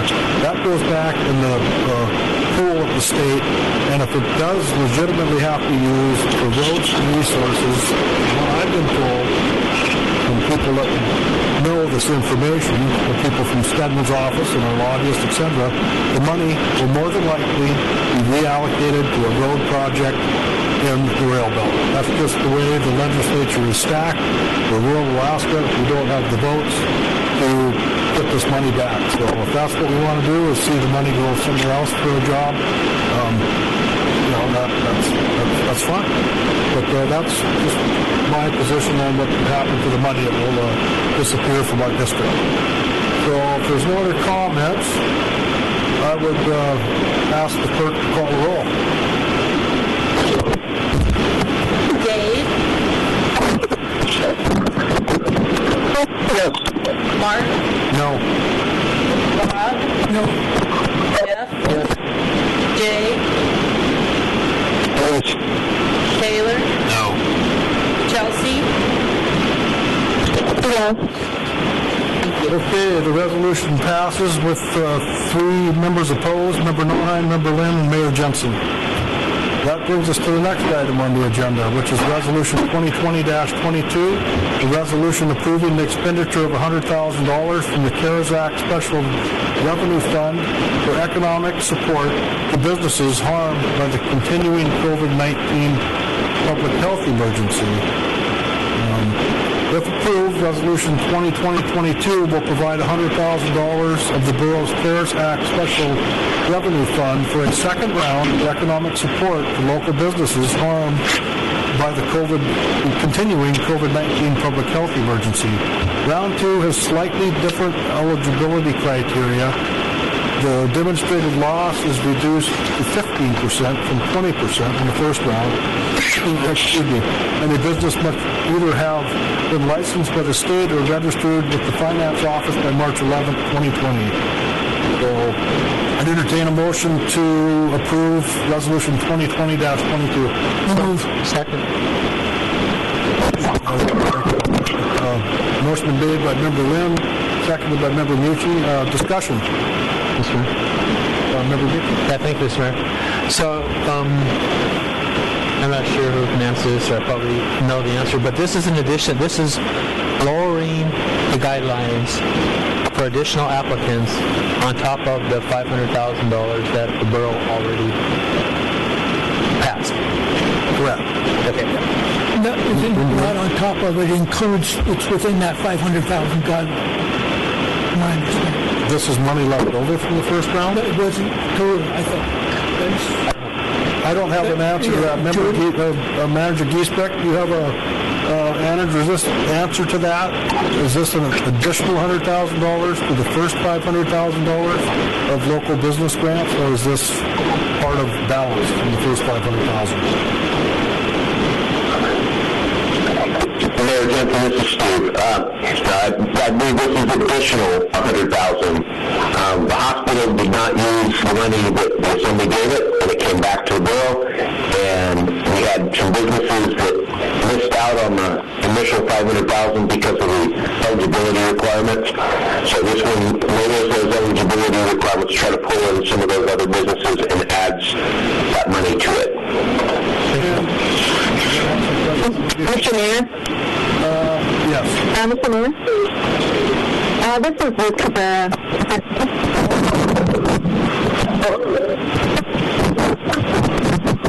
It's actually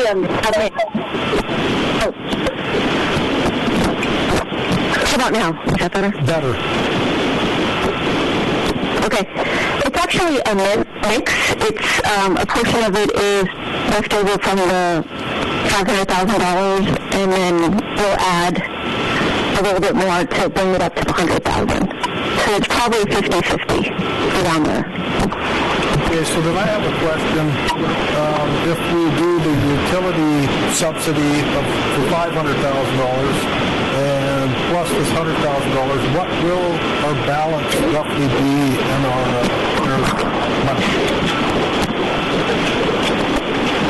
Well, I believe Director Cal sent you an email with those figures, and I believe it was in the $200,000 range. Okay, But I would say that it would be $200,000 plus whatever would be left over from these programs that could still be reallocated again. So. By December 31st. Is that correct? Yes. Okay, thank you. Any other questions on this resolution? Resolution 2020-22. If not, we'll put call roll. Jeff? Yes. Bob? Yes. Dave? Yes. Yeah. Taylor? Yes. Yes. Jay? Yes. Okay, resolution 2020-22 passes unanimously. That brings us to resolution 2020-23. This is a resolution requesting the governor of Alaska request a federal fisheries resource disaster determination due to historically low returns of salmon resulting in economic harm to the fisheries-dependent community of Petersburg Borough. I entertain a motion to send this letter to the governor. So moved. Motion by Member Beachy, seconded by Member Any discussion? Mr. Mayor? Member Beachy. Mr. Mayor? Yeah, I'm going to... Jody? Jody, somebody's on the line here. Thank you, Mr. Mayor. I'm going to be voting in favor of this resolution, but I think, I'm still trying to get a letter together that would go with this request, just to try and start the conversation about what is going on with salmon returns and the herring runs in southeast Alaska over the last couple of years. I've said this before that we could talk about asking for economic disaster money from this group or that, but I think we need to. That should be put on the future. Yes, it will. Yeah, that's what I'm trying to do. But I think there's more to this conversation than just asking for money from the feds. But yeah, I'll be voting in favor of this.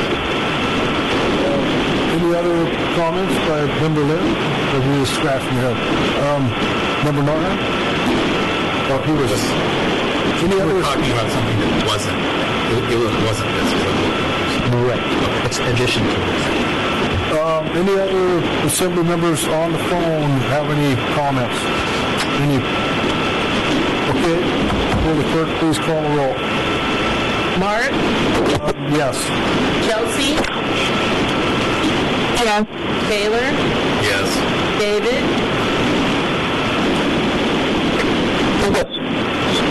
Bob? Yes. Jay? Yes. Jeff? Yes. Okay, the next item on our agenda, I think we should either have a little time to read over the new information. This is a decision on appeal of Courtney Johnson from notice and order of abatement at 410 Mitkoff Highway.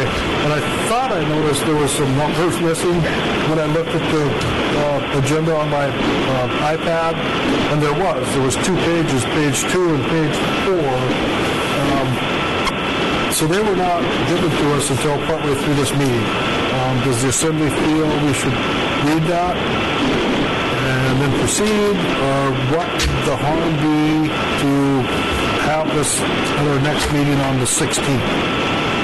I mean, I'd like to get this put to bed, but I'd like to make sure we have digested all the information. Just throwing that out there. I'm not... and just, how does the Assembly feel? Shall we proceed and just go through the 2 pages of documents that were given to us during the meeting? Is that... Mr. Mayor? Yes, is this Member Stanton? Yes, thank you, sir. I'm confused with what we're talking about. Right now, my packet looks the same as it did earlier today. I'm confused, so what am I missing? Clerk Thompson brought printed copies to us sitting at the dais here, and brought me a note. It said, when we get to the decision on appeal, 15F, that we need to let the Assembly know that the full draft decision on appeal is not in the packet. It is missing pages 2 and 4. Carl and I both emailed the full decision to the Assembly during the meeting. So it would have been to fill up the comments on this, would have been an email sent during this meeting. Understood. Thank you, Mark. Member Tremblay? Yeah, just suggestion of a 5-minute recess for maybe water, but also to look over documents and then we come back. Because I would like to keep it moving forward as expeditiously as possible, but a couple extra minutes to review pages may not be amiss. Just throwing that out there. Okay, well, let's take a 5-minute break. I keep looking at the clock on the wall and it hasn't been set back. So it's actually 20 to 4. The clock says 20 to 5. So we'll reconvene at, say, 3:45, and that'll give us time to address this issue while Member Stanton Gregory is still with us.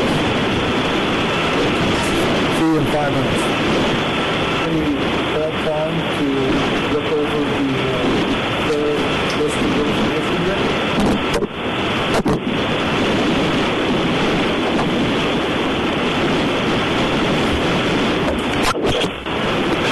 I'm feeling pretty good about it, Mark. Likewise, yep. Member Kinsinger? Yes. Okay, thank you. Looks like everybody in the room is up to speed.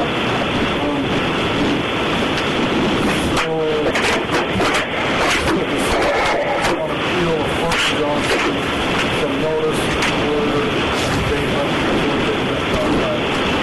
If approved, Resolution 20-23 to provide, no, that's the start like this. So this is the draft decision.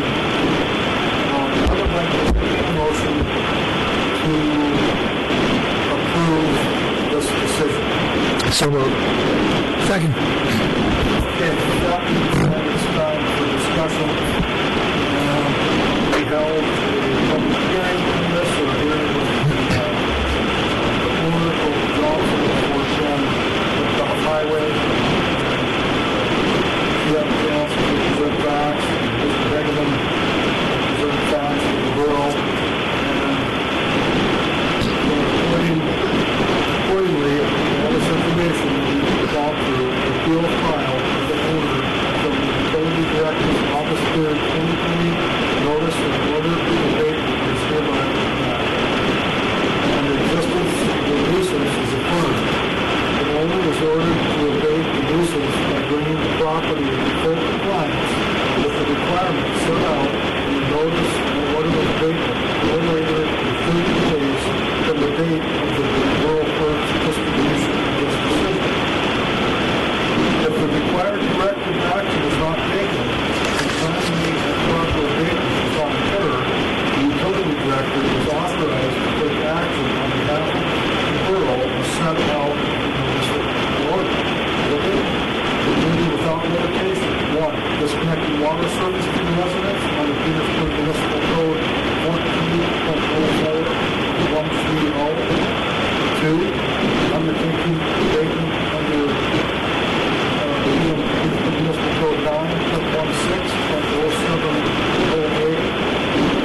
this one, if you vote yes, you'll be voting to deny the appeal of the property owner.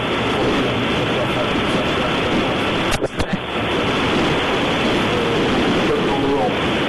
Chelsea, Yes? Dave, Yes. Jay, Yes. Taylor, Yes. Mark, Yes. Jeff, Yes.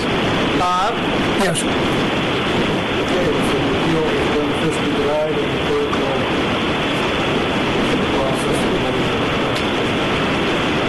Next item on the agenda is the Sandy Playground Restoration Project. I need a motion to approve the finance of this project. Does it well at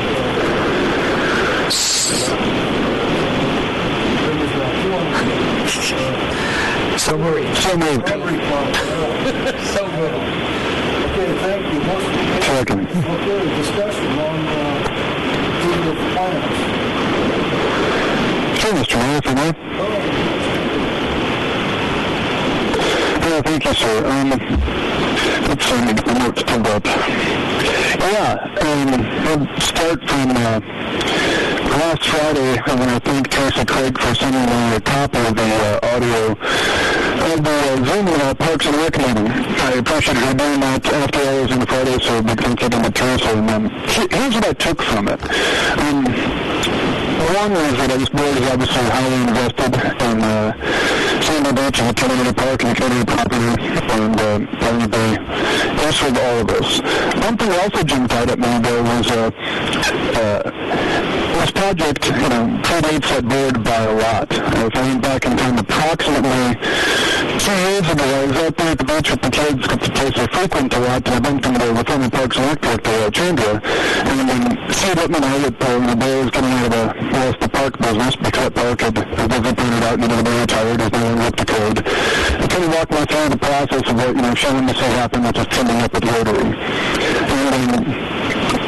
And here's the first thoughts on it. I'd like to echo what Ms. Borough said earlier, and she emphasized that this project has been approved in the past. It really isn't a new project, and again, I empathize with the Parks and Rec Board, who, for them, this is a new project. A lot of them are just been across it as an issue and trying to get out of the loop, but it has been a fully transparent process, as evidenced by what Billy and both Corey and Ron also said, in terms of community outreach, storefront advertising, fundraising, Oktoberfest, et cetera, et cetera. It's over $60,000 raised, all by private donations. So it's a lot of public engagement. I like to see the project go forward as scheduled. Getting the site work done before winter sets in is critical. I thought a very valid point brought up in the Parks and Rec meeting was issues of drainage. We want to get that fill in there, the rocks. We can say drainage looks like after the winter, so no notifications can be made. And I'm grateful to the contractor for donating their time on this. I don't know what you can say what the drainage looks like in the spring. I think getting that site work done is imperative. Just to touch on something Commander Borough said, this was not a group going rogue when I did my point on the site, and she was very accountable for it. To be clear, this is a clerical error, not some ethical or, criminal error, as I was alluded to at one point. It was just a clerical error. This has been long in the works, and as business head should own that. Didn't follow up with the right person, so just say didn't know to get it going, because it had been approved in the past.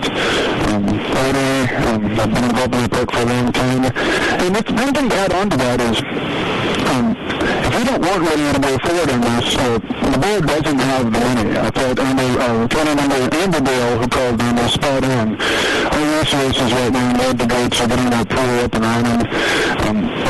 It's been a great public-private partnership with Rotary. I really look forward to getting it done.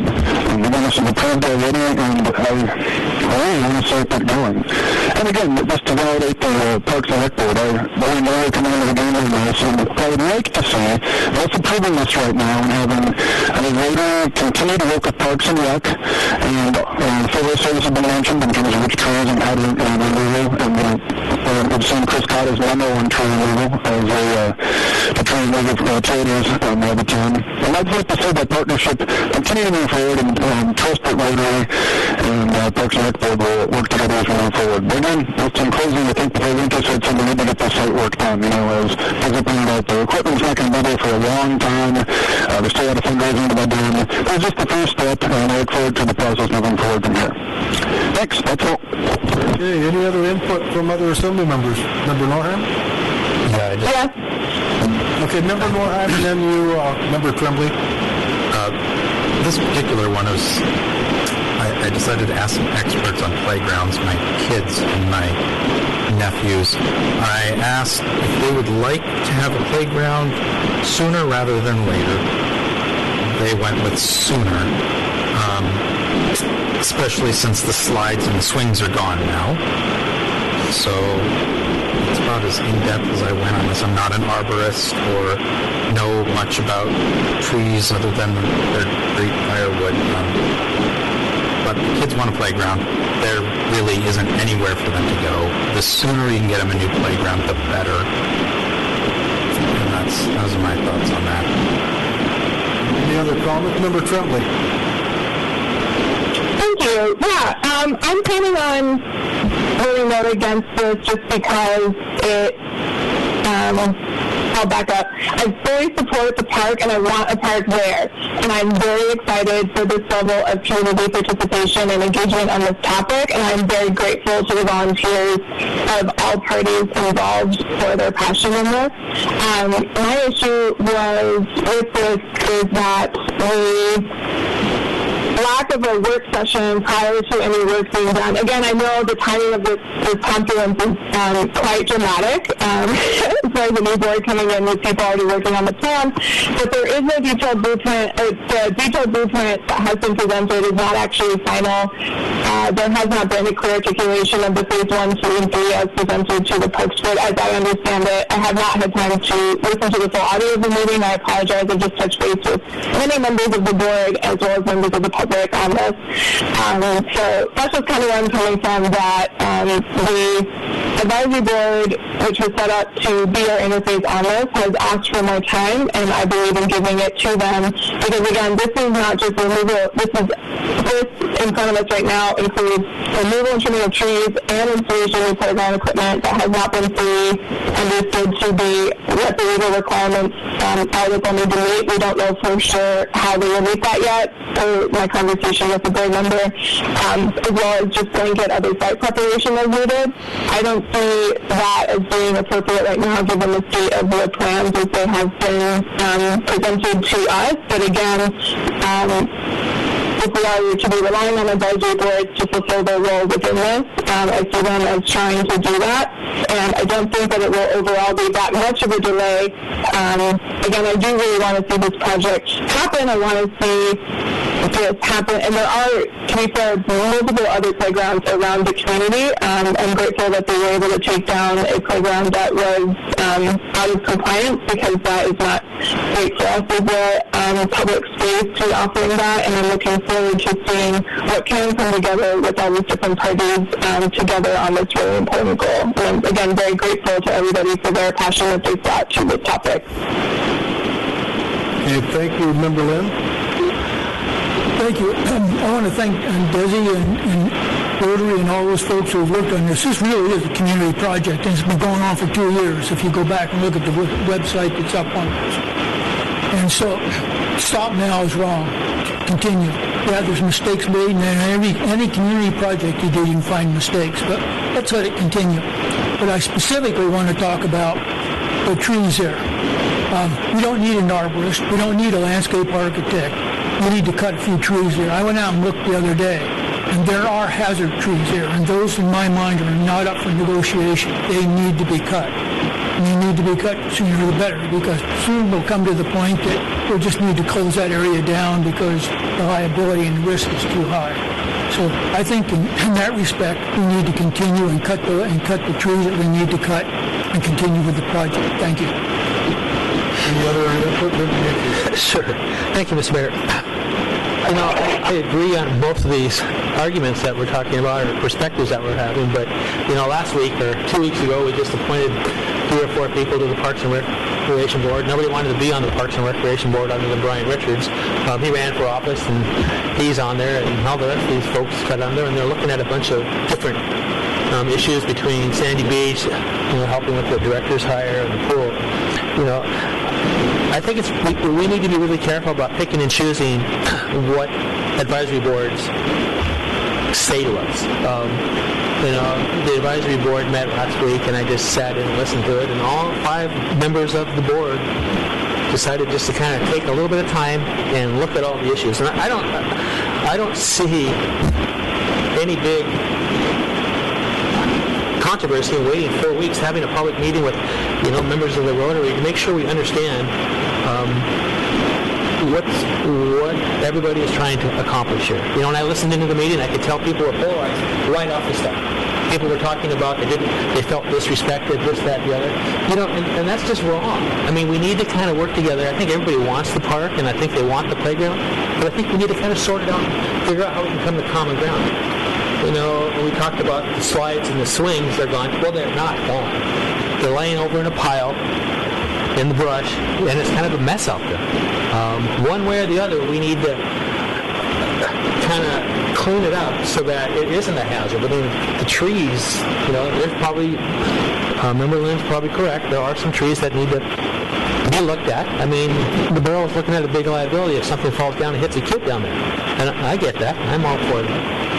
But I mean, if the Parks and Recreation Board can tell us that in the next several weeks that they're going to reach out, I'm all for the private sector helping the borough with this park. But I mean, I know they've got $60,000, and I know they're looking for $120,000. But just so everybody understands, there's no reason to move forward at this point. I want to keep the dialogue going and then get that park built so that everybody can kind of deal with it and enjoy it. Thank you. Any other input? Member Kinsinger? Yes, I'm kind of in between Jay and Jeff. I mean, I see the need for the dialogue to occur, and I think that'd be very important, but I'd like to see the timeline happen a little bit faster. Mainly because the Rock and Road is mobilized out there, the equipment's out there, it's possibly going to snow, so if there's going to be ground cover that's going to put down there, we need to do it right away. So I'd like to propose a compromise that we table this until our next meeting, November 16th, and that we encourage Rotary, the Parks and Rec Board, to get together and figure out if they can reach some sort of compromise on this issue. If they can't, then, I'm more than willing to vote and let Rotary go ahead with the plan. But I don't think we have the time to wait that long. I think we've had a couple of public meetings on the matter already. We've talked about this for a long time. But I would like to see the Parks and Rec Board continue in the future working with Rotary on the next phases of this project. Member Norheim? No, you lost. Yeah, just briefly, as far as having meetings on this, hasn't been a secret. This has been documented in the newspaper several times over the last couple of years. So if you haven't been reading the newspaper in the last couple of years and you didn't feel the need to reach out to Rotary at any point between then and now, and you are suddenly shocked that this is happening, I really don't know what to tell you, but it's getting to be winter time. It's starting to get cold. The forecast is to get cold.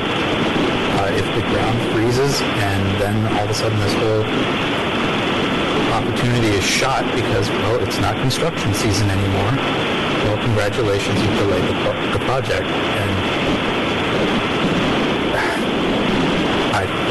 it's frustrating to me that this thing has been rolling, and we put this new board in to help with issues, and now a project that was going to be done and rolling is getting, maybe not, but down when there was plenty of opportunity beforehand for any of this to happen, and nobody seemed to be all that concerned about it until they moved forward and had to cut down a tree or two, or maybe limb one.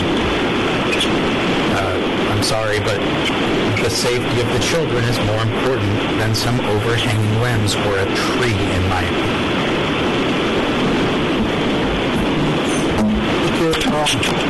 Clarification? Go ahead, Member Tremblay. Yeah, just the President Board voted, they're having a work session on this topic on the 19th of November, so they are very much intending on being aggressive with coming to that compromise sooner rather than later. And I just wanted to reiterate that the detailed scale drawing has only really somewhat recently been released to the public, and so that's, I think we're saying that the idea has been out there in general. It's the specifics that the nitty-gritty that people felt they were not necessarily hearing about, and that is what the role of the advisory board is to work through those details with the private partners that are invested in making it happen. So, just some clarification. Okay, well, thanks for that. I haven't been out to the site, and I haven't seen the set of the plans. I know Rotary sent, or Desi sent out a set of plans a while back, but I went out to the site this morning and did see all the old equipment laying there. That is a mess, but we saw a backhoe there. And Desi explained to me that Rock and Road is doing the work for labor and just charging for the rock and the E1 they're going to put in there. And while we were there, Donnie Stevens Jr. from D&D Tree Trimming came out, but they know quite a bit about trees. And if you go down towards the shelter and look to the left, when you go down there where this playground's going to be painted, there's a group of 3 trees. One of them, the roots are damaged, the base of the tree is split, and one next to it is dead. One next to that would need to come out as well. So there's 3 trees that Donnie Stevens said he felt needed to be come down. And those 8 trees he felt that needed to be lit. My thought, since they want to, I think that would be the first thing to move forward would be to take the trees down. Why would we go in there and put a rock pad in where the equipment's going to go, the playground equipment, and then cut trees and fall out and the tree clean up all the branches and stuff that fall on the path. I think, I appreciate the Parks and Rec Advisory Board and having the Parks and Rec Advisory Board, but I think this process is far enough along and that we need to move forward. And I kind of in the middle between Member Lynn and Member Stanton Greger, but I think the trees need to come down. They are on borough property. We have the right to cut trees on our property. It might be better to do it now than put another big windstorm and they go down. So I think I'll be voting yes to approve this plan and to help see the construction of this park proceed from here. So that's my input, and we've all had our chance to say what we felt. So with that being said, I will ask the clerk. Member Tremblay? Yeah, I just wanted to compare this to when I was on the library board, and we periodically review plans for that site, and I'm just trying to think of an example of where we as a board voted against a plan for public land use as a board, again, for bringing to the assembly, and the assembly overturned that decision as an advisory board. I just think it's bad precedent to be setting. This is an approval of a blanket plan in general as an assembly and has not had the detailed assessment as an advisory board. So just wanted to reiterate that as precedent. As somebody who's been on the advisory board, I feel that it's not necessarily the wise one, and I just needed to, I don't know if I clarified it enough earlier, and I just felt like I needed to. So, thank you. Well, yeah, I think we understand your opinion, Member Tremblay. It's since I've been on the council assembly for like 17 years, I have remembered a couple of instances where the council and then in the assembly we have addressed advisory board recommendations and either asked for more information or didn't agree with them. So it's not like it's totally unprecedented. In this case, with the winter coming on, we have a contractor that's willing to put the rock in there for free, haul away the old equipment for free, probably take away the trees that they cut down if they do that. So I just think it's, you know, I know that you said they're going to have a meeting on the 19th, but before us today is to approve a vote to approve the plans. Member Michi? Just a point of clarification. Remember Kensinger, was that a motion to table it, or what was he ask? He suggested, I didn't see it in the form of a motion. So if Mr. Kinsinger would like to make that in the form of a motion, he may interject that. And I believe the protocol would be to vote on that action. Correct. So, Member Kinsinger, if you'd like to move forward with that motion, making a motion to table this until the next meeting or until after the Parks and Rec Advisory Board meets on the 19th. That puts us into our first meeting in December. Mr. Mayor, yes. Well, I'll make a motion that we propose. Okay, let me start over again. I'll make a motion that we table this motion no later than November 16th. That Parks and Rec and Rotary can reach a conclusion before that time. I would be willing to entertain that they proceed with the work. Is there a second to that motion to table this until 16th? I would second. The motion been made to table this till November 16th.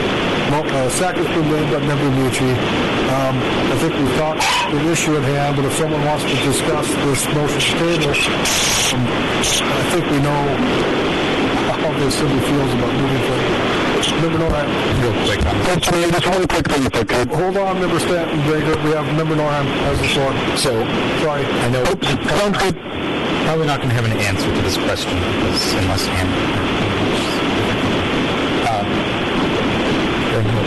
anyways, is this outfit going to be willing to do this for free in 2 weeks, or are they going to take all their equipment away and be like, no, we've spent enough money because we've got projects we've got to do, and so now all of a sudden we're out all this money by delaying again. All right, the motion's on the floor to table this until November 16th. Member Stanton. Thanks, Mr. Mayor. I can't vote to table it. I was looking at the weather right now, and up to a foot of snow in the general today. Like I don't like feeling like we're on the clock, but we came to VAR and come to site work, so I can't support tabling. I just kind of want to get this thing going. So I'll be voting no to table it. Okay, is there any other discussion? This vote will be on the motion to table this discussion until the November 16th meeting. Will the clerk please call the roll? Yes, and Mayor Jensen, before I do, I just want to clarify that I am switching the word table to the word postpone, because table can kill things, and I'm postponing to a certain time spent. Okay, so on the amendment to postpone the vote on this to November 16th, Taylor? No. Jay? No. Jeff? Yes. Bob? Dave? Yes. Chelsea? Yes. Mark? No. So the motion to table or postpone this until November 16th fails with the 4-3 vote with members Mucci, Gensinger, and Trimbley in favor of postponing. So that brings us back to the main motion to approve the Sandy Beach Playground Restoration Project. And I think we've discussed that enough, so will the clerk please call the roll. Bob? Yes. Jay? Yes. Chelsea? No. Taylor? Yes. Jeff? No. Mark? Yes. Dave? Yes. Okay, Okay, so we have a 5-2 vote to approve the plans to move forward with Member Mucci and Member Assembly voting. Look at my notes. So that brings us to the Alaska Airlines Essential Air Service letter. I would entertain a motion to send this letter supporting Alaska Airlines' request. Alaska Airlines has proposed to provide essential air service for Cordova, Gustavus, Petersburg, Wrangell, and Yakutat from May 2021 through April 2023, and attached is a draft letter of support for the Assembly's consideration. So I entertain a motion to approve this letter. So moved. Second. Motion's been made by Member Mucci, seconded by Member Norheim. Any discussion? Clerk, call the roll. Bob? Yes. Jeff? Yes. Mark? Yes. Jay? Yes. Chelsea? Yes. Dave? Yes. Taylor? Yes. Okay, thank you. That passes unanimously. Next item on the agenda is assignment of lease. This is a Tidelands lease, parcel T25. Assignment of lease to Sierra Reno and Franz Schoenberg of the Tidelands lease parcel T25, a subdivision of APS 9, Petersburg Recording District, 1st Judicial District, State of Alaska. And this assignment will be coming from Sammy Parker and Leroy Newton, I believe. So I entertain a motion to approve this assignment. So moved. Second. Motion was made by Member Mucci, seconded by Member Norheim. Just for clarification, I don't see a map. Is this the property by the ferry terminal? It is. So it's a piece of Tidelands that is on the water side of the old bottle shop building. Okay, so does it include the foundation that's there? I don't believe that it does. Okay. I don't believe it has any structure on it. Okay, so that's just the general location. Okay, Member Norheim? So this is the mud flats in front of the old Yes. bottle shop building? Correct. So this is a lease that's currently belongs to Sammy Parker and Leroy Newton, and they're willing to sign it over to these two people, I believe, right? Correct. I believe they are purchasing the building and would like the lease to belong to. Oh, okay. Okay. Correct. The building as well. Okay. Or the lease is in front of the building. Correct. Makes total sense for them to have the lease. Any other comments? Sometimes it takes a while for me to paint a picture in my mind. Or will the clerk call the roll? Mark? Yes. Jeff? Yes. Dave? Yes. Jay? Yes. Chelsea? Yes. Taylor? Yes. Bob? Yes. Okay, the transfer will be done. Communications received since October 15th of 2020. There are two, one from Linda Scola, one from Dana Pinas. They are on the Borough website or in the agenda packet for today. Are there any other communications that Assembly members would want to mention that they received? Hearing none. Assembly discussion items. Here we have a proposed amendments to the Borough Code, Chapter 1412. This was put on, Assembly Member Mucci requested this discussion item. Local resident Linda Scola has drafted an ordinance suggesting amendments to the Borough Sanitation Code, Chapter 14.12, with regard to the barrel problems Petersburg has experienced this summer. So Member Mucci, since you asked first, you start off. Sure. Thank you, Mr. Mayor. What you have here under the discussion item, it's not an action item. But what I am hoping to do is by next summer have a better garbage ordinance in place, along with a couple other components of this as in outreach to the community, as well as maybe some alternates for taking your garbage to the dump during a period of time when we have lots of bears around the community. I put this in here, and I'll have it in here as an action item at the next meeting, but the intent here is to change the garbage ordinance a little bit so that it has, it's better. I don't know if the word's enforceable, but also with an educational outreach component of it, as well as a free residential dumping up at the Bailiff facility from like September 1st to November 1st. So I'm sure we've gotten plenty of emails regarding bears and garbage around town, and I'll have this on the next meeting as an action item. Thank you. Okay, well, with that being said, this will be on the next meeting as an action item. I was trying to I'm trying to understand now where you're going with this. Your intent is to take what has been presented to us and bring that forward only as an action item. Is your intent to rewrite it? Is your intent to go back? Where are you going with this? Mr. Mask? Where I'm going with this is to have this draft ordinance that is in our packet and make amendments to it, take stuff out of it at the next meeting, and move it forward. I know the wording in this draft ordinance isn't to everybody's liking, but I'd like to see us work on it over the next couple of months or whatever, but at least move this forward so that we can, when next summer comes along, we've got a better ordinance with the contributions from the police department, sanitation department, and members of the public. So that's kind of my intent.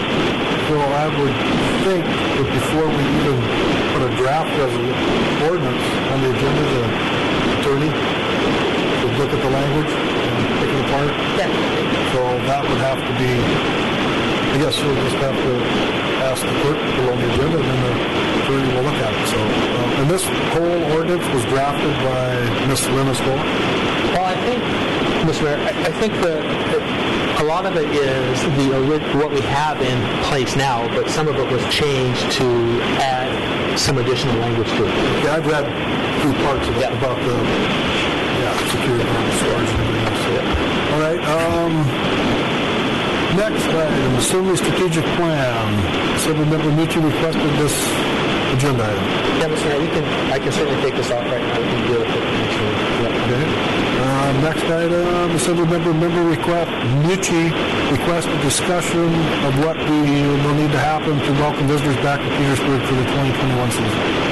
Thank you, Mr. Mayor. Yeah, Carl mentioned this earlier about our mandate 5 expiring. I asked him about mandate 5 expiring at the end of the year. And so I will get on the agenda for the next meeting to extend that mandate to May 1st, 2021.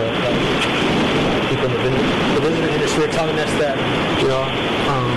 cruise ships are making their plans, and I think unless something drastically changes, we'll have to do something about that travel mandate 5. So, thank you. All right.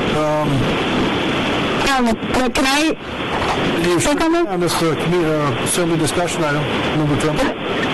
Yeah, I know we're trying to rush through, but I have to say when I saw this on the initial agenda and I brought it up and Brian and I talked about it, it was actually very emotional because we miss our friends and we miss our jobs and we miss our industry.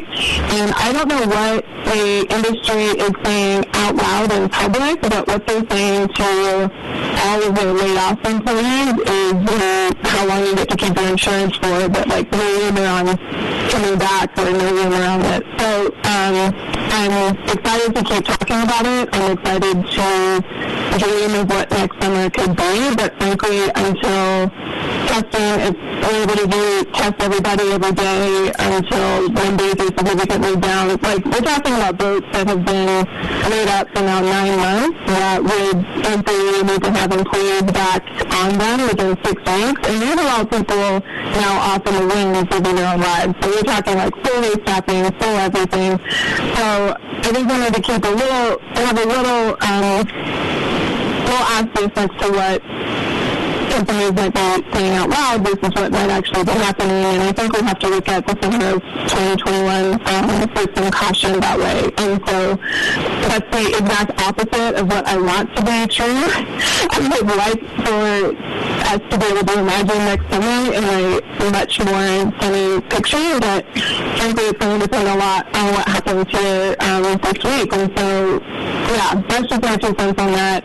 It was a really emotional topic for me to think about because it really just put into perspective how dramatically our personal lives have changed as well as the community as a whole, and what it would mean if we don't have folks back next summer. So, again, I'm excited to keep talking about it, but yeah, it's going to be, a lot of it's completely out of our control, so figuring out how we can support each other, support our community, plan ahead, be pragmatic but also optimistic, given the scope of what is and is not in our control.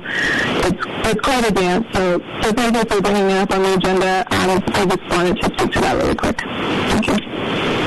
Any other comments for the Assembly under Blizzard Industry discussion? Okay, seeing none. Assembly member comments. Any Assembly members have comments?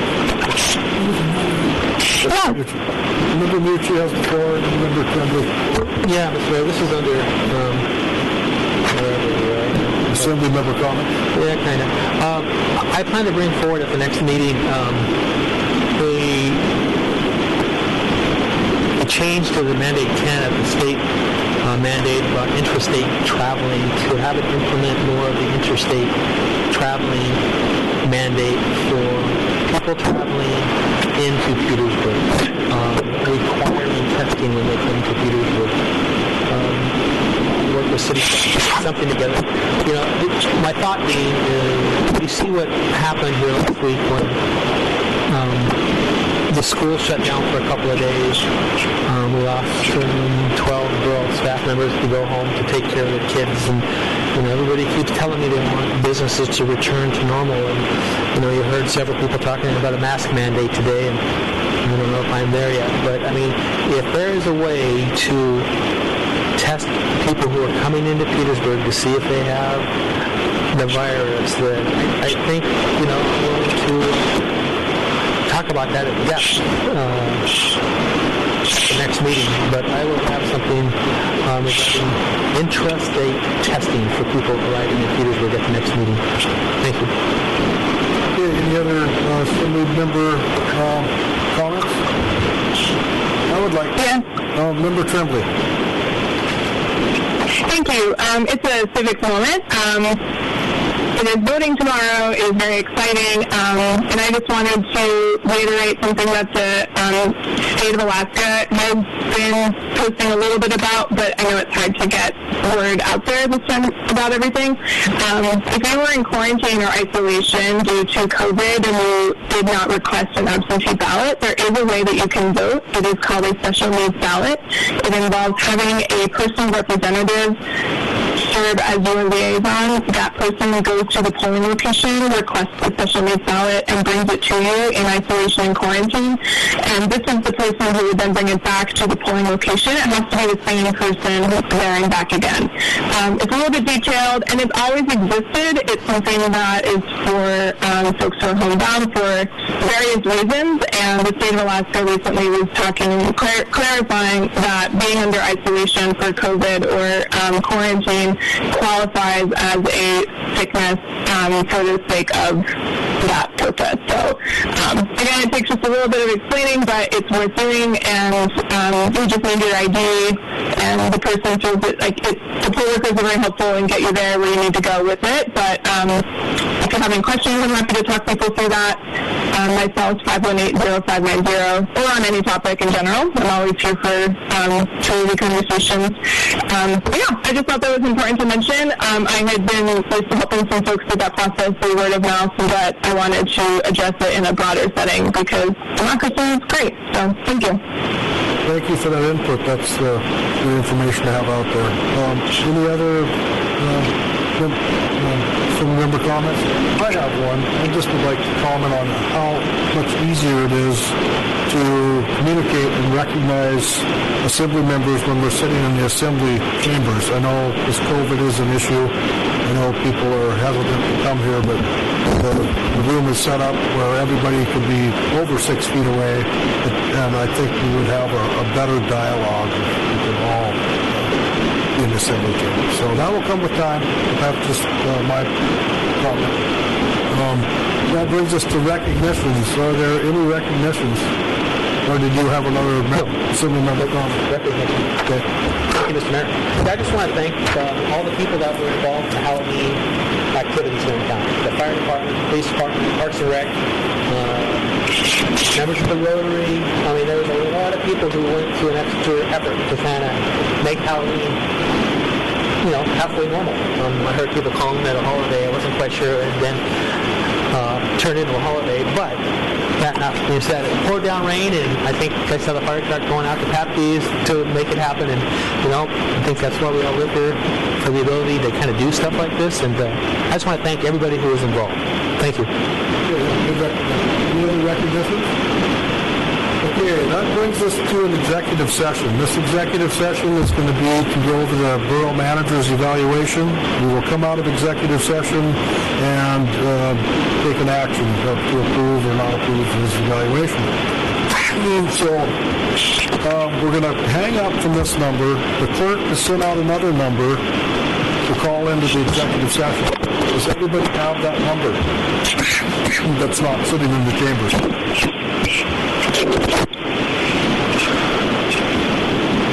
So, Member Tremblay's... Okay, everybody else have it? Yeah, do we need to make a motion to go into executive session, Mr. Mayor? We do, but I just wanted to make sure everybody had the number. And Roger, yep, sounds good, I got it, man. Okay, I'd like to mention one thing about in the past, I don't think we've let people communicate by phone in executive session, but in these situations, I think we should. But I'd just like to remind everybody in this executive session, it should just be the assembly member, during the conversation, they're able to hear the phone. So just thought I would bring that out there. But yes, Member Stanton Gregory, we do need a motion to go into executive session to go over the manager's evaluation. What is the motion I will make?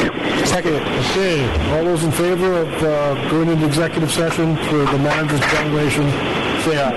Aye. Aye. All opposed? Aye. Okay. We will now close the regular session, regular meeting, and go into executive session. Mr. Mayor, Number I'd just like to clarify, I was on my phone. I was letting my dad know he is going to have to go get my son.